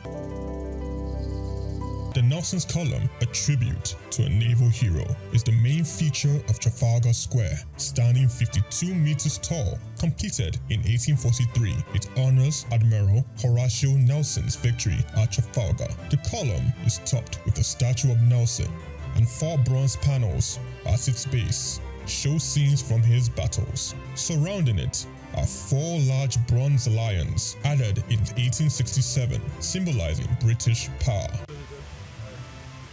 Iconic part of British culture, not just in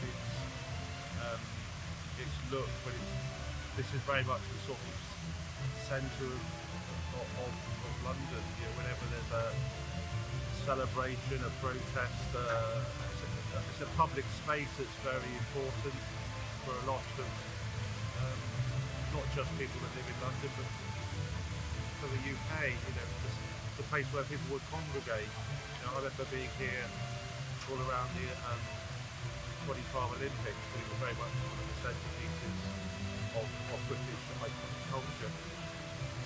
Yeah, no, you used to be able to climb on the lions when I was younger, but you can't do anymore. So there you go, that's progress for you. St. Martin's in the Fields Church, reputed as an architectural gem, was built between 1722 and 1726. It is known for its neoclassical design by architect James Gibbs, and is famous for its portico and steeple, and has influenced architecture worldwide. The church also a rich musical history, hosting concerts and helping the homeless. Yeah, I actually came to London just on a little day trip, and then I remembered that this church sometimes has classical music on, so I just popped in, and there's no concert, but there were some people practicing. So there's a quartet of violins, and they made some lovely, sort of practiced for some classical concert. So I really enjoyed just sitting there for 10 minutes listening to it. It's lovely. It's a really nice church, and it's nice that people don't use it much time. So we used to have a nice cafe as well.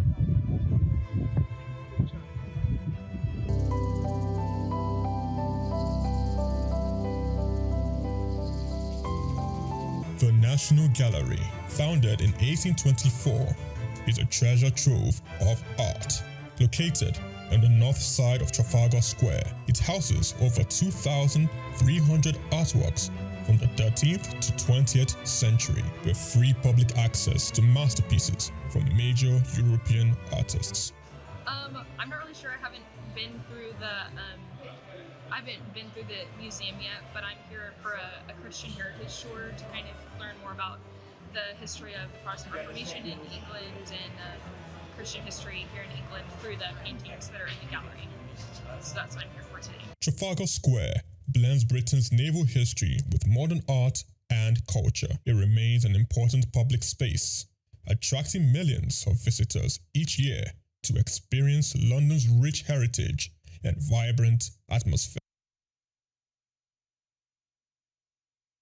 A new generation of Nigerian artists is breathing life back into the age-old craft of bead making, a tradition that has adorned the necks, wrists, and waists of Nigerian women for centuries. Beads have always held a significant place in Nigerian culture, symbolizing wealth, status, and identity.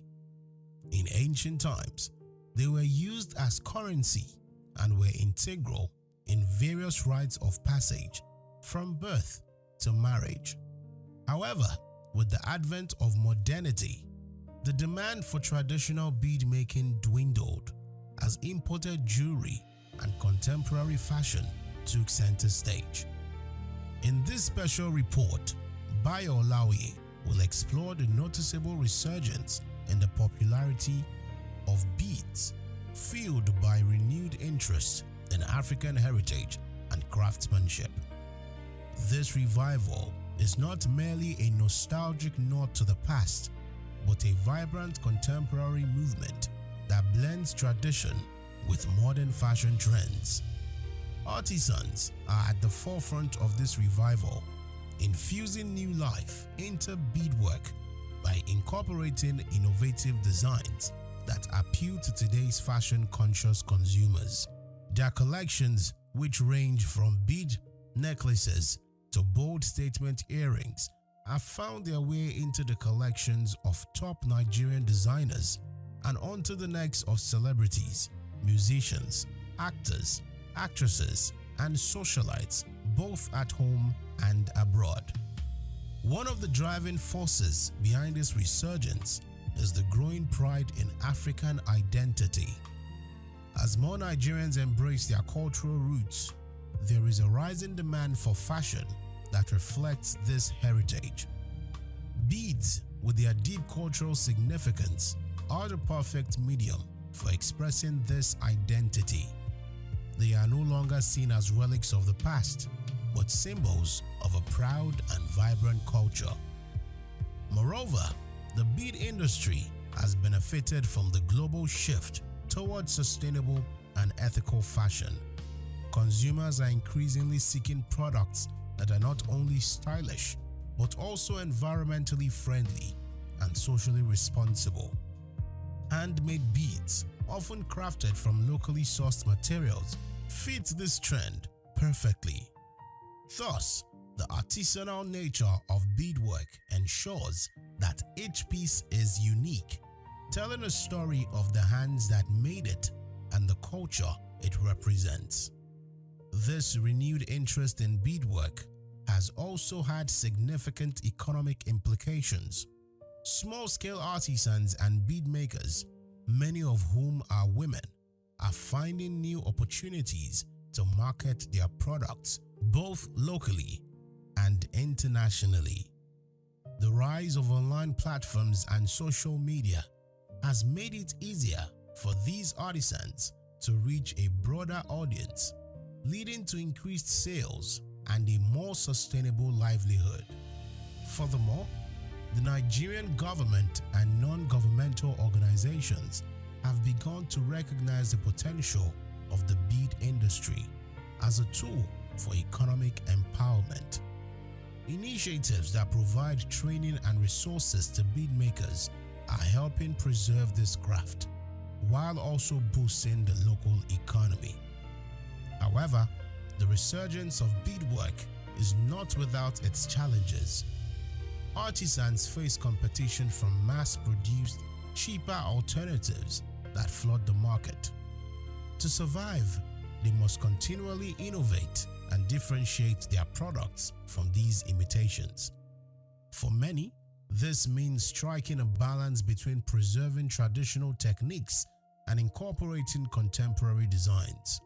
As Nigerian beadwork continues to gain recognition on the global stage, it is clear that this ancient craft is more than just a passing trend. It is a testament to the resilience and creativity of Nigerian artisans who are redefining what it means to be fashionable in today's world. It is a reminder that while fashion may evolve, the cultural significance of beads remain timeless. The resurgence of beadmaking in Nigeria is a powerful reflection of the country's rich cultural heritage. It is a movement that honors the past while embracing the future, proving that beads are not just ornaments, but symbols of identity, pride, and resilience.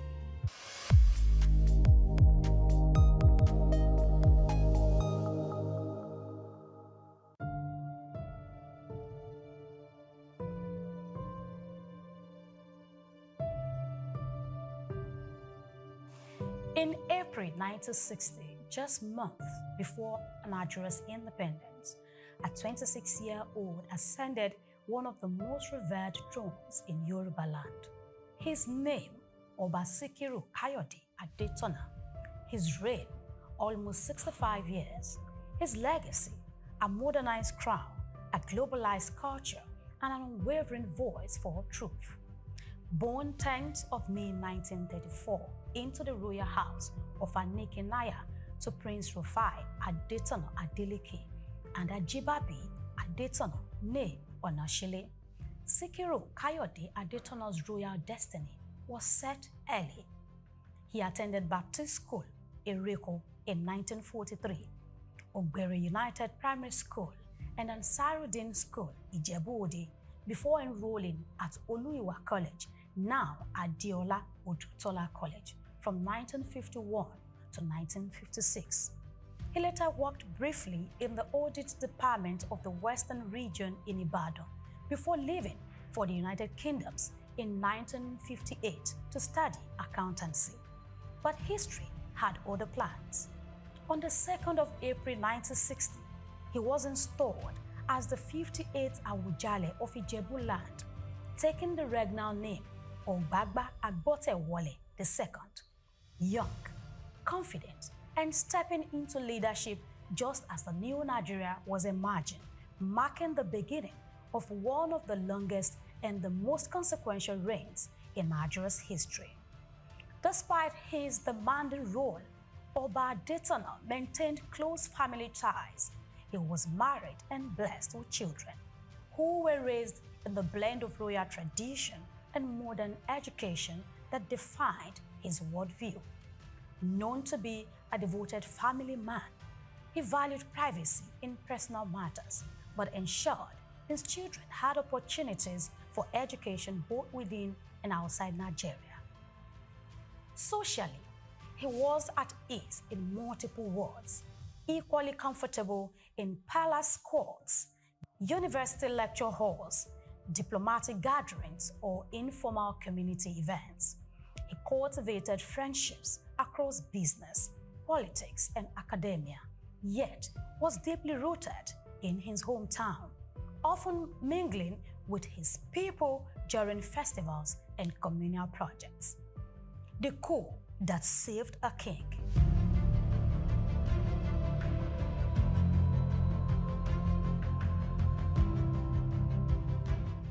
But destiny tested him. In the early 1980s, a government commission of inquiry moved against him. Suspension and deposition loomed. The order was to take effect in early 1984. Then came 31st December 1983. A military coup swept away the civilian administration, and with it, the threat to his throne. The Awujale returned more respected, more resolute. Beyond royal ceremonies, Oba Adetono built a reputation as a monarch unafraid to challenge authority. He spoke plainly on governance, justice, and public accountability. In 2016, he institutionalized those ideas by endowing a 250 million naira professorial chair in governance at Olabisi Onabanjo University, OOU, the first of its kind by a Nigerian traditional ruler. It was a deliberate investment in shaping ethical leadership for generations to come. The Oju Dioba Festival long predicted his reign, but under Adetono, it became an international spectacle, a celebration of Ijebu identity, Yoruba elegance, interfaith harmony, and cultural soft power. It drew politicians, captains of industry, global tourists, and the diaspora to Ijebu-Ode each year, making it both a cultural statement and an economic engine.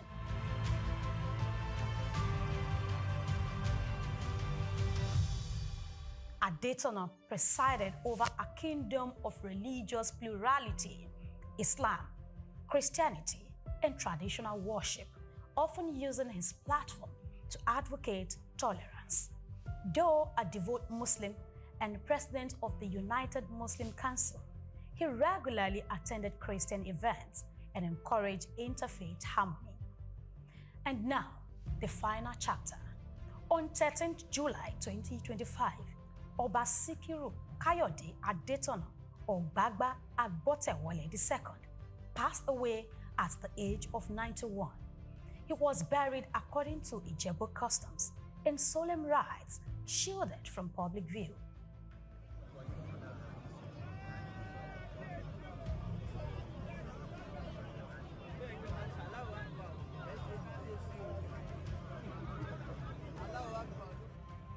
Attention now turns to succession and the weight of following one of Nigeria's longest-serving traditional rulers. Oba Sikiru Kayode Adetona reigned across 3 Nigerias: the colonial twilight, the start of military rule, and the promises and failures of democracy. He proved that a throne could be modern without losing its roots, bold without losing its identity, and proud without closing its doors. His voice will echo in the university lectures he inspired, the festival he globalized, the cultural pride he nurtured, and in the personal values he instilled in his family. As Ijebuland turns the page, one question lingers: whether or not the next Awujale will match relevance with integrity and tradition with transformation, following the path of the past hero. Grace Komolafe, SOUQ Perspective.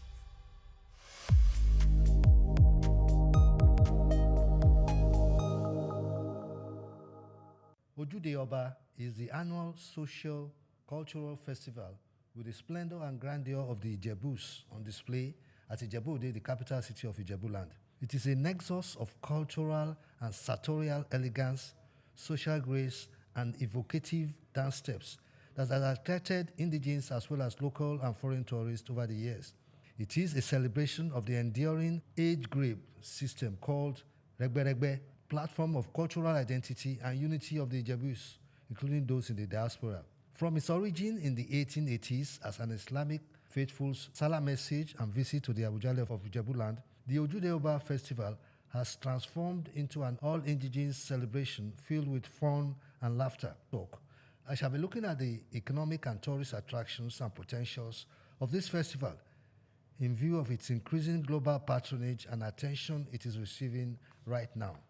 Credit for the transformative feats of social engineering concerning the Ojude Oba festival must go to His Royal Majesty Oba Sikiru Kayode Adetona Ogbagba II, since ascending the throne of his forefathers in 1960. It is a case of an iconic traditional ruler creating an iconic legacy. This year's edition of Ojude Oba Festival was estimated to have attracted over 2 million people and several more millions of a global audience. The social media was agog in transmitting the grandeur of the occasion. As is usual, Ijebu-Ode experienced vehicular and human traffic gridlock, especially in the city center, where the Palace of the Awujale and the Palace Annex hosting the event are located. It is a measure of the economic derivative of the celebration of Ojude Oba that all hotels in Ijebu-Ode and environs were fully booked from Saturday, June 15, 2024 through to June 28 to Wednesday 19th, the day after. Food and drinks vendors also made boom sales, catering for the teeming patrons at the celebration. At the venue of the celebration, opposite the palace, the Awujale was resplendent in the majesty of his royal regalia, supported by other traditional rulers in Ijebuland, with Governor Dapo Abiodun of Ogun State, also an Ijebu, adorned in a desired native dress of sunshine colors that stood him out as a sartorial connoisseur. But then, in all good things, there are few contrary people sold to skepticism and negativism. The 2024 Ojude Oba Festival attracted such people who erroneously and mischievously described it as a fashion jamboree of no consequence to the welfare of the hosts and the environment. These skeptics and critics wondered why the Regberegbes should not offer scholarships, build health centers, and construct roads and boreholes. Some people even dismissed the Regberegbes outing at Ojude Oba Festival as a wasteful fashion extravaganza. In their anger, they wondered what a hell is this Ojude Oba Festival? What an empty hype. The coordinator of the 2024 Ojude Oba Festival, Chief Fasi Yusuf, told journalists that the Regberegbe had not only been feeding the people and educated the youths, as it were, but have also been providing infrastructural facilities. He described the Regberegbes as interventionist development agents, citing such instances of their interventions to include the 20 million naira renovation of the male surgical ward at the State Hospital in Ijebu-Ode, renovation of Nigerian Police Area Command Ekpeba, Ijebu-Ode, and building of police posts in different parts of the city. The 108-page Ojude Oba Festival 2024 brochure listed some of the other activities engaged by the various Regberegbes, as the resuscitation of the moribund School of Nursing and Midwifery Ijebu-Ode, scholarships to indigent students, construction of 4 blocks of classrooms at Omu Ajose Comprehensive High School, and 3 classroom blocks at Imososi Primary School, Agoiwoye. Other activities include the rehabilitation of roads, provision of boreholes and solar street lights, support to orphanages, homes, and homes for special needs, and free medical services for indigents. Chief Fasi Yusuf, who is the Bagbimo of Ijebu-Ode and Secretary to the Awujale Council of Chiefs, stressed that it had become imperative to enlighten skeptics about the extensive ramifications of the Regberegbes as a unique, populist, socio-cultural, economic platform where services were provided for the community and also for members. He pointed out that the Regberegbes had become unifying and uplifting platforms with the enhancement of the well-being of members, financial and health-wise, considered collective responsibilities of the age group, where investment loans, payment of hospital bills of sick members, and donation to families of deceased members are made. Talking personally and professionally after my private investigation, interaction, and discussion, I will say categorically clearly that the glees and colors associated with the Ojude Oba Festival is outside the ranks of any cultural festival in Nigeria. What Nigeria advertises to the world in Ojude Oba is cultural elegance and communal cohesion. It is this cultural elegance that is being proposed as a tourism potential and strength for Ojude Oba Festival as a major global tourist destination.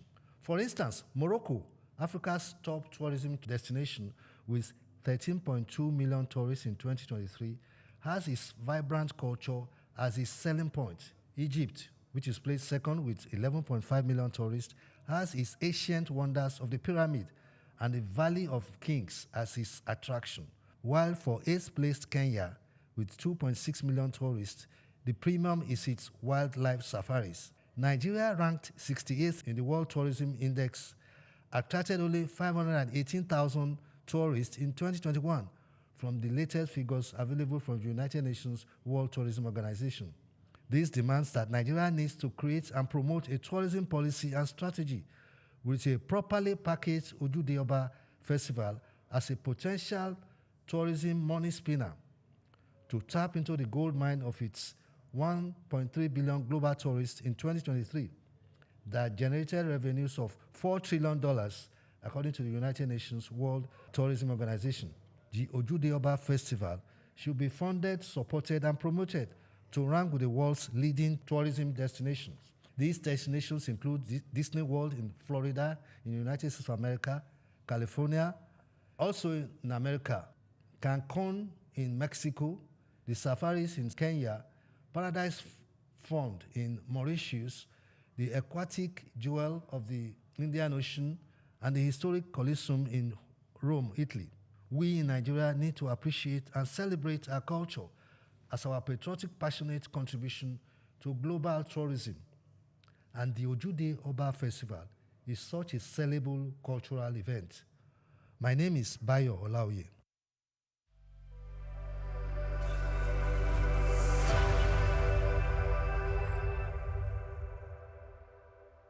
Festivity is more than celebration. It is the soul of many communities. Festivals light up people's hearts, giving them a sense of identity, unity, and continuity. There are moments when culture speaks loudly, reminding generations to erode their values, norms, and traditions. In Anambra State, one of the most revered and celebrated festivals is the Ofala Festival of Onitsha. Deeply rooted in history and spirituality, Ofala is not merely a royal ceremony, expression of pride, belonging, and resilience. It has become a unifying force, strengthening the bond between the monarch and his subject, while also positioning Onitsha on the global cultural map. According to research by Bayo Olaoye, veteran broadcaster and cultural analyst, the Ofala Festival has transformed into more than a cultural showcase. It has become a catalyst for socio-economic growth, contributing over 1 billion naira annually to local commerce through festival-related activities. This growth reflects in vibrant trade, booming hospitality, creative industries, and transport services that all thrive during the festive period. At its core, Ofala is our spiritual renewal. The monarch emerges from seclusion to commune with his people, marking the end of a sacred period of reflection and intersection for the community's well-being. Day 1 of the festival, known as Iru Ofala, is dedicated to the monarch. The Obi of Onitsha appears in majestic regalia, saluting his people to the rhythm of traditional drums, a display of authority, continuity, and grace. The second day, Azu Ofala, belongs to the people. Age-grade societies parade in vibrant uniforms. Dance troupes perform with energy. Entitled men and women honor the throne.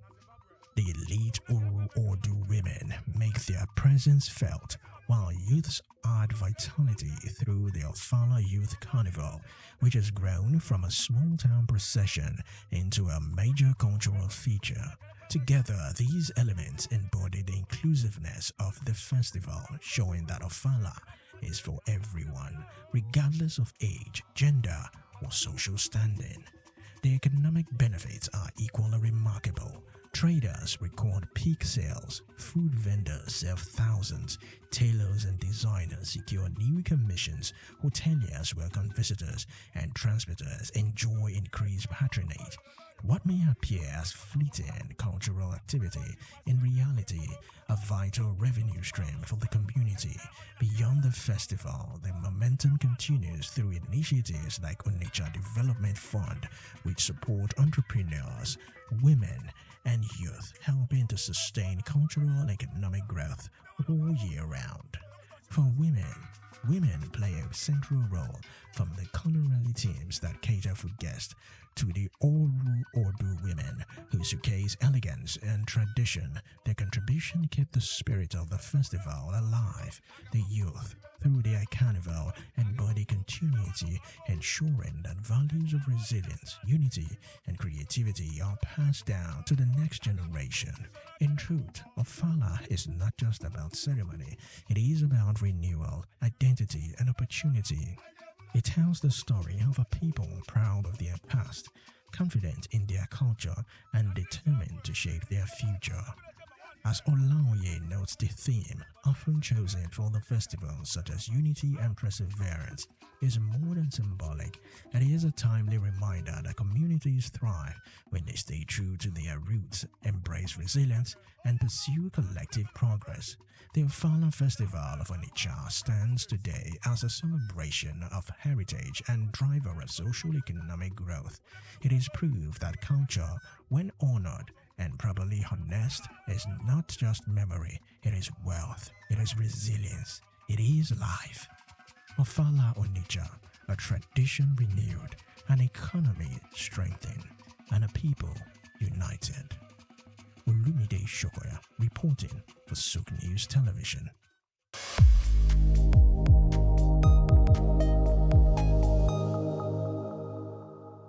Africa is on the rise, and at the forefront of its growth is a sector as old as civilization itself, agriculture. Once marked by subsistence farming and challenges with food security, agriculture in Africa is now experiencing a powerful transformation. From the fertile lands of Nigeria to the tea fields of Kenya, agriculture is driving economic growth and lifting millions out of poverty. African governments and internal investors are taking notice, pouring in resources to support smallholder farmers and expand sustainable farming practices. Digital innovation is playing a major role in this transformation. Mobile apps provide farmers with crucial information on weather, market prices, and crop management. These digital tools are empowering farmers to make informed decisions, increase their yield, and get fair prices for their produce. Now I know when it rains, I can plan my planting better, and I know where to sell my crops for a good price. It's really changing our lives. We are committed to investing in agriculture as a pillar of our economy. Our goal is to make farming not only viable but a source of wealth and stability for our people. African countries are also scaling up for exports, especially in high demand crops like coffee, cocoa, and cashew. By focusing on quality, Africa is capturing a larger share of global markets. But the transformation goes beyond exports. Across Africa, new farming techniques and policies are helping to meet domestic demand and reduce reliance on food imports, contributing to food security across the continent. Women are also a key part of Africa's agricultural revolution. They make up a significant portion of the agricultural workforce, and initiatives are empowering women farmers with resources and training to enhance productivity. From subsistence to sustainability, the future of agriculture in Africa is bright. With innovation, investment, and resilient communities, Africa is sowing the seeds of prosperity.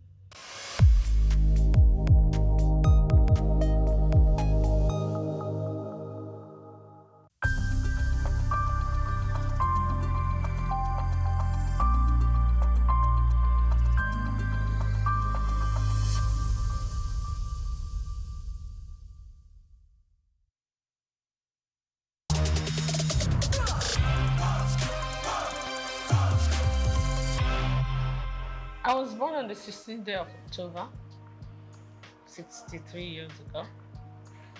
I'm from Opobo, yeah, and went to school.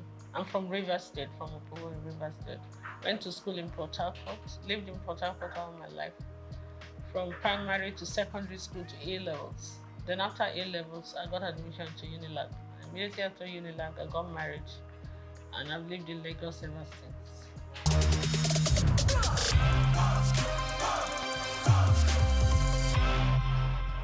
Well, it was fun for us because me and my husband were very young. My husband was 25, I was 21 and all that. But we learned on the job. We were friends. We were friends for 3 years when I was in Unilag, university, and we came out, we got married. So we're like children that just got married. But I had my parents. My parents were his very good friends. So when I get naughty, he would report me to my parents. When I didn't know these kind of duties were demands of somebody's wife, they would tell me, this is my responsibility. I'm like, no. I will agree to some, I will not agree to some. But I mean, it was fun. We had our ups and downs, but we kind of pushed through it. And then the children started coming, and it was a different ballgame.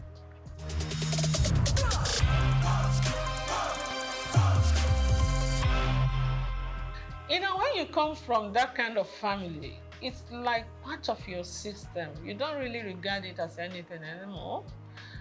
But sometimes I get the shock of my life because there was a time my in-laws came to Opobo for one ceremony, and I saw the king. And he gave me a hug and he gave me a pick. And they were like, whoa, the upper Benin won't even shake your hand, you know, as a woman. I'm like, okay. I mean, it's the same family, you understand? So we're used to that. I think we take it for granted.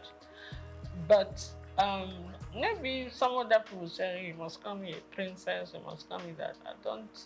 I'm not into all those kind of things. I'm not at all, I've never been. So I can't start tomorrow. But yeah, great King Jaja of Opobo, my great-great-grandfather. And my children, when they studied it in school, they went to Corona school.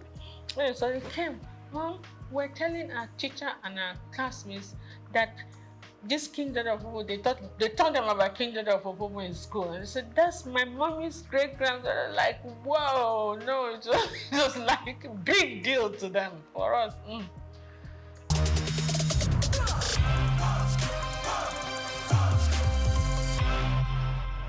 Absolutely, upbringing, my personal choice too, because you could be brought up one way and choose to go another way. You understand? One of my philosophies in life is like this: you're not the tallest in the world, you're not the shortest, you're not the prettiest, you're not the ugliest, you're not the richest, you're not the poorest. Oh, just get with it. Do you understand? If you're looking for beauty, there are more beautiful women than you say. If you're looking for ugly, there are uglier women. If you're looking for tall, you're looking for it. So what is it? Do you understand? You didn't come into this world with anything. You're not going to go with anything. So just be grateful to God for whatever you have or whatever you are. Work towards improving on it, improving your relationship with God Almighty and improving your relationship with your fellow human beings. That's my philosophy in life. So what's the point carrying all the chips on your shoulder? It makes life heavier for you.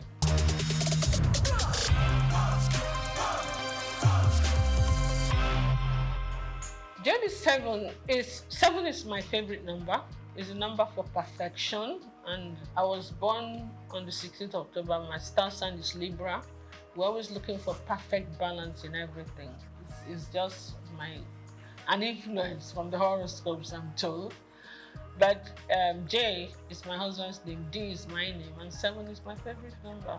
Lazy way of forming the name of a company, isn't it? So I did, and it stuck. And I knew I was going to go into couture, so that was it. Easy.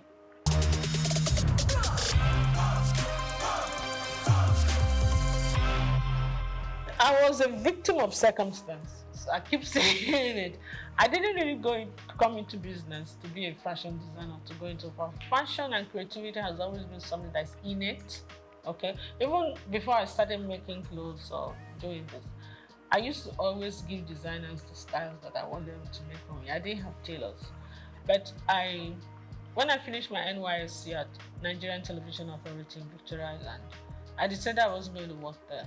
I wanted to work in a more organized setup. You understand? Because of management traineeship, because I never worked all my life. You know, my parents were very protective. I'm the last girl in the family. They were always very protective. You know? So I said I wanted to work somewhere, and I prayed about it. And I got into Unilever. Then it was called Lever Brothers. And for 5 years, but you know, the intensity of work there became a bit much for me because I was a young mother. I had 2 kids then. Was going on having the 3rd one, so it became a bit time. Sometimes Unilever was one of the biggest. When the international directors come in, we used to be the ones to host them with all the Unilever affiliates. Linters, the advertising agency used to be all the Nigerian breweries, USC, you understand, AJC, we're all Unilever group. Sometimes I won't get home until 3 a.m. when we're hosting, and with kids in the house, it can be a bit much. So I'm like, I prayed about it and I decided something has to give. It's either your family, your children you will not give them the attention they need then, and they were growing fast, or your job will suffer, and then you will not be happy whichever way. So I decided, you know what, let my priority be my family, and I decided to go back. And I put in my resignation. That was not what I'm fine. When I did, my chairman refused to accept the resignation. So I had to use another way to encourage him to accept it. So I left Unilever. I said, okay, I wasn't the type of person that was suited for being a housewife. I wanted to do the kind of business I would do, but still have 100% time for the kids. So when the kids said, oh, they're having something in school, I'm there, okay? I decided I was going to just market corporate gifts. When I was in Unilever, I was the assistant corporate affairs manager in charge of press. So, and being in Unilever at the corporate affairs level, I already knew a lot of companies. So I used that opportunity to get back to those companies and introduce my new business. And in the first year, I actually made more money than my 5-year stint in Unilever. So that was the number encouragement. You make more money doing your own business. You have more time for your kids, for your family, and for yourself. And you travel quite a bit because you have to go and buy the corporate gifts. So it was a win-win. Then, a few years down the line, the president, Olusegun Obasanjo, came in and said they were doing backward integration and they were going to stop the importation of all this corporate gifts and a lot of other things. So we were actually forced to look inwards. And when we started looking inwards, that's when it hit me that apart from BIC that was being produced by Eleganza, we're not really manufacturing anything in Nigeria apart from textiles and maybe I think Eleganza was doing food flask or something. And which corporate body do you want to give as end of year gift? So what we had to do now, because a lot of my clientele were like Shell, Chevron, I started looking inwards. I said, okay, if I have to do something, I can do beddings, pillowcase trimmings, table covers, table placemat, napkins with fabrics like Ashok and Adi. I can do jute bags, you know. It came to me.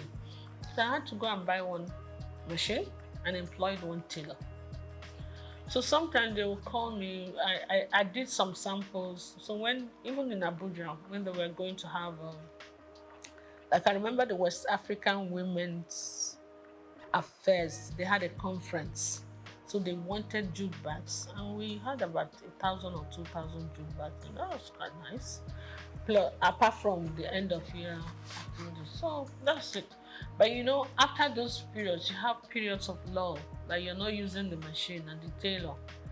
You have to be paying tailor for doing it. I'm like, why am I going to these people to make my clothes? Tailor, oh yeah, this is the style I want. I started first by giving some of my clothes, repeat it. You did well. So I started designing. I could sketch very well.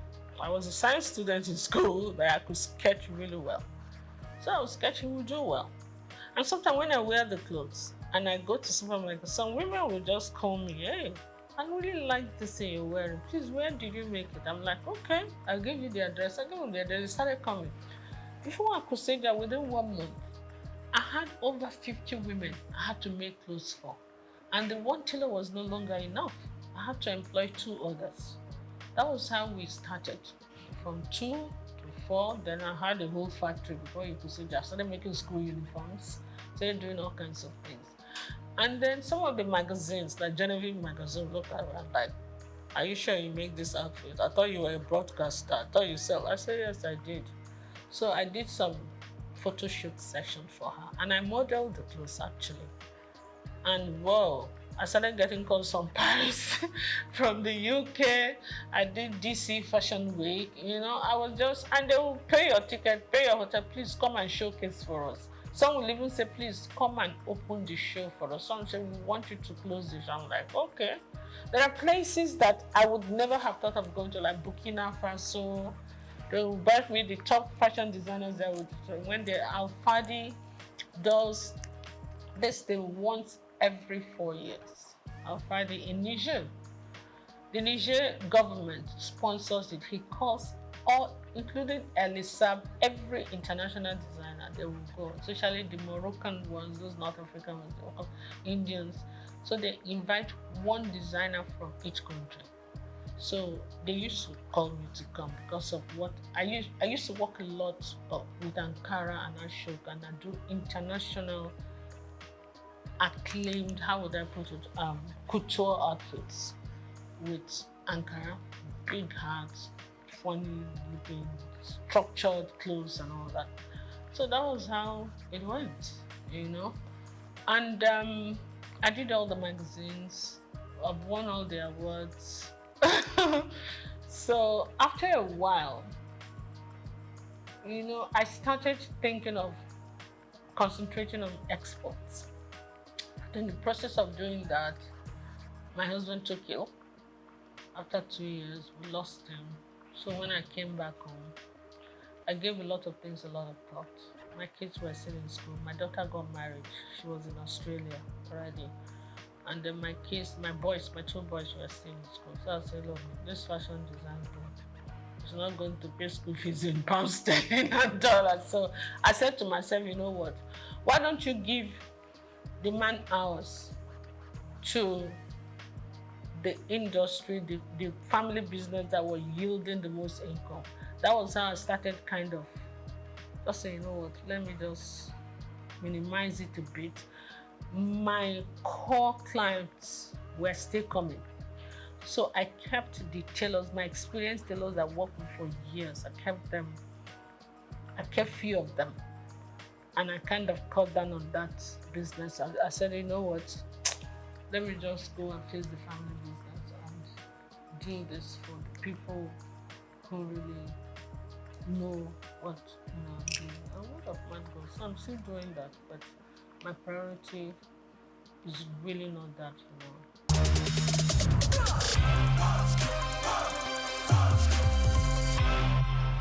When you look at me the first time you see me, you see a fragile woman that don't like to sweat, that is spoiled, that like to be kept. I'm like, what? Absolutely not. My husband didn't want me to do anything. He just felt he wanted to spoil me. I said, that's not how to love me at all. Please. It's either you kind of understand the person I am. I'm a very creative mind. This mind has to keep working, or I'll make life miserable for you, you know. What I will advise, even women who are willing to work, you don't even do one job. You must get at least more than 2 streams of income. Otherwise, you will not make ends meet. That is the truth of today's world, you understand? Then those ones that want to be kept, no matter how wealthy your husband is, wealth is not static. Some people start today, when they retire, everything goes downhill. Some people mean well, they love you, they want to take care of you, but nature calls, they part ways. Some marry other women, some leave, some die, you understand? So anything can happen. I will advise them, everybody, try to be as independent as you can, financially independent. I think you actually earn more respect when you do that. And then also, when things don't work out too well for the husband, no matter how rich you are, you don't have to put him through too much stress. You can take care of yourself, you can take care of yourself, you take care of him, you encourage him, but let him not feel that the world has come to an end. You know, a man feels happy when he knows that his back is covered, even when he's not making it. You understand? It doesn't make him lazy, it makes him very grateful. Yeah. So I will advise everybody, get something doing. Do something that will enable you earn good income if you can. Do something that you also enjoy doing.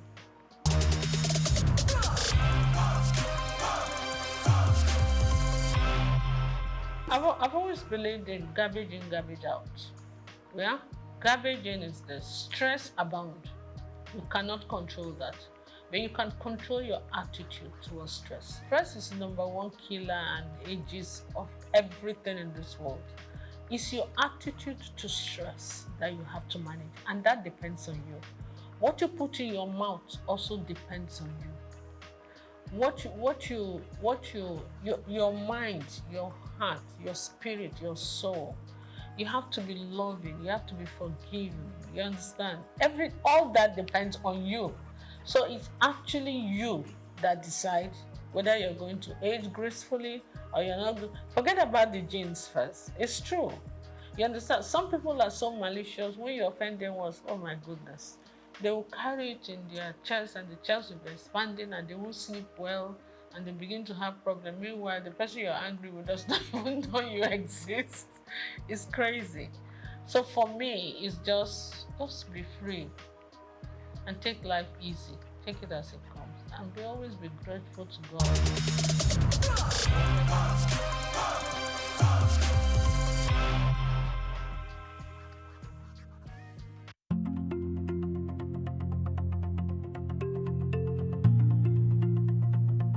Ever wondered about the heartbeat of Africa? It's in its music and dance. From the ancient rhythms of the djembe to the vibrant moves of gumboot dancing, African cultures express stories, history, and community through incredible artistic traditions.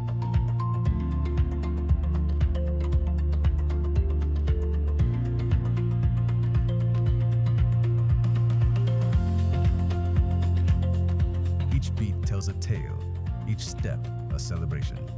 Discover the diverse sounds that unite and define communities across the continent. This is more than entertainment, it's a living heritage.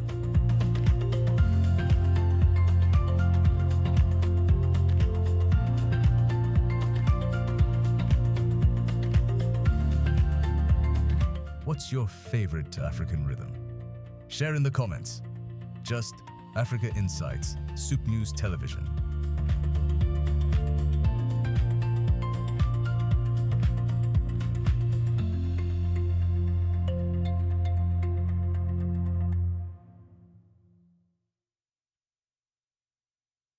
When we talk about South Sudan, Africa's youngest nation, having gained independence in 2011, we often focus on its political journey or natural resources. But there's something else that holds deep generational value in South Sudanese lives, which is cows. In South Sudan, cows aren't just animals, they are everything. They are currency, they are status, they are identity. Among groups like the Dinka and Nuer, a man's wealth isn't measured in cash, it's counted in cows. Cows pay dowries, settle disputes, mark the birth of a child, and even the death of an elder. Boys grow up in cattle camps, learning not just to herd, but to lead. Songs are written about prized bulls. People name themselves after their cows. It's love, not ownership. And no, they don't eat them. Not casually. Cows are sacred. They are milked, admired, and even mourned. Only in rare ceremonies, funerals, farming, or great misfortune is a cow killed for food. To eat one is to part with a piece of your soul. I'm Moyosore Adibi for Just Africa, only on SOUQ News TV. A beautiful Tuesday afternoon, the 18th day in the month of August 2026, and I'm excited to welcome you to Just Africa on SOUQ News Television. I am Sarah Owusu-Ansah, and it's a pleasure to have you join us once again on the program. And you know, today we're talking about something very interesting. When we talk about Africa's economic potential, we often think about natural resources, agriculture, manufacturing, technology, and entrepreneurship. But there's another side to this. There's another enormous asset that sits in plain sight, which is Africa itself. From the pyramids of Egypt to the beaches of Zanzibar, the landscapes of Southern Africa, the historic cities of West Africa, the wildlife of East Africa, our festivals, food, fashion, music, art, and diverse cultures, the continent possesses a tourism that is difficult to replicate anywhere else in the world. Yet, despite this enormous potential, Africa continues to attract a relatively small share of global tourism, and there is another question worth asking.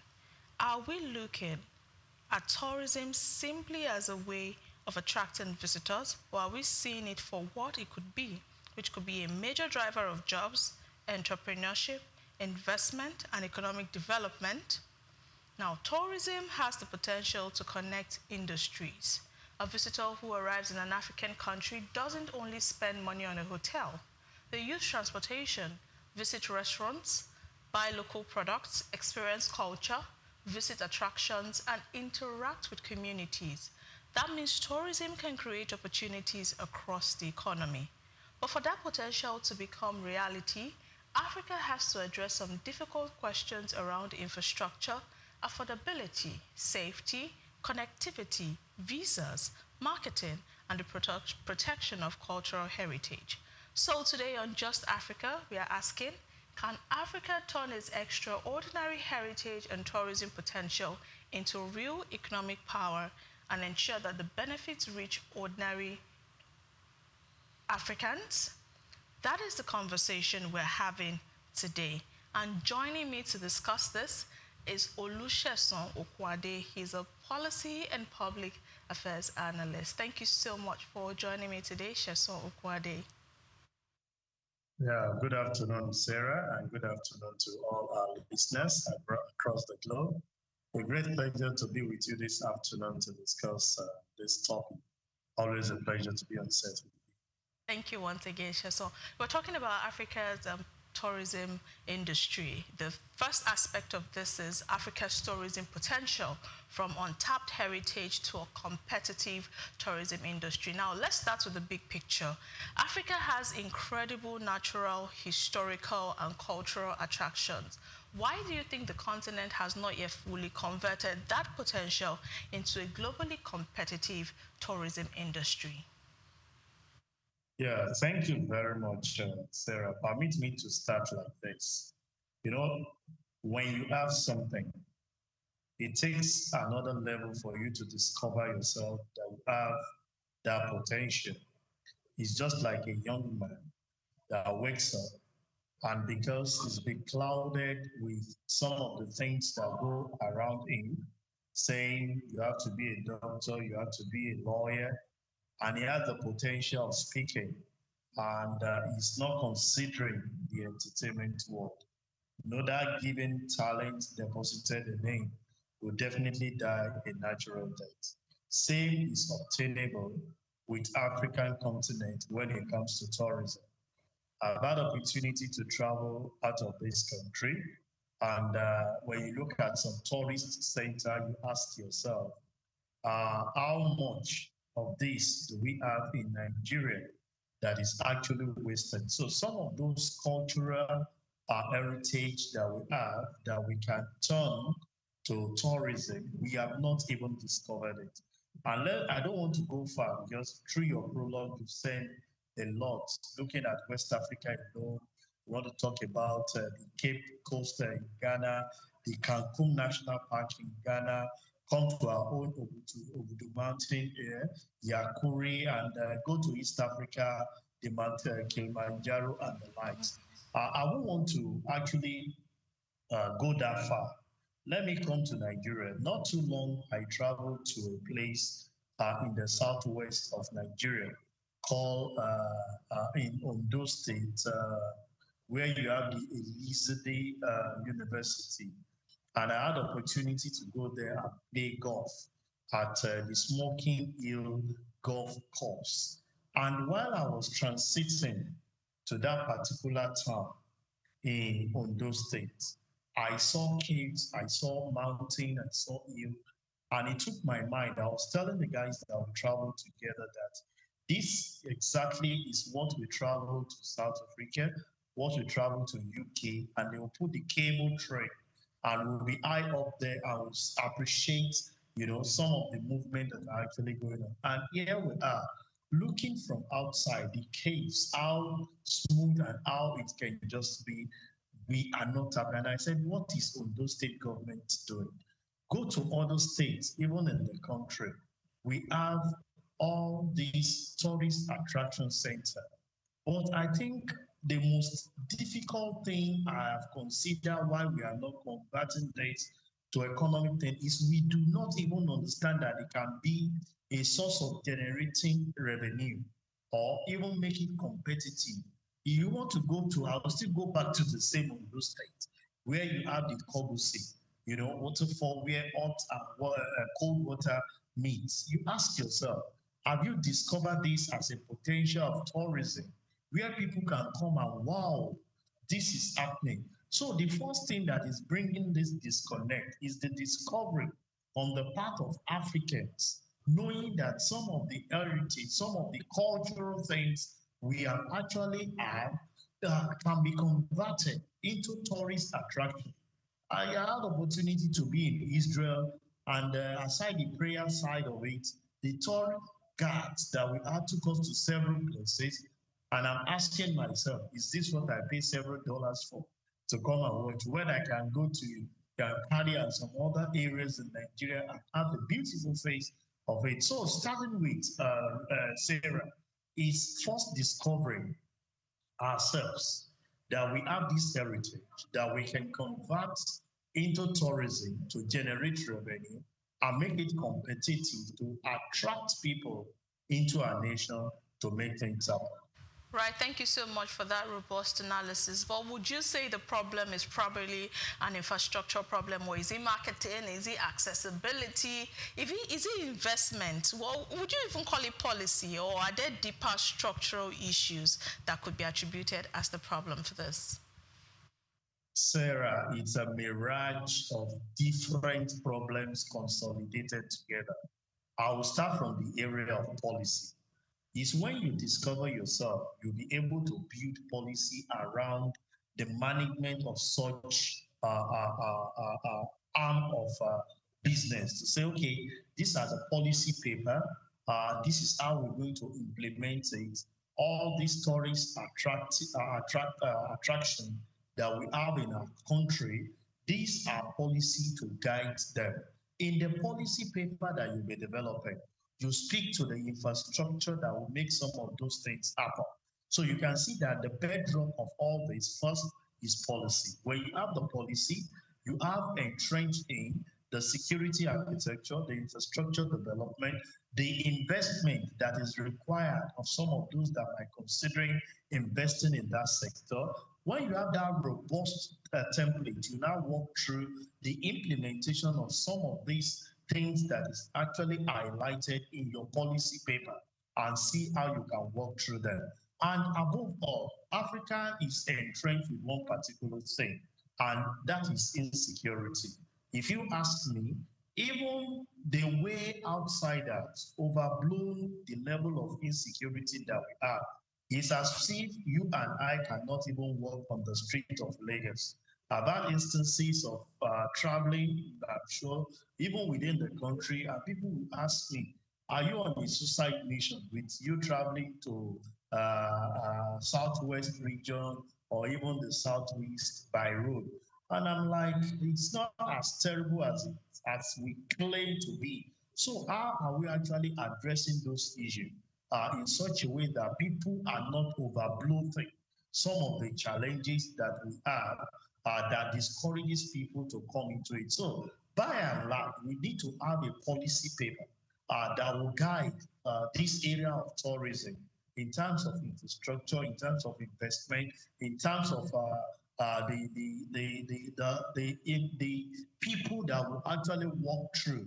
What are the basic qualifications expected, even for some of the tour guides that will be taking us around some of these things? So we need to first have a policy paper that will guide in the area of tourism.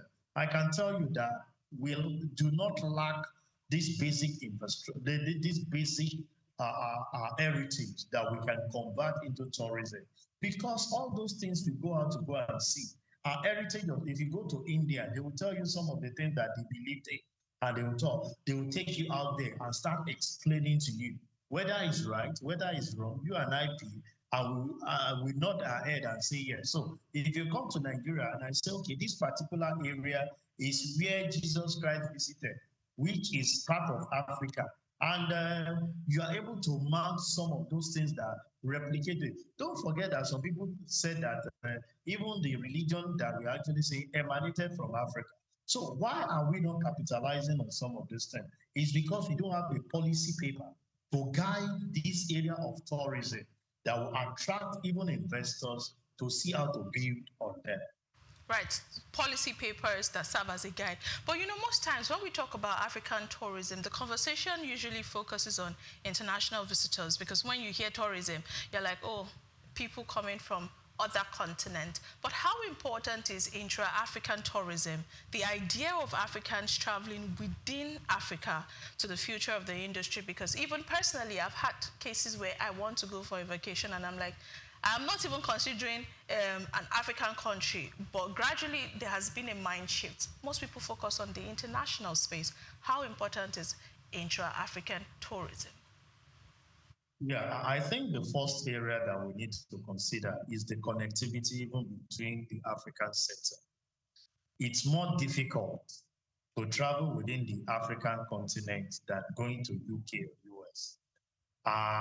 Not until late that we had airline that was actually flying. I think my visit twice to Gambia stipulates the number of hours, and I asked myself, am I actually traveling out of African setting? With this, I have to take you to a particular country before they connect you back to Gambia, and took like almost the whole day. The complexity in the area of our connectivity in Africa is something that our leaders need to actually work on. I'm sure the African Free Trade Zone has been bottled up because it's even more costlier to move goods from Gambia to Nigeria, from East Africa to West Africa, from South Africa even to the North Africa. It's difficult and of great complex to move and migrate within the African culture, which is not obtainable when it has to do with areas in the Europe. So that is one fundamental problem why a lot of people consider it as a challenge.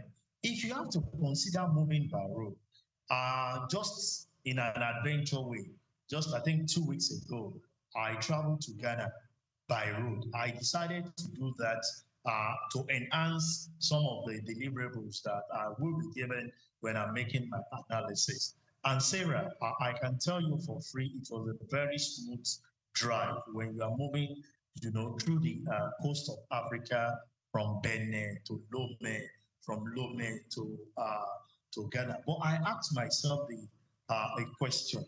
I'm moving within West Africa, and it's pretty difficult for smooth movement within the African setting as if I'm going to Europe, where people have to be asking me questions. In fact, the worst of it was when we're actually coming back, and with my green passport to enter Nigeria, several questions were being asked from us, and I asked myself, we don't face this kind of over scrutiny when we travel to Europe. So you ask yourself, is that encouraging on your path to travel within African cities? So the connectivity between African continents needs to be improved upon if we must encourage tourism. And I can tell you, I went for a golf tournament in Ghana, and it was quite insightful. I'm like, I've been to Ghana severally, but I was in Tema, and we visited several areas, their beach, very lovely area, planning to even go to another. Golf has enlightened me to travel more these days. Our Semota golf course, we have been told that it's another mind-blowing inside Accra, inside Accra. But the major problem is the connectivity. The way you have a smooth ride when you travel to Europe, either by rail or even by water system, is difficult for us to have in our continent, Africa. To even travel by air, it takes you a whole day, as if you are going to Australia. That area, our government needs to decisively improve on it so that we can celebrate ourselves the more, rather than saying that it's the foreign. When you don't believe in things that you have locally, how do you want to attract the foreign people to come and participate in what you consider as your own? How many Europeans do you see leaving their continent to say they want to, except they want to come and explore and look at areas where to catch out with? They know there are lots to tap from Africa, but they would rather stay within their continent to enjoy some of their vacation that we have. So we must encourage, and the government, the AU must be intentional on saying how our people within the scope can definitely encourage themselves to partake in some of these areas. There are a lot of beautiful things in Africa. that I can tell you that if it's tapped into and the connectivity is made easy, we'll definitely enjoy the largesse of what we call deep tourism industry. Right, you mentioned connectivity. I was going to ask you a question about the cost of it, but you've also touched on it, whereby it's sometimes even more expensive to travel from one African country to another African country than it would be, traveling outside that continent. But you've already spoken on that. But before we wrap up with this segment, there's also the issue about perception. Some international audiences still associate Africa primarily with poverty, conflict, disease, or wildlife, and sometimes it reflects from the kind of movies that they see, the kind of documentaries that they see, giving a wrong perception. They see Africa as, I saw a video one time, it was just a comic relief, but it was communicating something where someone from the Western world was asking, do you guys even have water in Africa? There's this depiction, but how much does Africa's global image, affect tourism, affect investment, and affect people's willingness to visit the continent? Yeah, I think we are basically and typically our problem. You ask yourself as an African, do you believe in African culture, values that is actually being celebrated globally? Not too long you heard about in Brazil, our local language here are actually being, studied and people acknowledged it. But it is still in the same country. Sarah and I will find it difficult to allow our children to even speak our local dialect and want to go in the European way. So first and foremost, we must believe in the culture and the heritage that we have. When you now go to the entertainment world, to depict what African is all about. What is the function of the census board? What are you marketing to the world about yourself? It is the way Sarah portrays herself that I'm going to handle her even in the public space. It is the way Sheson said he is that people will attract him. So most of the time we communicate and demarket ourselves with some of the products that we have even to the major world. I can tell you, in terms of corruption, insecurity, it pervades globally. But you will not see the way our own people move on social media, castigating ourselves and demarketing ourselves. And European will not actually do that. How many of us believe even in the country or even in the continent where we found ourselves? I continue to tell a lot of people, I have opportunity to have actually relocated, but I told myself, will I want to be considered a second fiddle outside the shore of this country, or I want to build my country in such a way that it will attract foreign people that will come and enjoy some of the good things that we have. Way we market ourselves. When you look at some of the local movies we produce locally, it depicts evil all the time. While the white men are bringing in innovation, creativity of what they are doing, all we are doing is how we are killing ourselves, how we are changing ourselves. So we must have a reorientation of mind and depict how we market ourselves to the global space. The way you portray yourself is the way that people will actually welcome you, and it's a major thing. And it must start from home, start from childhood. Make people, the younger generation, to have belief and confidence, even in this nation. If you see a younger generation now and asking, what actually do you want? Oh, I don't want to study in this country. As soon as I'm finished, I want to go to Canada, I want to go to US, I want to go to UK. Some does not even know some country, they will just make mention of it because they are.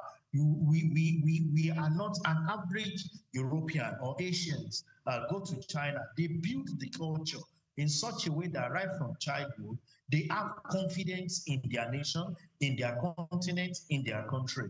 And that on its own spur it up that when they travel out, they want to have connection back home. But it's a different thing with African setting, not peculiar to the West. Across the African setting, when we leave the shore of African continent, we get disconnected and we don't even want to come back home because of a lot of things. I was telling somebody that what we grew up to know, even within this our country, is that our parents orientate our brain that you don't go to the village so that they don't kill you. And I'm sure that was the narration a lot of people grew up with. in that. So you discover that those of us that our parents migrated to Lagos, we stayed in Lagos. So if within the system, we see ourselves as much of evil, so what are we portraying to the global space? We must start having a different narration when it comes to how we market ourselves, how some of the movies, some of the narration, even on social media about our continent. Right, being intentional about what we put out there. It doesn't mean that our challenges don't exist. It just means that the portrayal that we put out there or how we portray these things can have an effect or an impact on how we're perceived by other continents around the world. Amazing one there. Thank you so much, Sheson. But we're not going yet. We just need to go on a very quick break. And when we come back, we move into the second segment of the conversation. And SOUQ will still be here to continue the conversation with us. Do not go anywhere. Just Africa continues in a moment. Welcome back to Just Africa on SOUQ News Television. And before we went on that break, we examined Africa's tourism potential and some of the barriers preventing the continent from fully benefiting from it. But tourism is about much more than hotels, sightseeing, and when properly developed, tourism can create jobs, it can create small businesses, it can generate foreign exchange, and create markets for local products. So let's look at tourism from an economic perspective. SOUQ, how powerful can tourism actually be as an economic driver for African countries? And what happens to the wider economy when a country successfully develops its tourism sector? Yeah, thank you very much, Sarah. And while we're concluding the first segment, I wanted to say something. There's this adage that we used to have that if you have half glass full with water, they will tell you that how are you perceiving it, half filled or half empty. I'm sure there are two distinct things. And I think our leaders should start looking, how do we perceive ourselves? Are we half full with the notion to have a complete, package? Or we are half empty, we don't have anything, ignoring some of those great things that we have within our setting. Going by the question you asked, economically, tourism has a potential of generating billions of dollars for us in Africa. And what do I mean? Just like you said in your prologue, it's beyond hotels, it's beyond sightseeing. You can imagine when people coming within African setting just to have sightseeing, and where they are, they can open up ideas that you may not be seeing, that now creates, a business opportunity for them being visiting your country. One. Two, when people go out on tour, it's a relaxation period where you can think through certain things that can add value to yourself. So at that point in time, it's not that you are actually in a work mode to put pressure. So when you are in a relaxed mode, you see beyond what you're saying. And that's where when people travel, they will tell you that they are out there in other countries for vacation. But while they are at vacation, they are actually looking at business opportunity that they can tap into. So that's what tourism can do. Where some of the areas where we cannot develop, we can have an agreement, we can have a tripartite agreement with other investors that will come into the country, synergize with the local manufacturers, and see how they can deliver spot on. But when people are not even coming into your space, how much of it can you speak good of that particular area? So tourism has potential beyond the hotels that we're actually looking at, beyond sightseeing, but area of collaboration and tapping into some of the resources that we have that can bring synergy between the international world and the local manufacturers, even in our country. So what industries would you say benefit most from tourism? It's across board, if you ask me. So take, for example, if somebody goes all the way to Osun State And while you are at Oshun, I know there is one tourist attraction area in Oshun. And coincidentally, not too far from Elisha, you have the gold mining area. Aside from mining the gold, there are other potentials that can be created when you have people coming. It may not be even the Westerners, it may be other fellow African person that will tap into that resources and see how you can collaborate to explore and make measurable area of some of those things. A lot of us have been asking, how can we even grow our power sector? When people come visiting, they can see the lapses that we have, bring in technology that can assist in reducing some of the cobwebs that we even have out there. I'm not saying that we can't think through locally to make some of these things done, but there are power in synergy. Globally, what you are struggling with today is what some people have struggled with in time past, and they find solution. So rather than you creating solution on your own, you can go ahead, buy into their own solution, and see how you can integrate it into it. When it comes to art and culture, I can tell you that so much is actually being earned via entertainment industry, but we seem not to even have deeper understanding of what we can do. How much of show do we have within our continent that can attract even people within the African culture to come and enjoy some of it? So it's cut across strata of the economy that we have, but we must be intentional to make sure that we open up and speak the positive aspect that will attract other people, both within the African continent and outside, to the good things that we are doing. Right, very interesting. Let's talk about job creation for a minute. You know, tourism actually has the potential to create employment for young people because majority of our population on the continent is actually young adults, especially in the hospitality sector, transportation, entertainment, like you mentioned, food, fashion, and even creative industries. But how can African countries, ensure that tourism creates quality and sustainable employment rather than just mainly low-paying jobs? Thank you very much, Grace. If you ask me, when we look at tourism, there are a lot of potentials that we lack because the youths have not actually tapped into some of the things that we have here. Let me give a typical example.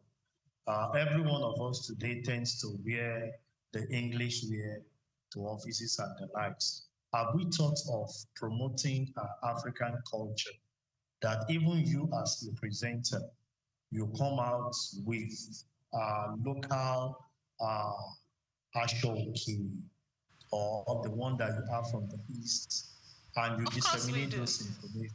We do.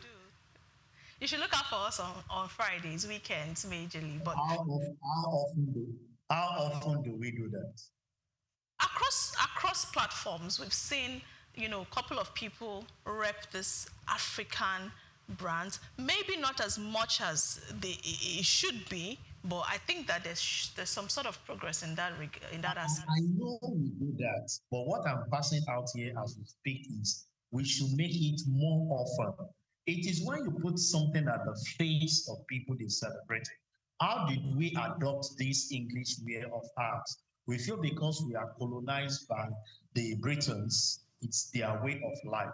What stops me with the big English that I'm actually speaking and I'm putting on my cap and some of them, I do that a lot is because actually today I'm in a particular forum that will not allow such things. But I've been a preacher to say every area I want to go to, I want a situation where I will wear a native, put up my cap, and speak as a typical traditional man. But when you go there, people are looking at you as one old school that do not actually understand the dynamics of things. But I feel the youth are actually buying into some of these things with the creativity in the fashion world. And I hope we can encourage some of these things, promote. You see, what we need fundamentally is to promote our culture to other. If you don't sell your market, nobody will know that you even have some of those things within your system. And this can create job for our youth. In terms of even content creation, we can start marketing ourselves in a positive manner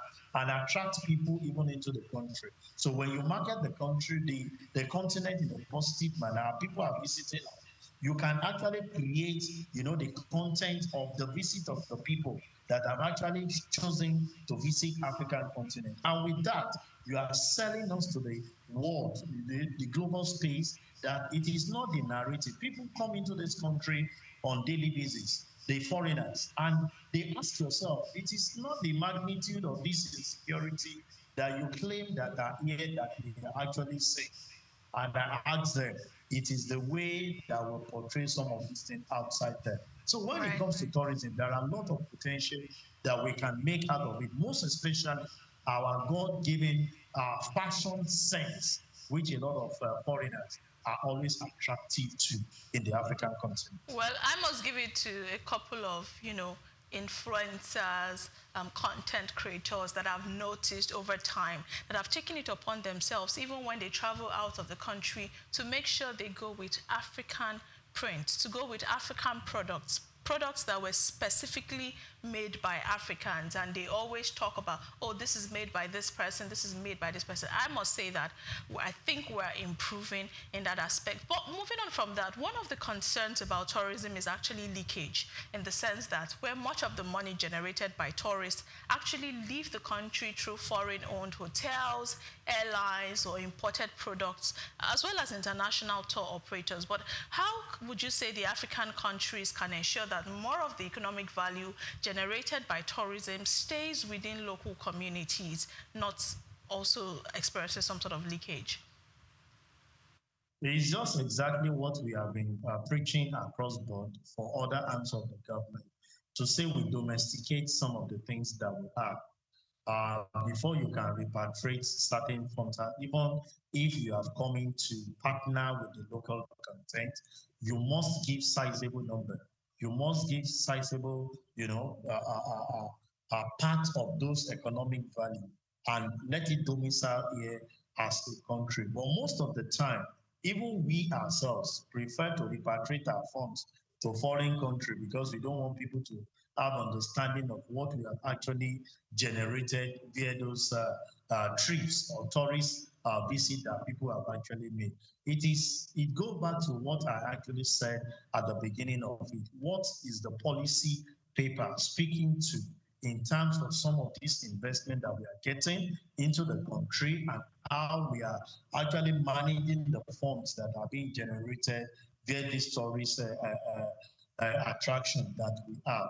Until we are intentional about believing in ourselves, it might really be difficult, because even when some of these funds are generated locally, even we ourselves decide to repatriate the funds outside the shore of the country because we feel that the foreign exchange will generate more income, impacting even on our own currency, which a lot of people may not have deeper understanding of. So when you have some of these things, people coming to the country, it is about them spending our currency as against bringing in those foreign exchange.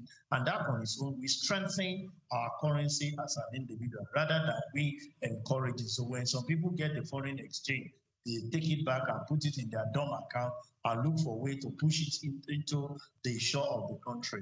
We must be intentional about this to make sure that we domicile some of the things that we have for the development of our continent. Right. Before we wrap up with this segment, let's talk about the role that the government has to play in this. How important is it for governments to deliberately connect tourism with local businesses as well as the creative economy? The role of government is very germane.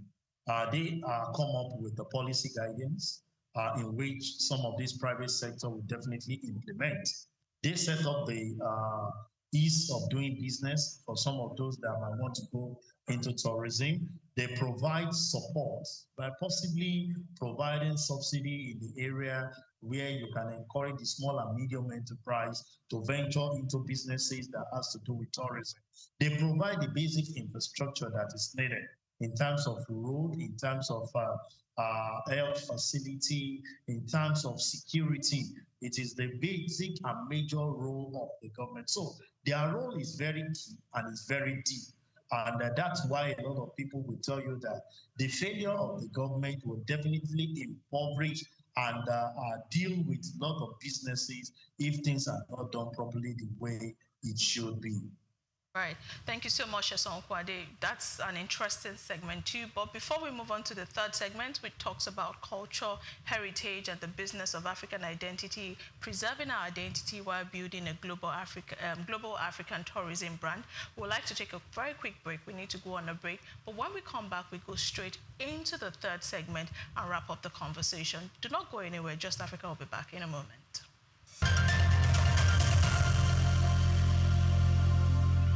Welcome back. You're still watching Just Africa on SOUQ News Television, and I still have my guest, Sheson Okwade, a policy and public affairs analyst. And right now, we're moving to the third segment. Tourism is not only about beautiful destinations. Very true. People travel because they want to experience something. They want to experience history, food, music, architecture, traditions, art, and ways of life. Africa's cultural diversity is therefore one of its greatest tourism assets. But that raises an important question. How do we commercialize culture without losing its meaning? Sheson Okwade, I'm going to throw that to you. How do we commercialize culture without losing the meaning and the essence of culture? It's something that is very easy if you ask me. Take, for example, the musical world, our cultural heritage, as regard the concepts. Globally, we have been respected for this, and majority of our musicians are welcome outside the shore of this country. But the question I keep asking myself is the failure of the government in an area that we first identified, which is insecurity, deters our musicians to organize the kind of world-class, musical concerts that they would do, in Europe to attract people down here. That's one fundamental problem. But if you look at our culture, is it in the fashion sense? I love the break that we had not too long about some of the culture. As a matter of fact, I must give kudos to some of our influencers and the younger generation, the creativity that are born out of some of our ways that our forefathers have done. These days, I move practically everywhere and I see people wearing, what they call ofi, with some pockets, put up the shirts. And I ask myself, this is, man.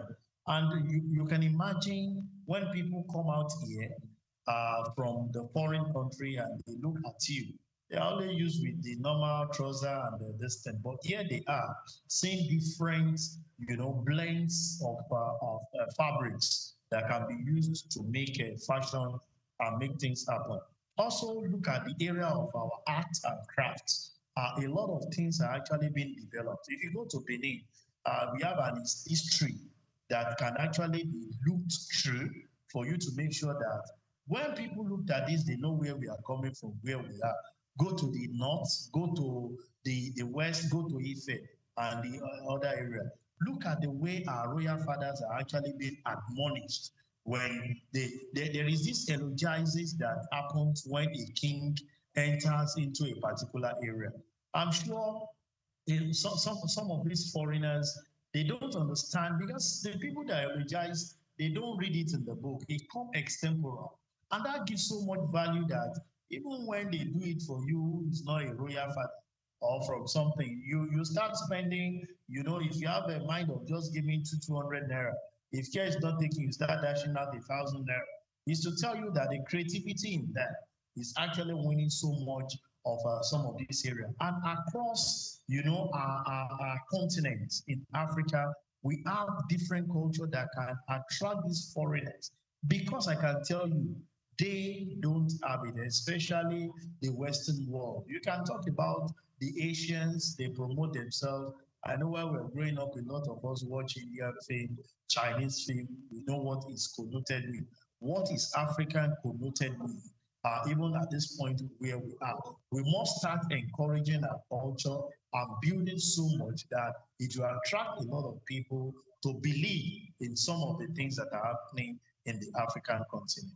Right. I must say that in that you mentioned something about Ofi and some other attires. I must say that truthfully, we are coming up with ways to make this in. Even you see videos of people taking their mothers' Iro and Buba, Ashoke, and transforming it into something beautiful, and you can see that we are preserving that culture. As we prepare to wrap up the conversation, let's talk about local communities now. What role do you think local communities have to play in tourism development? Should communities simply be beneficiaries of tourism revenue, or should they have a greater role in deciding how their cultural and natural resources are developed? Yeah, I would say that before anything is done, there should be an understanding between the local and whosoever that is promoting that particular culture. Most of the time, a lot of people exploit, the locals of some of the things that they have, and they do not get benefit from it. I'm not saying that indeed you should give back funds, but you should look at areas of developing those cultural things that has generated or yielded fund for you, the tourist guide or the tourist person, and make sure that you give back to the people. If as at the time that you are actually there, there are no infrastructure that can strengthen the education sector, what stops you of building it? If we study, it does not deprive us of our culture. There are culture you can't take away from African setting. When you talk in terms of respect, I'm sure you see a lot of people today, what they are actually concerned about is that they are called respect irrespective of who you are. Hospitality. In the foreign country, there are times I travel and people will not even offer you water. I'm sure, Sarah, if I come to your house and say hello, the first thing you want to do, oh, can I offer you a cold glass of water? It speaks to our hospitality. Even when I don't know, you go ahead, prepare food and welcome me. You can't take away some of those culture. So part of the things I will encourage is that when people tap or generate income from some of the heritage in some of these local, they must give back to the people in quantum in developing that area in such a way that their children can be beneficiary of the heritage that their forefathers have actually protected, not we selling out the heritage that was actually given to us in terms of tourism. Right, that has been a very beautiful and robust conversation, and I'd love to go on and on and on, but time will not permit me to do so. Thank you so much, Olusegun Okunade, for joining me on Just Africa today and for sharing your insights on an issue that goes far beyond tourism. I'm sincerely grateful. Thank you so much. Thank you very much, Sarah, for having me. It's always a great time to be on set with you. Continue the good work you're doing. And for the management of SOUQ, continue to promote African culture, and together we'll make it great. Thanks, and bye for now. Thank you, and have a lovely day. Thank you so much. Now, today's conversation has just shown us that tourism is not simply about attracting visitors. It is about jobs, entrepreneurship, investment, culture, infrastructure, and economic opportunity.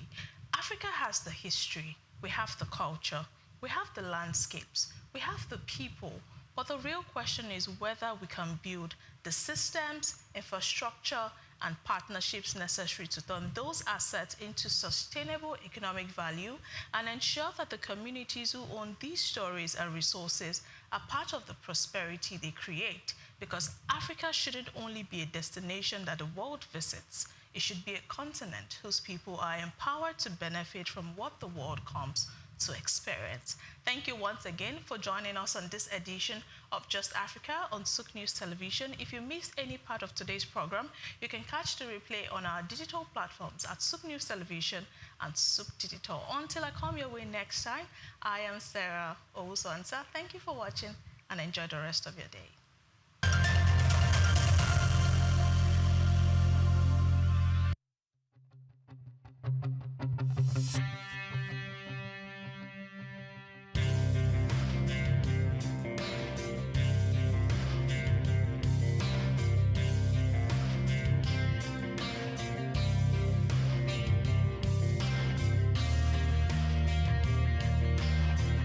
When you visit Lagos for the first time and Google fun or recreational places in the city, at the top of that list will be Freedom Park. Located in Lagos Island on Broad Street, Freedom Park over the years has become home to the Nigerian arts and the culture at large. From annual big shows like the Lagos Theatre Festival, Celebration at the Lagos Poetry Festival, to local festivals that celebrate literature, music and arts. Freedom Park is one of the most visited recreational sites in Lagos, for both local and tourist people alike. A place to mingle, unwind, or simply just have fun. Freedom Park, however, hasn't always been a place of fun and games. It has a history that dates to 1861, when Lagos was made a British colony. In 1885, Freedom Park was built as a fortified prison from imported bricks. It was referred to as Her Majesty's Broad Street Prison. Some prominent political prisoners were held in the prison, people such as Herbert Macaulay, Michael Imodu, and Obafemi Awolowo. In 1979, Her Majesty's Broad Street Prison was destroyed, reduced to a dumping ground. It was later rebuilt in the 1990s, celebrated in 2010, Nigeria's 50th Independence Day. Freedom Park still holds a bit of its history within its walls. In the museum where there are pictures and artifacts. Some of the old prison facilities have been converted into leisure facilities that people visit and enjoy today.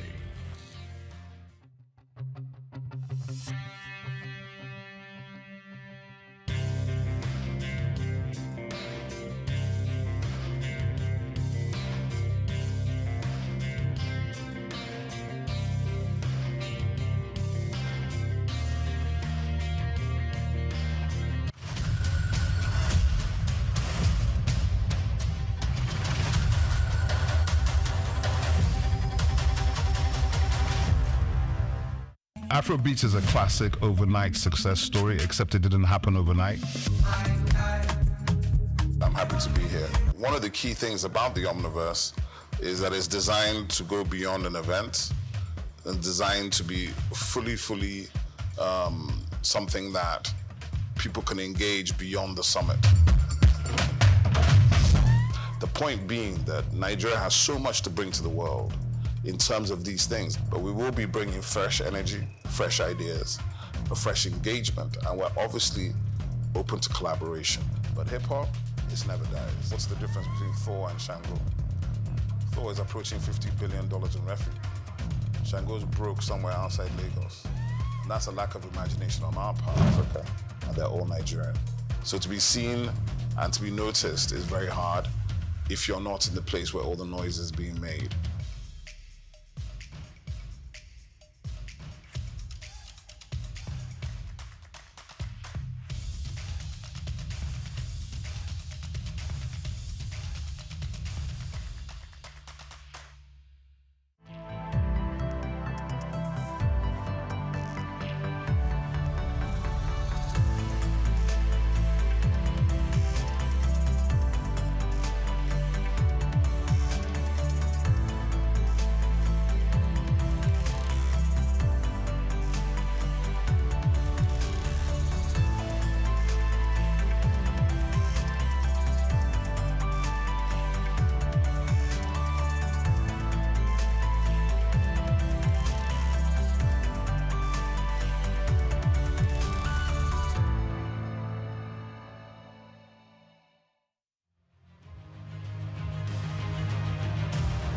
The world of business is one filled with men and women willing to dine with risk.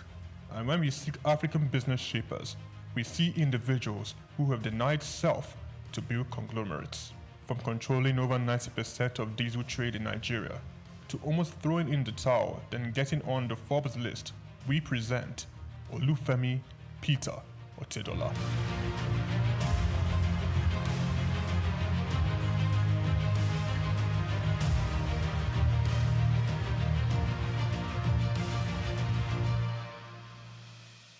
The Nigerian businessman and philanthropist was born in Ibadan, the capital of Oyo State, on the 4th of November, 1962, into the family of late Sir Michael Otedola, the governor of Lagos State from 1992 to 1993. The University of Lagos Staff School, Akuka, welcomed Olufemi for his primary education and secondary education at Olivet Baptist High School, Oyo. Olufemi proceeded to Obafemi Awolowo University, Ife, for his first degree, graduated and joined the family printing press business, working hard and gaining experience. Femi Otedola ventured out starting Centreforce Limited. The company focused on finance, investment and trading. The oil and gas sector was Femi Otedola's next port of call. From quite a very humble beginning in the oil and gas sector, utilizing the connections and networks of family and friends, he cultivated partnerships in diesel supply chain, him being the last man to the final consumer. Challenges breed opportunities, and in Femi's case, it was a late delivery of diesel from his supplier with a broken truck, and he caught the idea. He could do better and provide better services. He ventured into diesel supply business, buying diesel from a retailer and supplying to companies. Femi Otedola encountered several difficulties securing his supply and timely meeting the demands of his growing clients. This definitely was an opportunity he identified in the fuel retail market. Otedola secured the finance and Zenon Petroleum and Gas Limited was born, petroleum products marketing and distribution company. Otedola, owner and chairman of Zenon, in 2004 invested 15 billion naira in downstream infrastructure development and acquired storage depots at Ibadan, Apapa, as well as 4 cargo vessels, amounting to a combined total storage capacity of 147,000 metric tons. Zenon Petroleum and Gas Limited also acquired a fleet of 100 DAF fuel tanker trucks.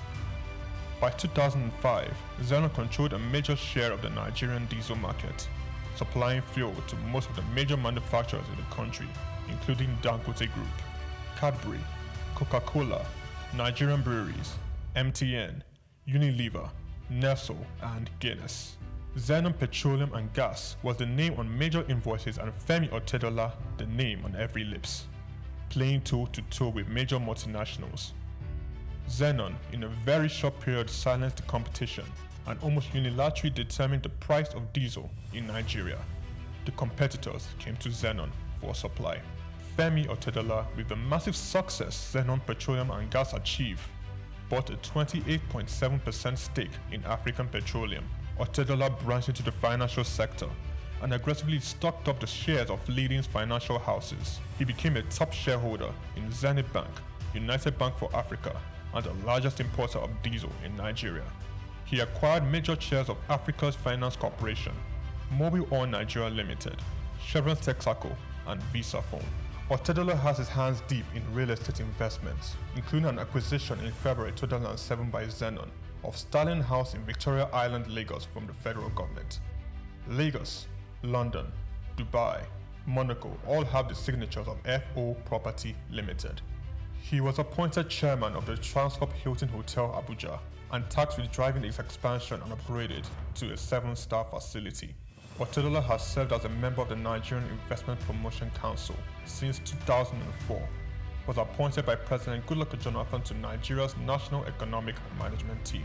Otedola is chief executive and president of the Seaforth Shipping Company Limited and was at one point Nigeria's largest ship owner after extending control over the distribution of diesel products. One of his ships, a flat-bottom bunker vessel with a storage capacity of 16,000 metric tons, was the first of its kind in Africa. In January 2006, Otedola was appointed a non-executive director of Transnational Corporation of Nigeria PLC, a multi-sectoral conglomerate established in 2004 by then President Olusegun Obasanjo to respond to market opportunities requiring heavy capital investment in Nigeria and across sub-Saharan Africa. He held this post until February 2011. Otedola was appointed chairman and chief executive of African Petroleum in 2007 through the acquisition of controlling stake in the business. Following Otedola's entry into the company, African Petroleum share price rose sharply, increasing the market capitalization from 36 billion to 217 billion naira in 6 months. In March 2009, Otedola became the second Nigerian after Aliko Dangote to appear on the Forbes list of dollar-denominated billionaires with an estimated net worth of $1.2 billion. Otedola announced the move to upgrade African Petroleum's liquefied petroleum gas storage terminals in Lagos, Kano, and Port Harcourt in October 2009. Harsh economic conditions necessitated by the slump in the oil prices and credit squeeze of 2008-09 led African Petroleum to record a loss in 2009. With the world oil price crash came difficult moments for Zenon and Otedola. He was very close to complete bankruptcy. I said to myself, I was not going to have friends and enemies. I was going to have only competitors. I had two options: commit suicide or weather the storm. African Petroleum, rebranded in December 2010, changed its name to Fort Oil PLC. Otedola paid his near $1 billion debt and invested in the financial industry, making him a top shareholder in Zenith Bank and United Bank for Africa. Otedola restructured the business, focusing on technology and improved corporate governance, and in 2012, Fort Oil returned to profit. Otedola financed 57% of Fort Oil subsidiary, Amperion Limited, which acquired the 414 megawatt Geregu power plant for $232 million in 2013. Fort Oil improved financial position and diversification into power generation resulted in a 1,321% rise in its share price. The first half of 2014 saw the company's pre-tax profit more than double year on year to 4.1 billion naira. Revenue growth for the whole year was 33%. Fort Oil sold 70% of its equity to Swiss commodity trader Mercuria Energy Group in September 2015, giving Fort access to global commodity markets. The deal was thought to have given Otedola an estimated $200 million. In 2019, Femi Otedola sold Fort Oil PLC and announced plans to change focus from oil to power with his company, Geregu Power PLC. Geregu Power PLC became the first power generation company to list on Nigerian Stock Exchange, demonstrating to stakeholders in the sector how they can fix financing and make profits sustainably. The company's market capitalization is now 726.75 billion naira, and the share price now 290.7 naira from the 2.5 billion shares that were listed at 100 naira each. Otedola, the chairman of Geregu Power, sold down a Geregu stake to bring on institutional investors. In October 2021, Femi Otedola was announced as the single largest shareholder of First Bank PLC. FBN Holdings, the parent company of First Bank Limited, witnessed a commendable 437.9 billion naira surge in market capitalization. FBN Holdings appointed billionaire Femi Otedola as the new chairman of its board of directors, effective January 31st, 2024.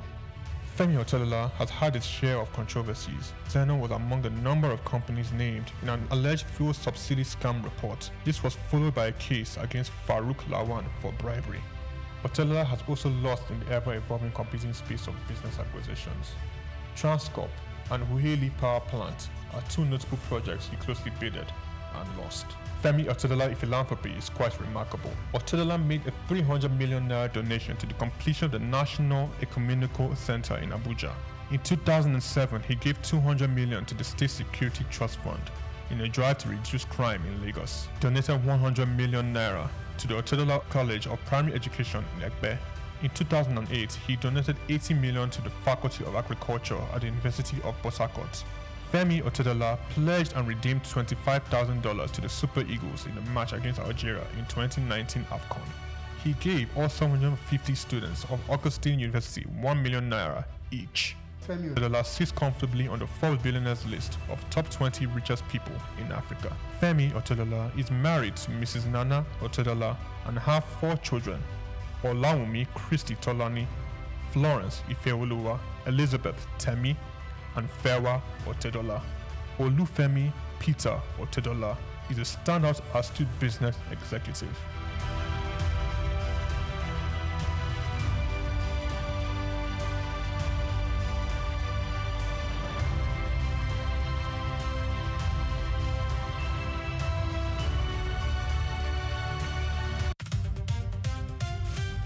Hello and welcome to SOUQ Quickie, where we go beyond the headlines to tell you what it means. I am Olumide Shokoya.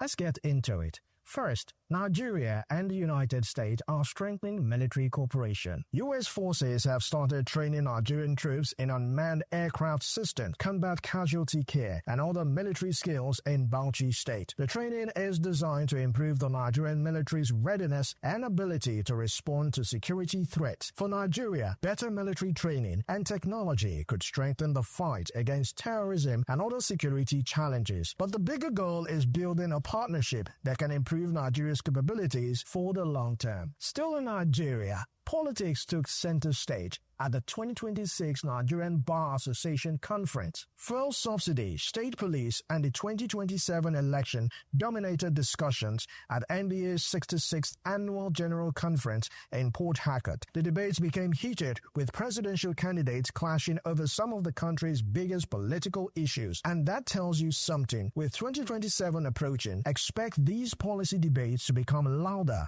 sharper, and much more political. From Africa to the United States and Iran, where trade war is still going on. Iran says it will retaliate against expanded U.S. sanctions designed to hit its economy. Washington says the sanctions will target Iran's economic lifeline. Tehran, however, believes major trading partners will resist the American pressure. The concern is that another round of sanctions will further escalate tensions and affect oil supply and prices globally. For countries like Nigeria, anything that shakes the global oil market is worth watching. And finally, football has another problem and is not qualifying for World Cup or winning the World Cup. It is visas. Nigeria's Falconets could miss part of the 2026 FIFA Under-20 Women's World Cup because of delay in securing visas. Captain Joy Ibokwe and other players are reportedly affected. The tournament starts on September 5 in Poland for a team preparing to represent Nigeria in the world stage. Missing players because of paperwork would be a painful way to start the tournament. Hopefully the paperwork moves faster than football. And that's it on SOUQ Quickie. Remember, the headline tells you what happened. At SOUQ Quickie, we tell you what it means. I am Olumide Shokoya. Have a productive day. Across one of the harshest environments on Earth, Africa built highways, not of asphalt, but of trade. With the widespread of Islam and the introduction of camel, the Sahara was no longer a barrier. It became a bridge. Caravans began to cross vast desert distances, linking North Africa with regions south of the Sahara. These routes carried valuable goods, gold from West Africa, salt from the desert. Trade moved in both directions, creating networks that connected distant society. This was one of Africa's earliest large-scale economic systems, built on movement, exchange, and trust. Along these routes, cities emerged, centers of commerce, learning, and administration. The desert did not isolate Africa, it connected it. But the system was not without challenges. Caravans faced extreme conditions, distance, heat, and uncertainty. Yet, despite these risks, the network endured, driven by demand and opportunity. This highlights a powerful lesson. Infrastructure is not always physical. It can be built through routes, relationships, and systems of exchange. Today, Africa is building new highways, digital, financial, and logistical. But the principle remains the same. Connection drives growth, because long before modern trade system, Africa was already connected.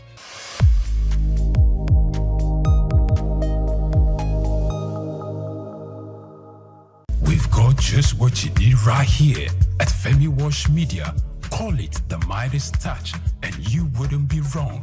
Let us record, produce, mix, and master your audio like nobody does. Reach us on our contact today for the best quality job.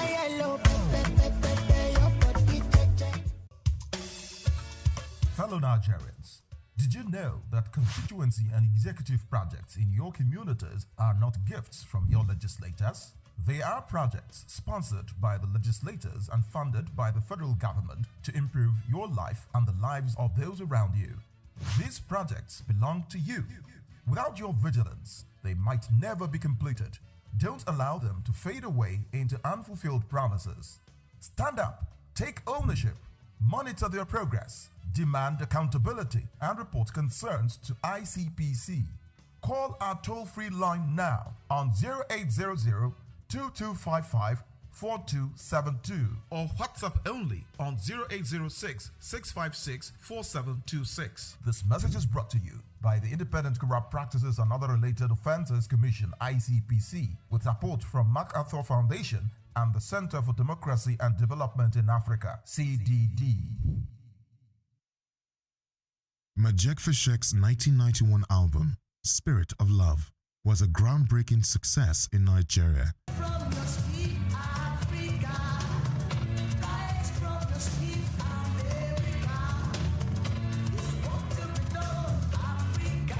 Earning critical acclaim and resonating deeply with audiences. Produced by Little Steven Van Zandt, the album masterfully blended African spiritualism, percussive rhythms, and protest songs infused with Black consciousness. Fashek's distinctive sound, marked by rhythmic pauses, assertive choruses, and the inclusion of talking drums, added to the album's energetic and impactful delivery.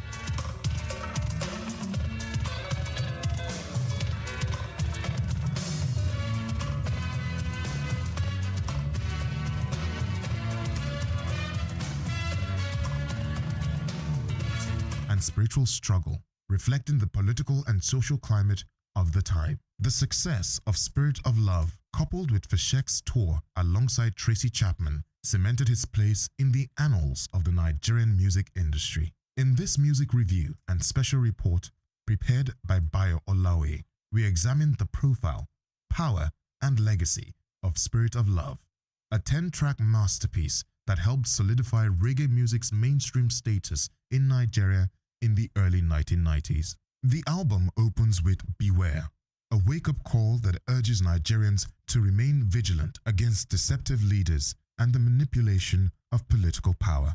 The second track, So Long, Too Long, is a rallying cry for Africans and African Americans to awaken their potential and fulfill the dreams of revolutionary icons like Marcus Garvey and Martin Luther King Jr.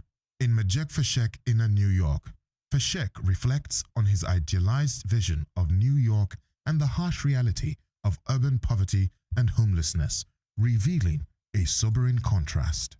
The title track, Spirit of Love, conveys a powerful message about the endurance of love over material wealth and worldly desires. On Jah People, the fifth track, Fashek criticizes oppressive political systems, likening those in power to Babylon people who exploit and subjugate the masses. He calls for resistance, lamenting humanity's obsession with control. In Religion is Politics, Fashek delivers a bold message about the misuse of religion to spread hate and fuel conflict. He urges people of different faiths to see beyond dogma and work together to build a better world. Holy Spirit presents a prophetic vision where 7 angels are sent to destroy the earth due to human transgressions. Yet, Fashek envisions a new heaven and earth, one filled with love, unity, and divine justice.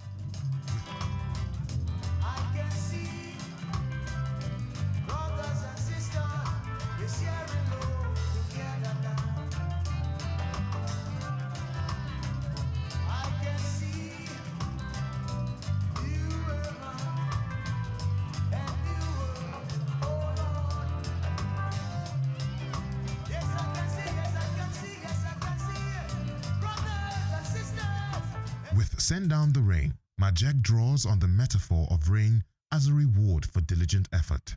The track reflects his spiritual longing and anticipation for success based on the principle of reaping what one sows.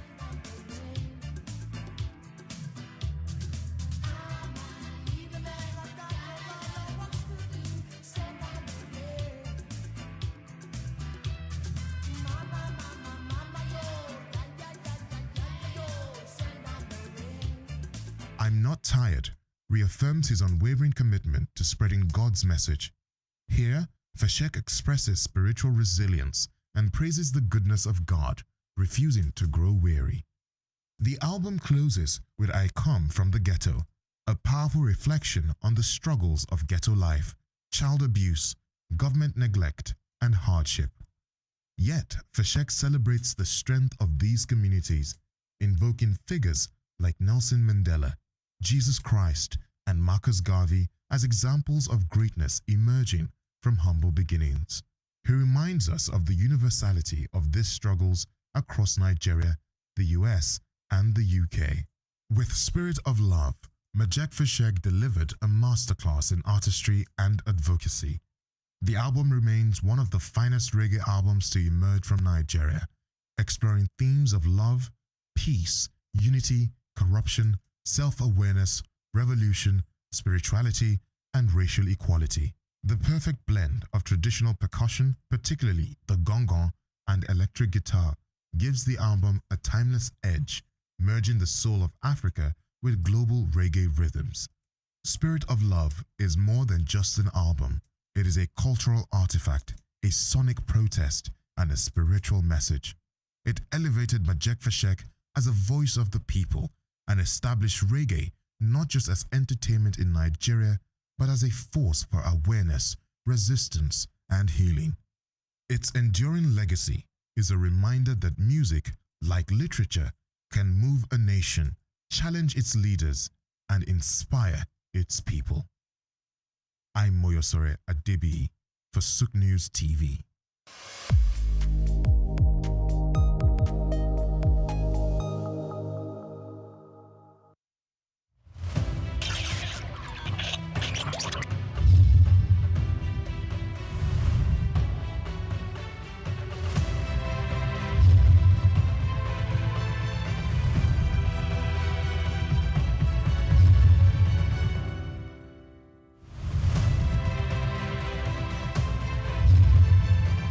Nigerian National Medicine Development Agency, NNMDA, was created in 1997 and backed by Act 2019 to enable the federal government of Nigeria through Federal Ministry of Science, Technology and Innovation actualize its critical and strategic mandates to research, develop, document, preserve, conserve and promote Nigeria's natural medicine defined as indigenous medicine. 4 Director Generals had steered the affairs of the agency since its creation 28 years ago. A new vista, however, opened in the history of the existence of the agency when Martins Emeje, a distinguished pharmacist and professor of nanotechnology, was appointed as the 5th Director General and Chief Executive Officer in May 2023. Before taking on the mantle of leadership at the NNMDA, Professor Martins Emeje was the Chair R&D at the National Institute for Pharmaceutical Research and Development, with many feats on drug formulation and R&D results to his credit. I deliberately applied for this job. There was advertisement. I applied. I wrote the exam. It was an online exam. Nobody saw anybody. And 1 hour exam online. When you submit your answer sheet, you have a copy of the answer sheet. So I have the copy of the answer that I submitted online that day. And that is my manifesto. So every month, I look at the answers that I submitted, and it guides me in the work that I do. As a researcher and proudly the first and only research fellow in Nigeria who is heading a research institute, I know exactly the problems of R&D in Nigeria, because nobody in Nigeria has or is currently heading a research institute, and he went through the rank and file from being a trainee researcher to an intern researcher, an NYSC researcher, and then a research professor.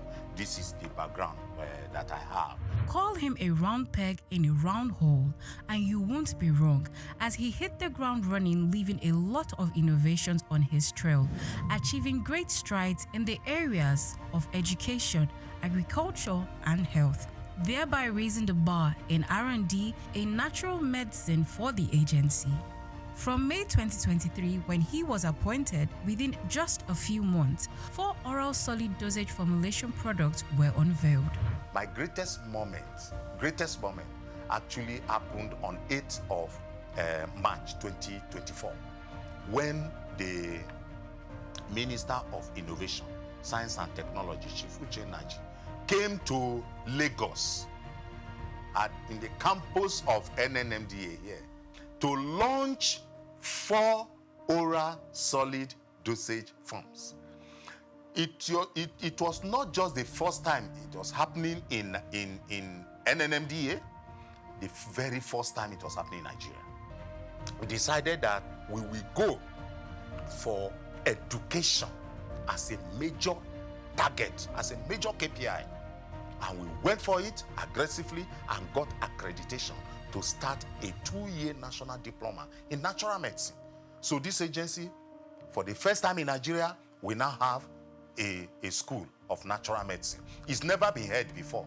It happened in this administration within these 2 years. Within these 2 years too, because the country saw that we had made explosive advancement in this area, we got upgraded to what we call an awarding body for national skills acquisition in traditional medicine. One of the best medicinal gardens that you can find in Africa right now is in this country, owned by the Nigerian Natural Medicine Development Agency, and we did this these 2 years. In fact, two of our products that is waiting for Mr. President launching was we got our raw materials from our Nasarawa State Farm in Karo. Nigeria is the largest producer of cassava in the world. Cassava. The only country that competes with Nigeria is Brazil. Yet, Nigeria does not have value-added cassava products. Yet, Nigeria imports starch to make pharmaceutical products. We made a presentation to the National Assembly, and the Senate of our National Assembly supported us. So we went into development of pharmaceutical grade starch. Today, we have pharmaceutical grade starch. In health itself, we have developed and submitted to NAFDAC about 23 different products. 23. And they are all at advanced stage of NAFDAC's regulatory assessment at this point. Now, 3 of such products plus 5 of what we did the previous years is available, and people, because we are a research institution not capacitated or competent by reason of mandate and skilling to do marketing, we do proof of concept, and we wait for entrepreneurs of pharmaceutical industries, nutraceutical industries, food industries to come take them to the market, right? But we also owe, because, like I said, the huge component of the Renewed Hope agenda is that people should be attended to, so that they know that they cannot lose their hope completely in their country. So in this environment, anybody who wants drug for hypertension, for malaria, for erectile dysfunction, for arthritis, for diabetes, for hepatitis, for about at least 8 different disease areas, they come to our pharmacy here to get the drugs. The past 2 years, under the leadership of Professor Martins Emeje, has seen human capacity development like never before. A development that propelled the agency's researchers into breaking new ground. This agency had never, in its almost 30 years of existence, had never participated in any local conference where researchers went with work they did in their own laboratory to go make competitive presentation. In our maiden outing in these 2 years, we won 2 awards. We went out for the first time and we got 2 awards. We took first position and we took third position.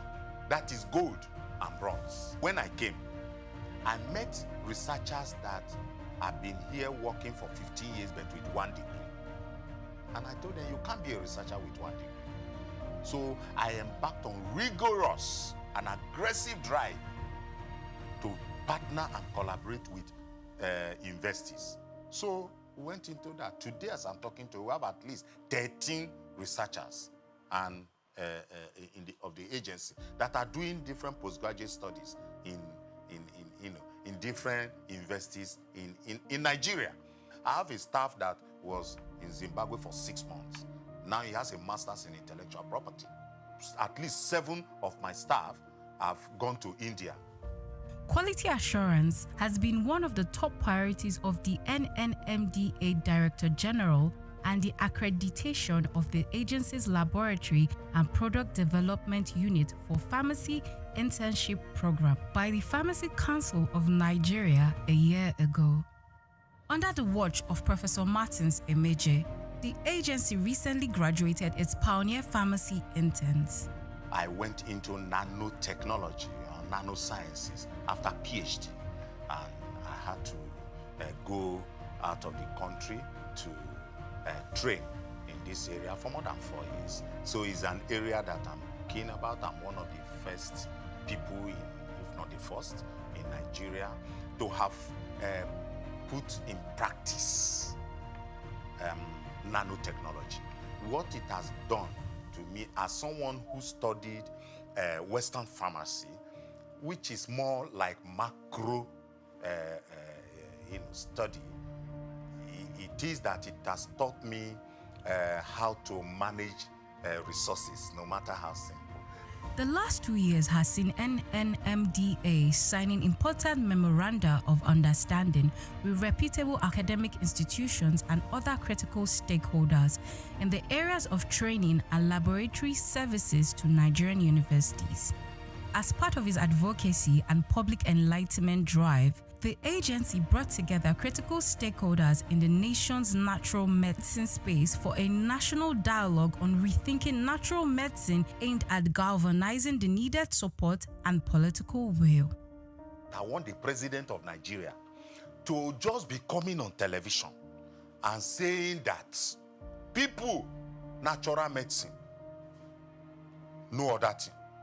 Natural medicine, let's do our own. Let's do our own. Let him just be saying it. Anytime he's talking to press, let him say it. Because once people know that this is where the president is, this is where his mind is, this is what his body language is, they will start investing in natural medicine.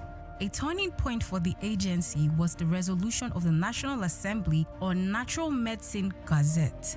The visit by the chairman, House Committee on Legislative Compliance, was a further demonstration of the renewed impetus. We cannot have 160 million people subscribing to something, and then the remaining 40 million people, you now want to say that foreign medicine, what you call allopathic medicine, that is the superior to our natural medicine. No, it's not. So when the House of Representatives passed that resolution, I told myself, I have now achieved. So what I was thinking would take me 4 years to achieve, actually, we got it done in 2 years. And is one of the, so our target has actually increased. The best place to actually functionalize or operationalize Renew Hope agenda, Mr. President, is in the health sector. It's in the health sector. And I always tell people, 2 things that if you have security in it, then you are safe. Food and medicine. Any intervention, any project that we do, that it is not about developing our own indigenous resources, is short-term. It's not sustainable. The only sustainable form of development is indigenous development. So anybody who wants to give me support now, I will just tell you what I want. For example, I want all my staff to live in this compound. If you go to other countries of the world, all these staff of the research institution, they live inside the compound. Inspiring a new mindset among staff and attitude to work, for the NNMDA Director General, the task of achieving the mandate and the vision of the agency is work in progress.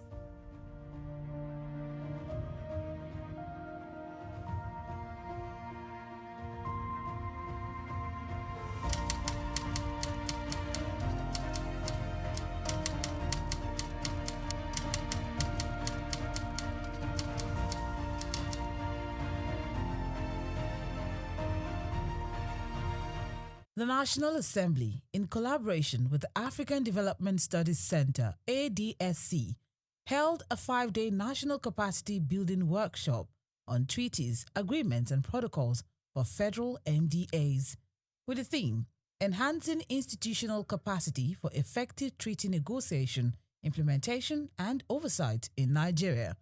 Honorable Barrister Rabiu Yusuf, Chairman of the House Committee on Treaties, Protocols, and Agreements in the 10th Assembly, highlighted the importance of strengthening the skills of key government officials in treaty processes. At this particular moment of our country, we need a situation whereby all the stakeholders involved in external engagement with other countries, particularly state and federal governments, and mostly MDAs of the at national level, to ensure that they are aware, they know what it takes, they know how it will be, and they know what it takes to ensure the institutionalized democracy and the legal approach as far as ratification, engagement, domestication of treaties. That is why the 10th National Assembly, under the able leadership of the Right Honorable Speaker Tajuddin Abbas, mandated our committee, pursuant to Section 12, Sub 2 of the Constitution,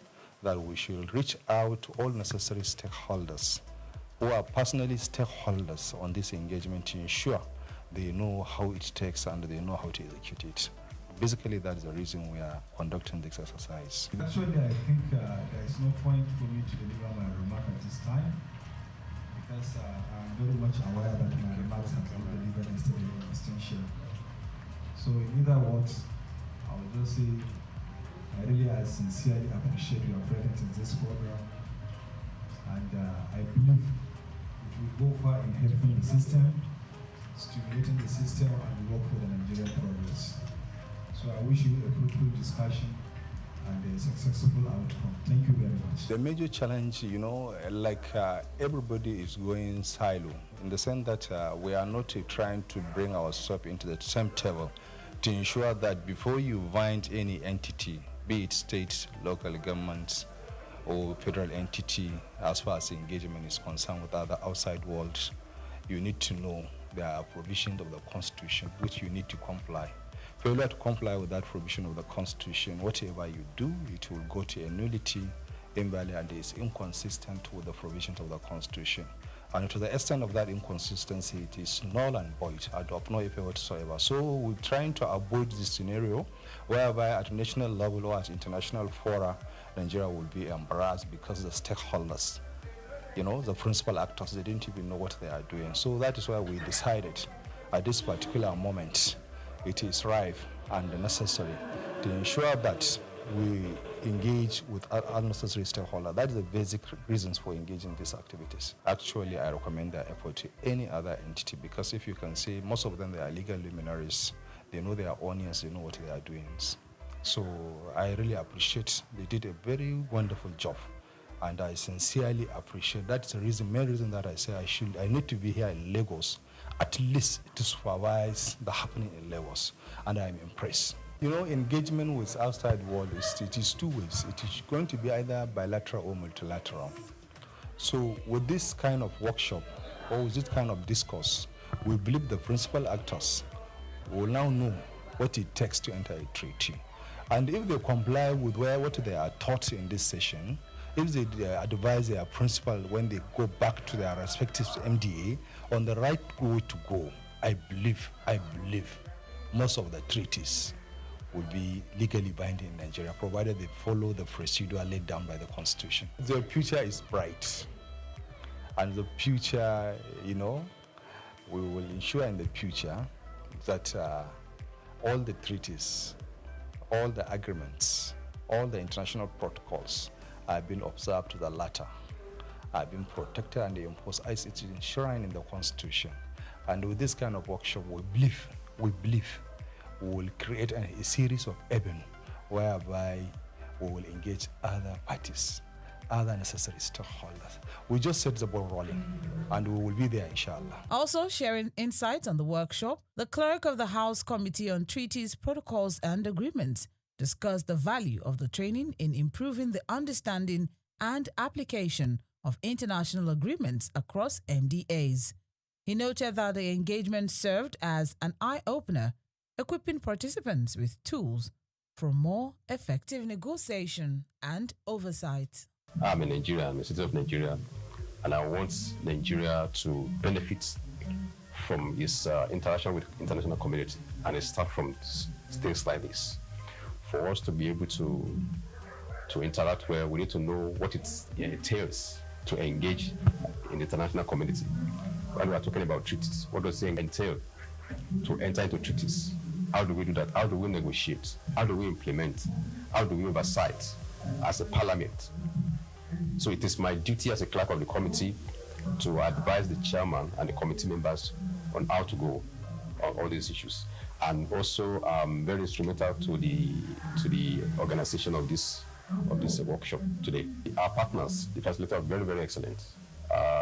We appreciate them. And it's also a collaborative effort between us and them. And so far, so good. What we have ensured so far has been so fantastic. The participants are very, very impressed. I myself am impressed. And I also, there are some things I'm taking home. For instance now, Nigerians used to think before that our negotiators who negotiate treaties will just go abroad, go on tea party, shopping, but it's not the case. By what I'm seeing here now, I can see experts, technocrats who know their honors, who take the bull by the horn and do what it's supposed to do. That one has been established. Even our facilitators can attest to that as well. Another thing is that the quality of ideas being shown and being given us here is very, very apt to our situation presently, so that we can apply in our situation in Nigeria. And going forward, if this lesson continues, it's going to impact a lot, because the MDs, many of the MDs are here, even state governments, like Kogi State Government is here, the SSG is here, the Attorney General of Plateau State was also here, and also some top directors in the federal MDA, they are here. So it's a high-class, high-level engagement workshop. We are in a political environment, I must tell you that. But we, technocrats, are supposed to be the advisors and movers of policies. So they don't need to bend. They need to stick to the rule. And I also to advise our government, our leaders, that as well as they are making policies, they should also consider the benefits, the interest of the country, not just politics. They should not play politics with it.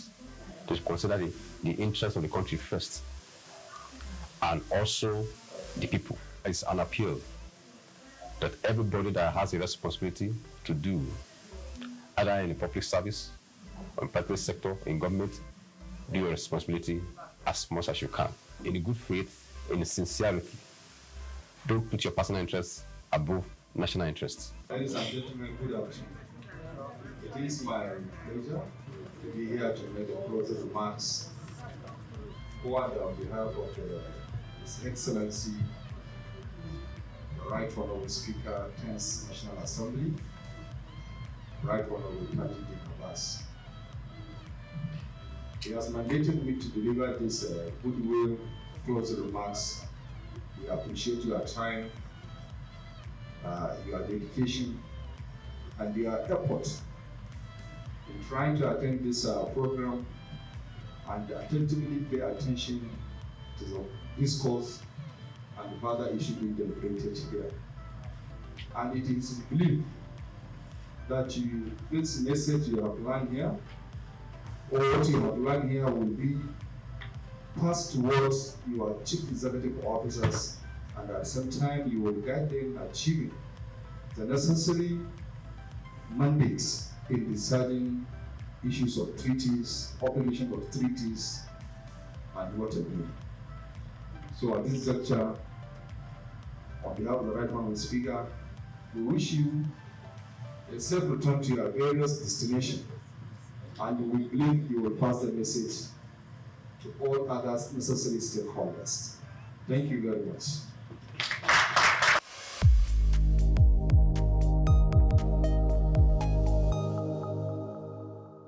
My name is Shino Ogbadegeshin. I'm the CEO Gozi Micro Insurance.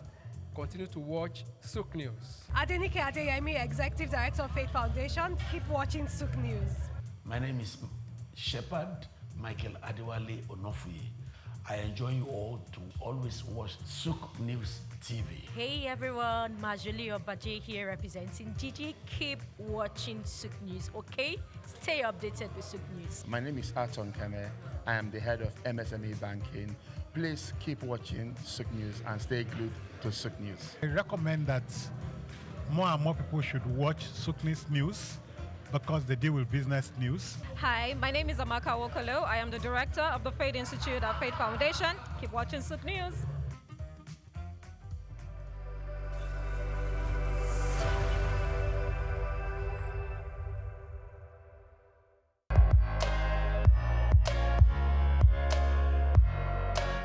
So growing up, I was thinking I would be in the, maybe being doctor or lawyer or, all those mentality then. But right now, I realize that I'm at the roadside roasting corn for the streets of Lagos, that's all. Akara business doesn't take a lot of money. I wanted to be an actress. I'm a nurse. Wait a minute. Growing up, I always wanted to be a nurse. I'm a nurse. Okay. Ew, this is a big question. Growing up, when I was very small, I want to become a laboratory doctor. What do you mean by that? But I found myself as a hairstylist. Well, when I was growing up, I actually wanted to become a surgeon. I mean, it's all right. Okay, so apparently I'm a business development executive. Basically, we're into investment, immigration, real estate, international real estate, and also international real estate, immigration, investments, and insurance, yes. I'm here to tell you right now, we don't care. Let me tell you. I actually wanted to become an artist. The one that draws, that does portraits and paintings. Oh, incredible! But now I'm into flower decorations, doing of bouquets, and doing decoration for events, basically.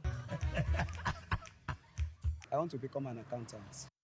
I'm working with an audit firm as a tax consultant. He's beginning to believe. I said I wanted to become a pilot. What? I'm a manager at a sports shop, tennis sports shop. Do me a favor, please. Get out of here. Get out of here, man. I'm saying. Okay, growing up, I wanted to become a doctor. Perfect. Oh, I'm actually working for a sales company as a sales representative. I like to be a businessman. You serious? I'm still doing a business also, but I never reached the level I'm expecting.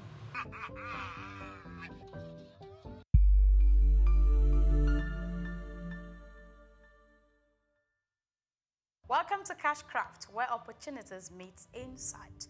Today, we're journeying into the field of prosperity where towering oil palms wave not just leaves, but the promise of wealth.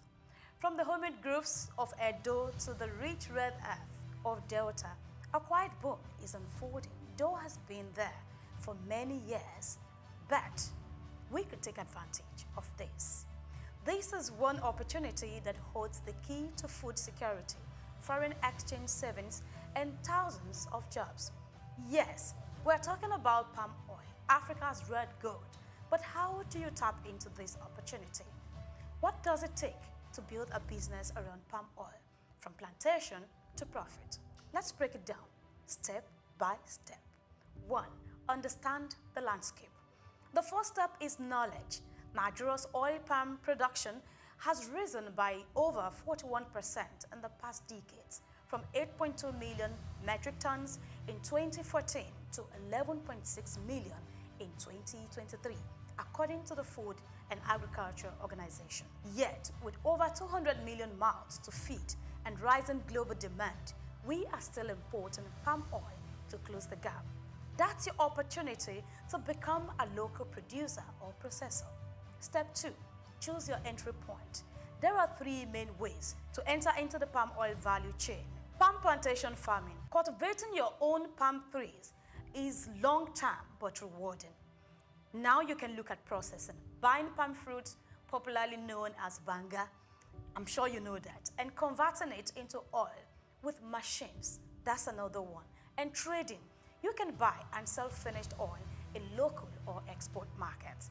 Each has different startup costs and time frames, so you must match your capital, patience, and passion. Before I go further, remember that this is not a professional guide, rather a wake-up call that there are opportunities everywhere. Now let's go to step 3. Get land or source supply. According to research, some initiatives like the Edo Oil Palm Development Program, EOPDP, and Delta State Delcom scheme are making access to land to become easier. Findings shows that in Edo State, over 114,000 hectares have been allocated to both big and small investors, and over 65,000 hectares have already been accessed. In Delta, 130,000 hectares have been provided by communities under a cooperative model, with over 3,000 smallholders farmers already on board. Even if you can't own land, you can start small by sourcing fruit from cooperatives or leasing a small processing space. Of course you can. Now let's move to 4. Know the cost and time frame. It costs between $7,000 to $8,000 to cultivate 1 hectare of palm from nursery to maturity, but it takes about 3 to 4 years for the trees to start yielding. If you want quick returns, processing and trading may be better. You can buy a small-scale palm oil milling machines for 1.5 million to 3 million naira, or even less if you join a cooperative or lease. So let's go to step 5. Invest in knowledge and market access. Join farmer cooperatives like those in Delcom. They give access to training, markets, and funding. You can also link up with established companies like Presco and Okomo Oil. Yeah, I'm not marketing, but it's a way to tell you that, look, there are opportunities everywhere. All of these are listed on the Nigerian Stock Exchange. Step 6, think sustainability and value addition. Palm oil is not just for stew and soap. Yeah, think big. You can produce refined oil, cosmetics, biodiesel, and export-grade products. Investors are already joining this, and governments are backing it. You can do your research. There is also growing interest in eco-friendly farming and traceable supply chains. If you do it right, foreign buyers will come looking. Palm oil may have its controversies, but in Africa, especially in Nigeria, it is heritage, it is economy, it is future. The rise of Edo and Delta as palm oil giants is not just about hectares or harvest. It is about people creating jobs, reducing imports, and saving foreign exchange. If you are looking for a business with cheap roots and wide branches, palm oil may just be your calling. This has been Cashcraft, your guide to turning ideas into income. I am Grace Komalafe. Join us again next time, and remember, the ground beneath your feet might be your next big break. See you again.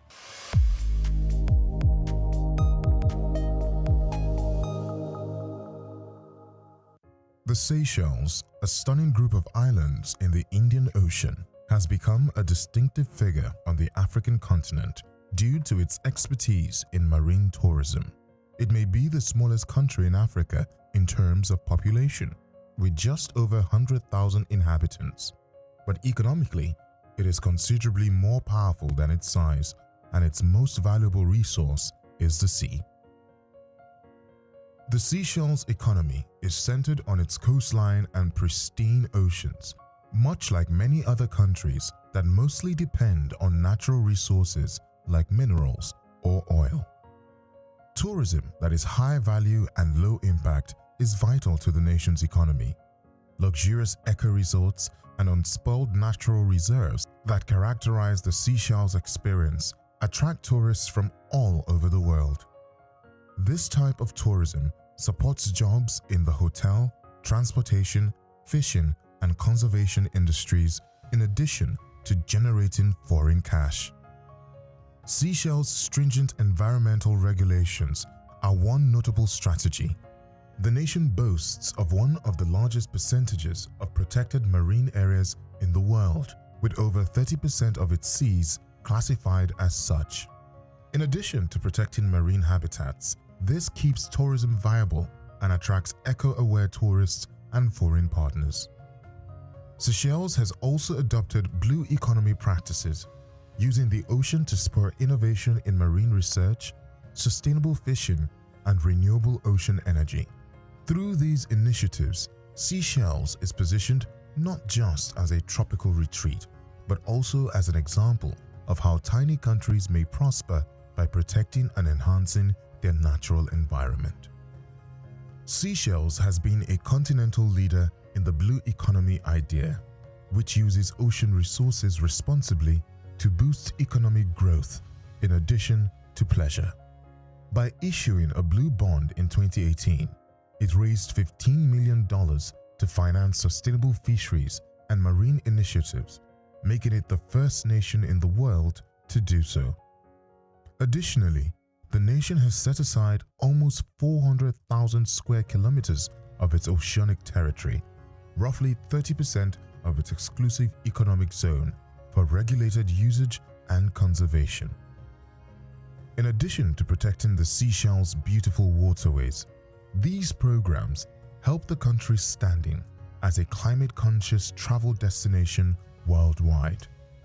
By doing this, Seychelles has shown that preservation of the environment and economic growth do not have to conflict. On the contrary, they may support one another when handled with care and foresight.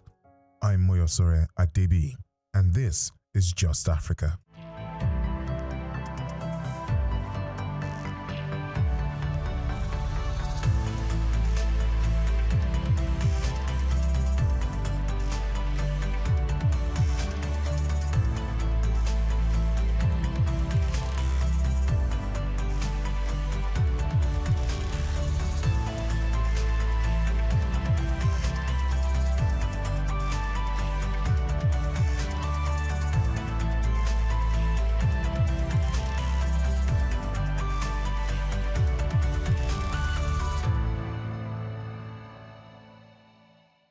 In Nigeria, when you hear technology, innovation, and e-commerce, then you begin to think of the 21st century visionary leaders who have availed us the luxury of connecting with the world without leaving our spaces. Nigeria, alongside some other developing countries, has occupied the tech space, networking and making a brilliant impact around the world, all thanks to people like LSK. I am Grace Komalafe.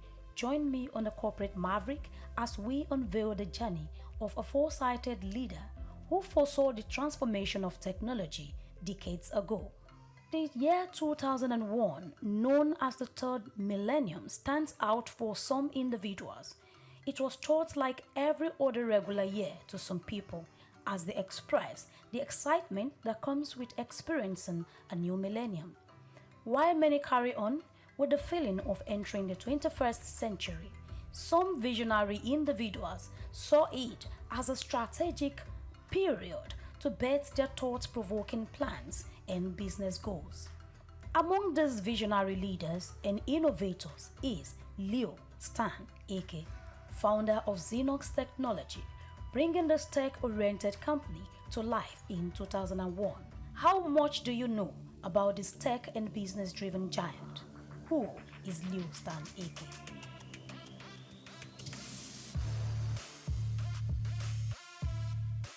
Dr. Leonard Stanley Nnamdi Eke, popularly known as Leo Stan Eke, is one of Nigeria's dynamic and influential figures, an African entrepreneur born into the family of Ihe Tuge, Eke, on February 22, 1956, in Imo State, Nigeria. His mom, a dietitian, and dad, a nurse. His roots is traced back to Ubommiri, Mbaitoli, where he was raised in the household that valued education and hard work. His parents instilled in him the values of discipline and perseverance from a young age. It was within this nurturing environment that Eke's entrepreneurial spirit began to take shape.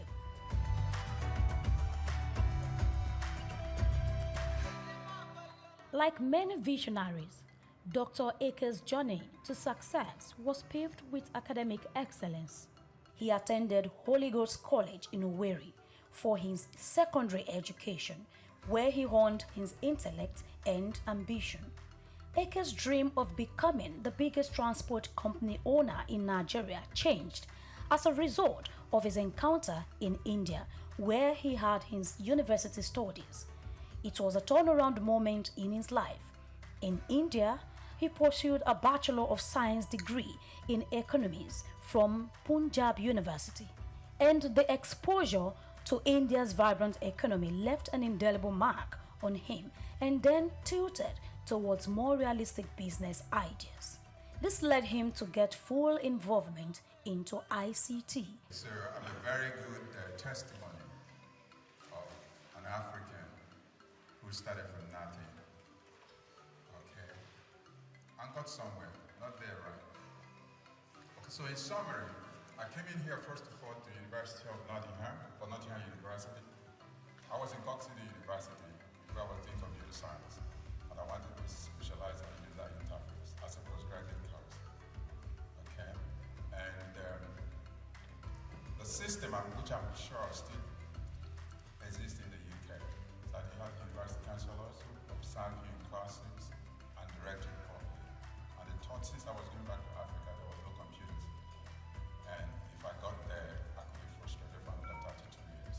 So they discussed with my parents, and they wanted to know if I could stay in the UK and continue computer science. I said, no, I was going back to Nigeria. I have passion to change the country, and by extension, the continent. He later went on to earn a Master of Science in Risk Management from the esteemed University of Nottingham, England, further enhancing his acumen in the field. With his tech startups dating back to the 80s, Eke can be put in the bracket of visionaries who saw that ICT would define the world in no distant time. His ICT Solutions company commenced operation in 1989, focusing on desktop publishing and computer graphics. Over the last 3 decades, the company extended operations from Lagos to Port Harcourt and Abuja, implementing several ICT projects across the oil and gas, telecoms, manufacturing, and public sectors. I started small, like any other entrepreneur you read today. Okay, some started in a garage. Okay, most of them didn't inherit wealth. Now, so how could they have started? You start with your own. During our time, you have to start with your own sweat. Okay, until you build such, get to such a level with a system and structure in place. And then people trust you. But because our kids today pass through business schools connected to people, okay, and they now want to go from average above. You understand? Instead of starting, a lot of us started from -1. Leo Stan Eke's major hits into the business world commenced with the establishment of SOUQ Technology Limited in 2001. With a fervent desire to contribute to Nigeria's technological space, he embarked on a mission to manufacture computers locally. Now a world-class ICT company providing innovative products and solutions. Under his leadership, SOUQ Computers have emerged as a trailblazer in the industry, earning accolades for its quality and innovation. One of his notable achievements was the attainment of the Windows Hardware Quality Lab Testing WHQL certification, showing SOUQ's commitment to excellence. In 2013, the company made headlines with the launch of its computer tablet line, ZPad, marking another milestone in its illustrious journey. Dr. Ake's entrepreneurial prowess extends beyond the realm of technology. In 2018, his company SOUQ made waves with the acquisition of Konga.com, a leading e-commerce platform in Nigeria. This landmark deal underscored Ake's strategic vision and his unwavering dedication to driving innovation in diverse sectors. Konga.com was founded by Sim Shagaya in July 2012 as a third-party online marketplace. 99% of its shares were acquired by SOUQ in February 2018. 3 months later, Konga merged with SOUQ's retail outfit Udala to form the biggest e-commerce company in Africa, retaining the brand name Konga. Leonard Stanley Ake also founded BuyRightAfrica.com Limited in 2008, at a time when credit card and e-payment infrastructures were still strange to many Nigerians. He did this to resolve funding issues for ICT projects and companies. He partnered with international financiers to help Africans acquire technology and compete globally. Some other of his establishments are Technology Distribution Limited, Tax Direct Limited, and iTech Solutions. He is involved in ICT Brokers and ICT Connect. Okay, but mine had a call. I had a call on the tech sector, and I've been consistent. And if you remember, my first step was to deal with the doubting Thomases, the media people. And it was like an evangelism. If you prove your worth to press people, to media people, because these are the critics of our time, then they follow you. You get to your destination faster. So when I did the whole media houses, transitioning them to digital economy through digital processing, through from typesetting to desktop publishing, computer graphics, okay, and multimedia. Then they started spreading the news. But again, we had to enhance that profile to the corporate world so that people can run offices with data analytics to guide them on advice, projections, okay, and where they're headed to. And then even our election. Okay, so today there would have been crisis in the economy if elections don't have facts and figures. And we did that with the DDC. We've got just what you need right here at Femi Wash Media. Call it the Midas Touch, and you wouldn't be wrong. Let us record, produce, mix, and master your audio like nobody does. Reach us on our contact today for the best quality job.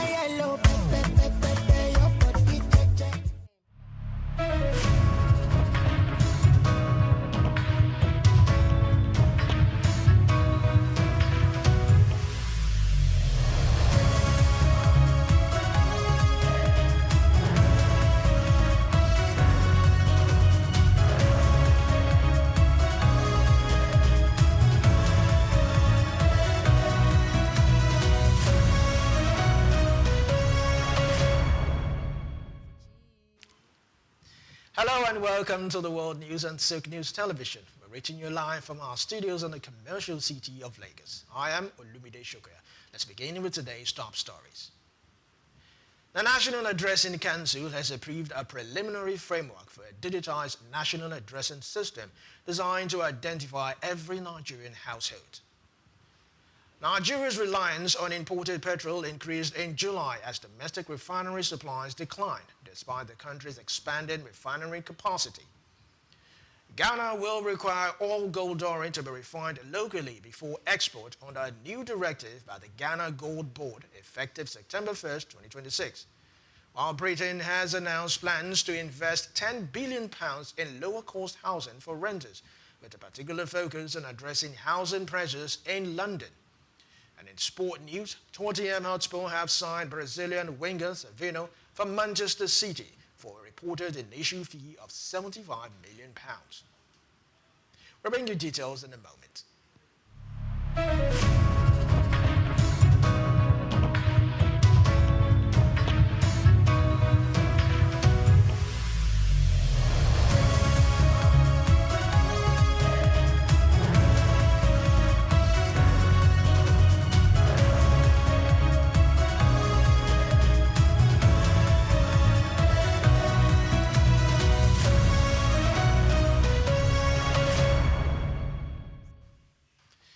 Welcome back. Let's begin.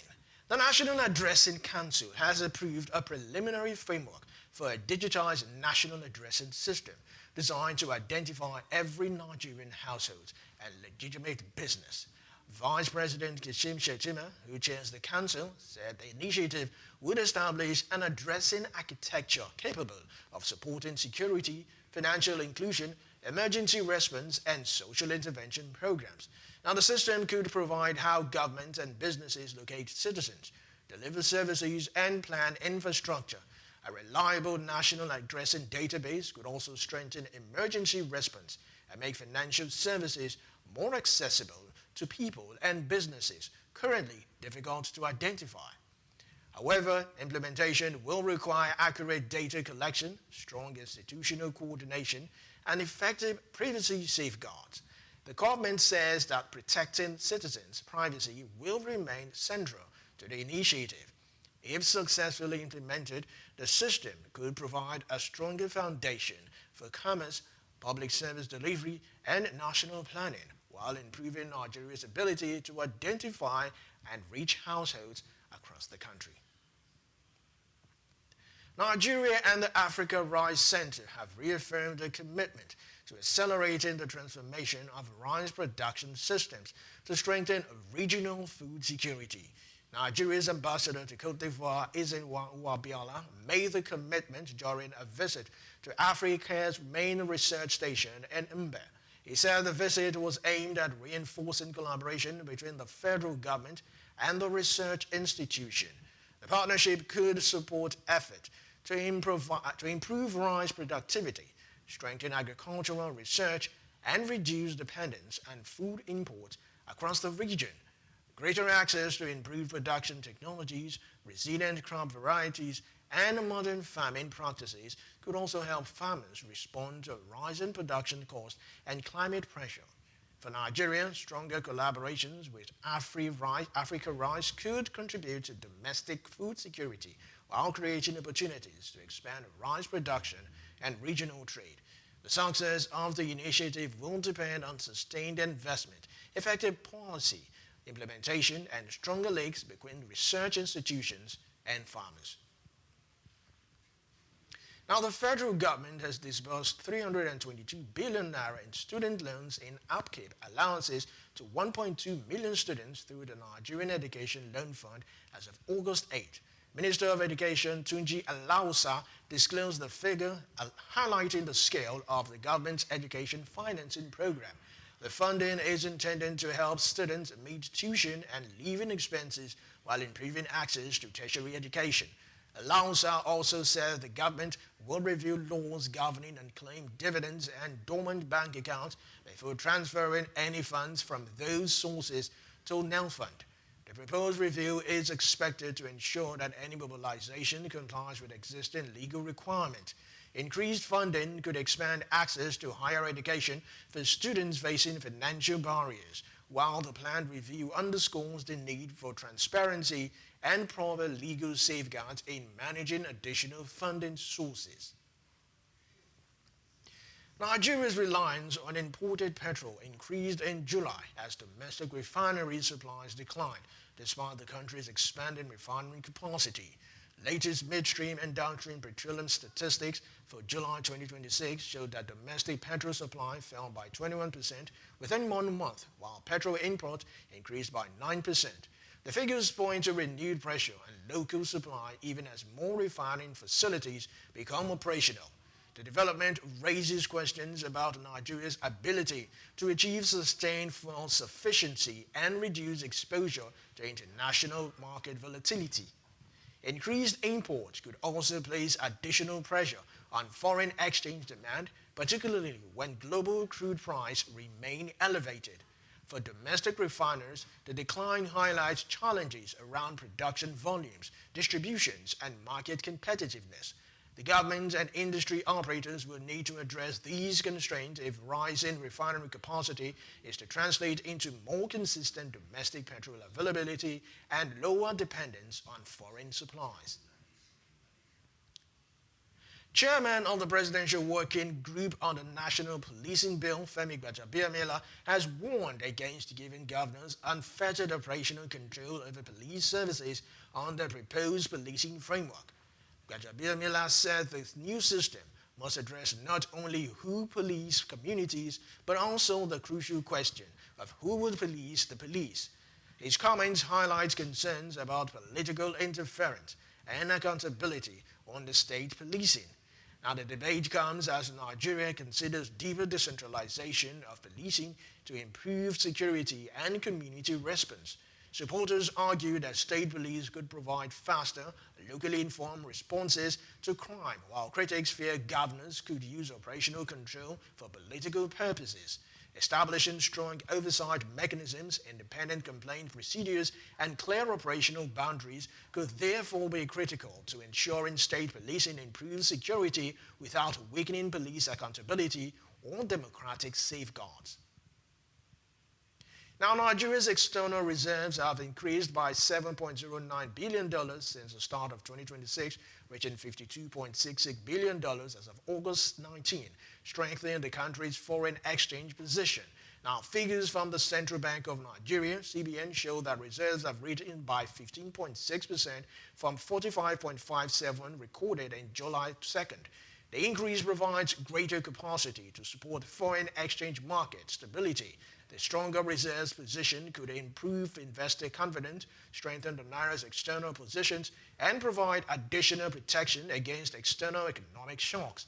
It also gives the central bank greater room to manage liquidity and meet legitimate foreign exchange obligations. However, sustaining the gains will depend on stronger export earnings, stable oil production, foreign investment inflows, and disciplined management of external payments. The reserve accumulation therefore offers a positive signal, but maintaining the momentum remains critical for Nigeria's broader macroeconomic stability. Still to come on the news, the Philippines plans to expand its unmanned military capabilities through the development and acquisition of drones.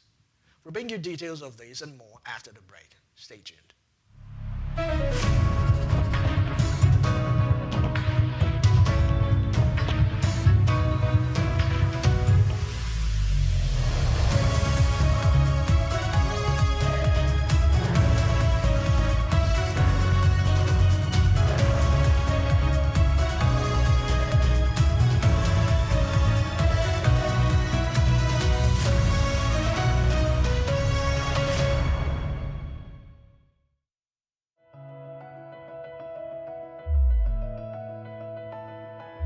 The economy is changing, technology is advancing, industries are evolving. The question is, are your skills keeping up? Today's job market rewards adaptability. New skills create new opportunities, and continuous learning increases earning power. Whether it's digital literacy, technical training, financial education, or entrepreneurship, investing in your skills is one of the smartest investments you can make. Because buildings and machines drive development, but skilled people drive economies. Learn more, earn more, contribute more. Empower yourself, strengthen the workforce, build the future. This message supports sustainable economic development.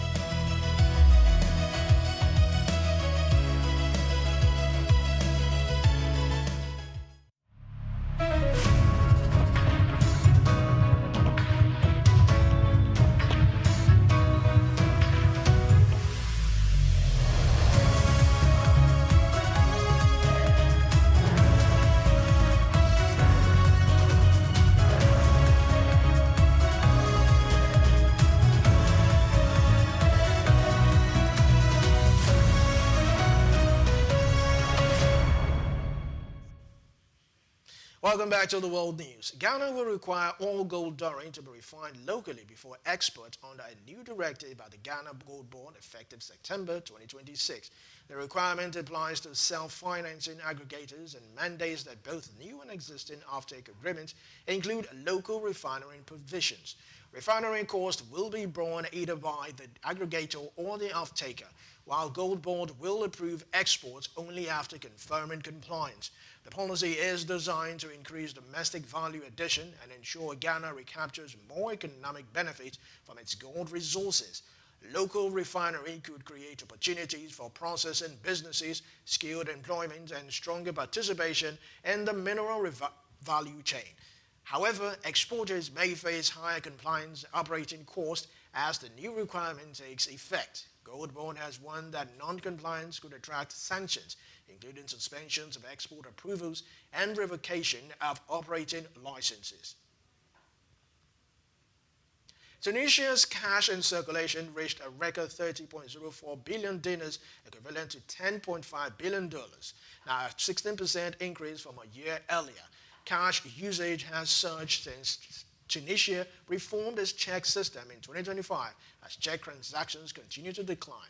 Although digital payments are expanding, cash remains dominant in the financial system. About 58% of electronic payment activity during the first half of 2026 involves cash withdrawals, highlighting continued demand for physical currency. Now, the trend could put pressure on bank liquidity as money remains outside deposits available for lending. Reduced deposit could constrain banks' ability to extend credit to businesses and households, potentially affecting economic activity. For policymakers, the challenge is encouraging greater use of digital payment while ensuring consumers retain convenient access to financial services and confidence in the banking system. Angola and Brazil are moving closer to an agreement that could allow Brazilian companies to develop up to 800,000 hectares of farmland, and Luanda seeks to diversify economic beyond oil. Now, the proposed projects are expected to bring foreign capital, agricultural expertise, and potentially new technologies into Angola's underdeveloped farming sector. Financing remains a major issue in negotiations, with Angola previously warning that it could seek alternative partners if Brazilian lenders do not commit. The initiative could expand Angola's agricultural production, create jobs, and strengthen food security while reducing dependence on petroleum revenues. However, financing arrangements and land development capacity will depend on how quickly the projects can progress. China is already pursuing agricultural investments in Angola, ardent competition for access to the country's large farmland reserves. The growing interest from major economies highlights Angola's agricultural potential and its strategic importance to the country's long-term economic diversification. Now, Vietnamese Foreign Minister Liu Hao Trung is scheduled to meet his Myanmar counterpart on Wednesday, marking the first official visit to a Vietnamese foreign minister to the country since 2021 military coup. Now, the visit comes as Myanmar continues to face a prolonged civil war and deep political instability following the military takeover. Hanoi's decision to engage at ministerial level could signal a renewed effort to strengthen diplomatic channels with the authorities in Penang. Now, the meeting could provide an opportunity for Vietnam to discuss regional stability, trade, and economic cooperation while encouraging dialogue on Myanmar's political crisis. It also highlights the Association of Southeast Asian Nations' broader challenge of managing relations with Myanmar amid continued conflict. For Vietnam, maintaining diplomatic engagement could protect economic interest and support regional stability. The visit will be closely watched for signs of whether deeper management can contribute to diplomatic efforts towards resolving Myanmar's crisis. The Philippines plans to expand its unmanned military capabilities through the development and acquisition of drones as part of a broader effort to modernize its armed forces. Defense Secretary Gilberto Teodoro said the country also plans to acquire additional guided missiles, corvettes, and other major defense assets to strengthen its external defense capabilities. Now, the plans were presented during a budget hearing in the House of Representatives. The expansion reflects Manila's growing focus on maritime security and modern warfare capabilities and heighten regional tensions. Drones could strengthen surveillance, intelligence gathering, and battlefield awareness, while missile-equipped corvettes will improve the Philippines' ability to protect its maritime territory. Now, the planned acquisition could also deepen defense cooperations with the United States and other partners. However, expanded military capabilities will require substantial funding, technical expertise, and sustained maintenance. The government will face the challenge of balancing modernization priorities with broader budgetary demands. India's sugar mill and refiners are expected to import only about half of 1 million metric tons of raw sugar approved for duty-free import, as fallen domestic prices reduce profitability in overseas purchases. Now, the government introduced duty-free import measures until October 31st to increase supplies and ease high prices ahead of the festival season, when demand for traditional sweets typically rises. However, weak domestic prices have made imported sugar less attractive to mills and refiners, potentially limiting the effectiveness of the policy. Lower imports could leave domestic supplies tighter than policymakers intended, particularly if festival demand increases sharply. The development also highlights the challenge of using trade policy to manage food prices when market conditions change quickly. For Indian consumers, adequate supplies could help moderate prices, while producers must balance import costs against domestic market conditions. Pakistan and Iran have made significant progress in talks focused on ending U.S.-Israeli war with Iran and establishing a path towards peace, Pakistan's Interior Minister said Tuesday. Discussions in Tehran centered on preventing further escalation, reopening of the Strait of Hormuz, and accelerating an end to the conflict. Pakistan's Army Chief Asim Munir also met with Iranian leaders during the visit, according to the Pakistani military. The talks could provide an important diplomatic channel as the conflict continues to threaten regional stability and global energy supplies. Reopening the Strait of Hormuz remains particularly important because disruptions to the key waterway could affect all shipments, shipping costs, and international trade. Pakistan's involvement also reflects its strategic positions between Iran and other regional powers. While significant progress has been reported, reaching a durable agreement will depend on broader negotiations involving the United States, Israel, and Iran. Still to come on the news, the Kremlin has accused Finnish President Alexander Stubb of belonging to the party of war after he backed Ukraine's ability to conduct deeper strikes. We bring you this and more after this break. Stay tuned.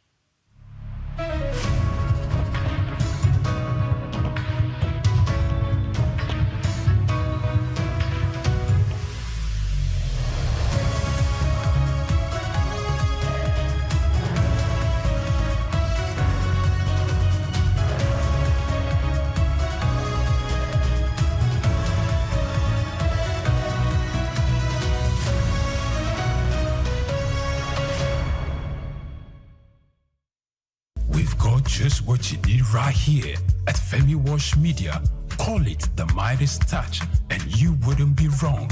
Let us record, produce, mix and master your audio like nobody does. Reach us on our contact today for the best quality job.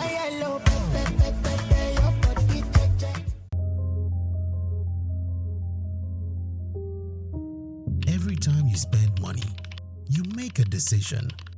Not just about what you buy, but about the kind of economy you want to build. When you support a local business, you help create jobs, you help families earn, you help communities grow. Small businesses are the backbone of our economy. They reinvest in our neighborhoods.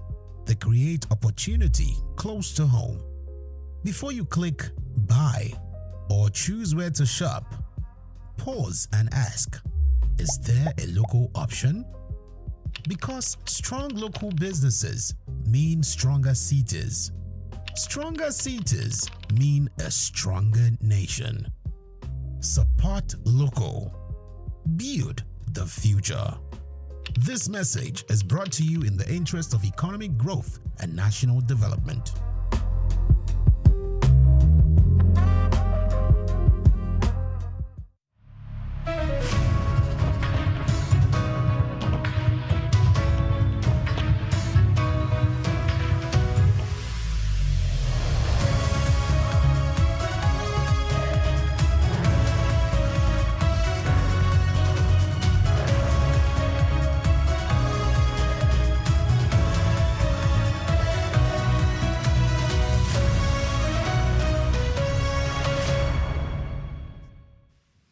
Welcome back to the World News. Britain has announced plans to invest £10 billion in lower-cost housing for renters, with a particular focus on addressing housing pressures in London. The government says about 60% of homes delivered through the funding will be offered at a social rent, a subsidized rate typically provided by local councils and housing associations. The program is designed to increase the supply of affordable homes for lower-income households. However, the target falls below a previous pledge made by the Prime Minister Andy Burnham, creating questions over the government's housing ambitions. The investments could ease rental pressures if constructions deliver sufficient homes in areas facing severe shortages. It could also support local construction activity and provide greater stability for households struggling with high rent. The challenge will be ensuring the funding translates into homes quickly, particularly in London, where demand continues to outpace affordable housing supply. Britain and Ukraine have signed a partnership to jointly develop artificial intelligence tools for defense and security, strengthening cooperation and emerging military technologies. Prime Minister Andy Burnham and Ukraine President Volodymyr Zelensky signed the agreement in Kyiv. The partnership gives Britain's researchers access to Ukraine's Avengers AI labs, battlefield data platforms used to train military artificial intelligence systems. Now, the agreement makes Britain the first international partner to gain access to the Ukrainian platform and could accelerate development of artificial intelligence applications for defense operations. Ukraine's battlefield experience provides valuable data for improving systems designed for surveillance, threat detection, and operational decision-making. For Britain, access to this technology could strengthen domestic defense innovation and research capabilities.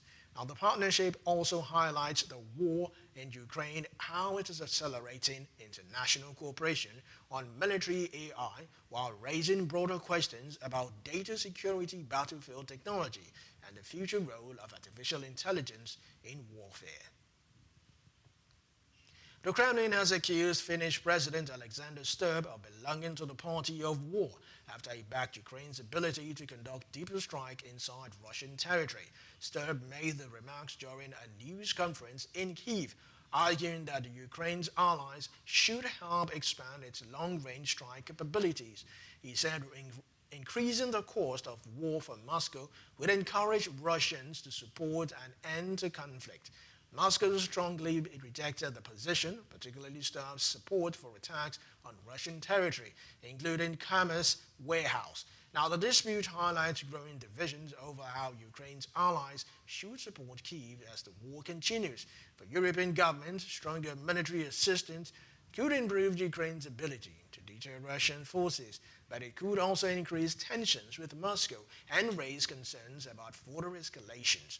The disagreement comes as diplomatic efforts continue to find a pathway towards ending the conflict. Now, German business morale increased more than expected in August, strengthening signs that Europe's largest economy could be moving towards a long-awaited recovery. The IFO Institute said the Business Climate Index rose to 88.8 in August from a slightly upward revised 86.7 in July. The improvement suggests companies are becoming more confident about economic conditions and future activity. Now, the stronger reading could provide encouragement for Germany's government and policy makers. As they seek to revive growth following a prolonged period of economic weakness.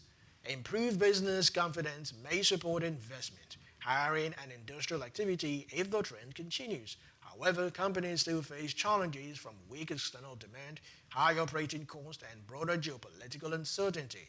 Sustained improvements will therefore depend on stronger domestic demand and recovery in key export markets.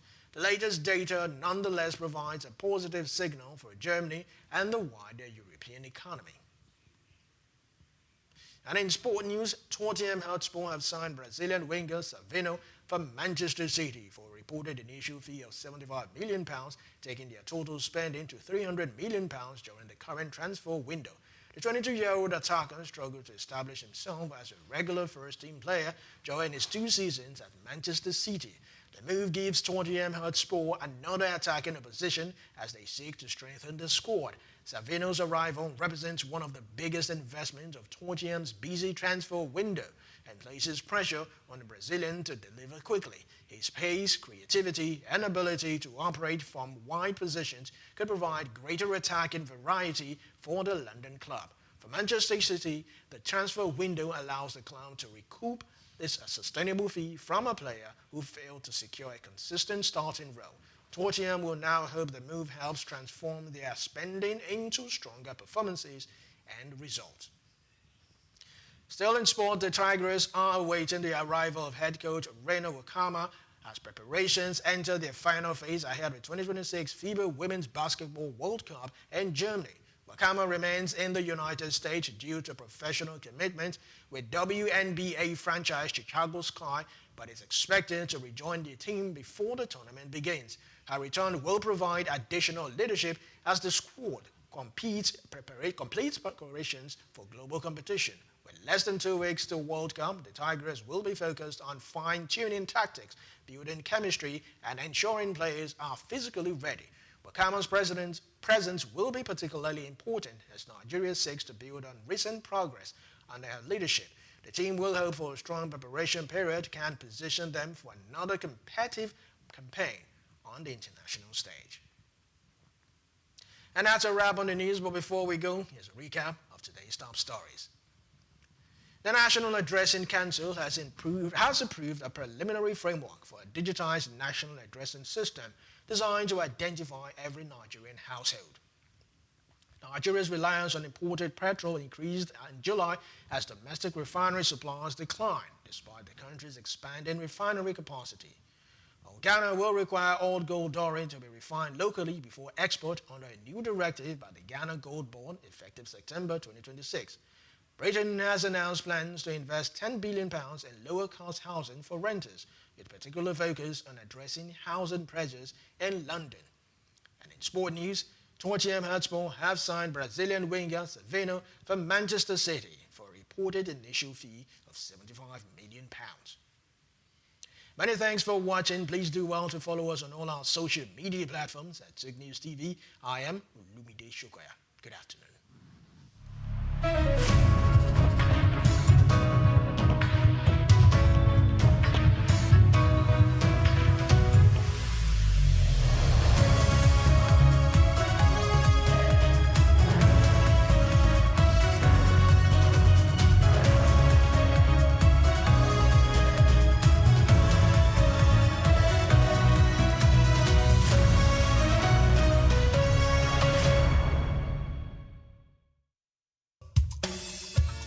Fellow Nigerians, did you know that constituency and executive projects in your communities are not gifts from your legislators? They are projects sponsored by the legislators and funded by the federal government to improve your life and the lives of those around you. These projects belong to you. Without your vigilance, they might never be completed. Don't allow them to fade away into unfulfilled promises. Stand up, take ownership, monitor their progress, demand accountability, and report concerns to ICPC.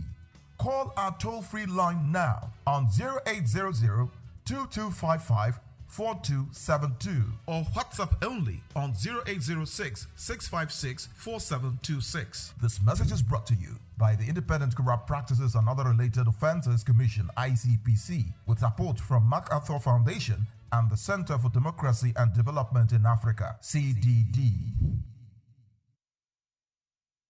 Known as the father of African literature, Chinua Achebe was born on the 16th of November 1930 in Ogidi, now Anambra State, eastern Nigeria. He was born to Isaiah Okafor Achebe, a teacher and an evangelist, and Janet Anenichi Ilegunam, a vegetable farmer.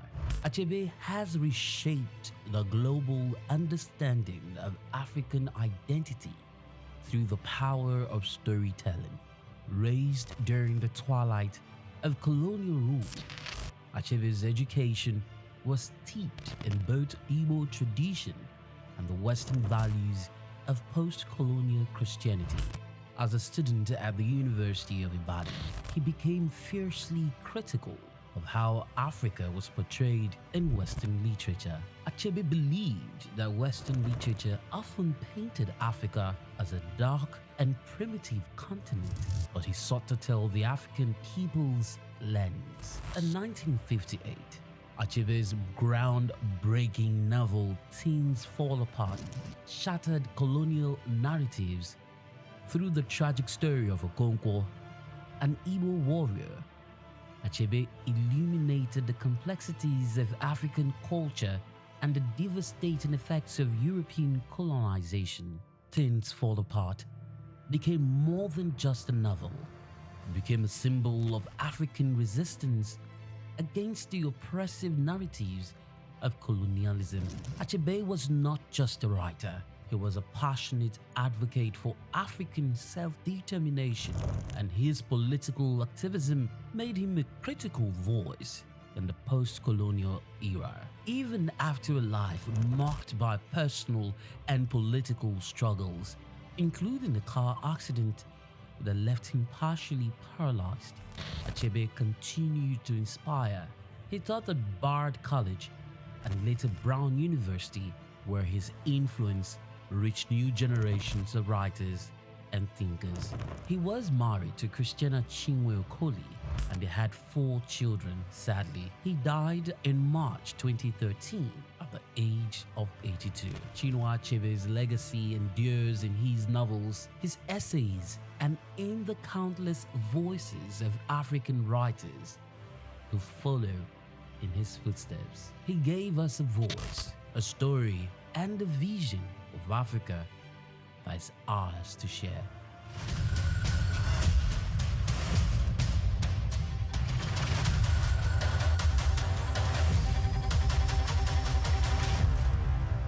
We've got just what you need right here at Femi Wash Media. Call it the Midas Touch and you wouldn't be wrong. Let us record, produce, mix and master your audio like nobody does. Reach us on our contact today for the best quality job.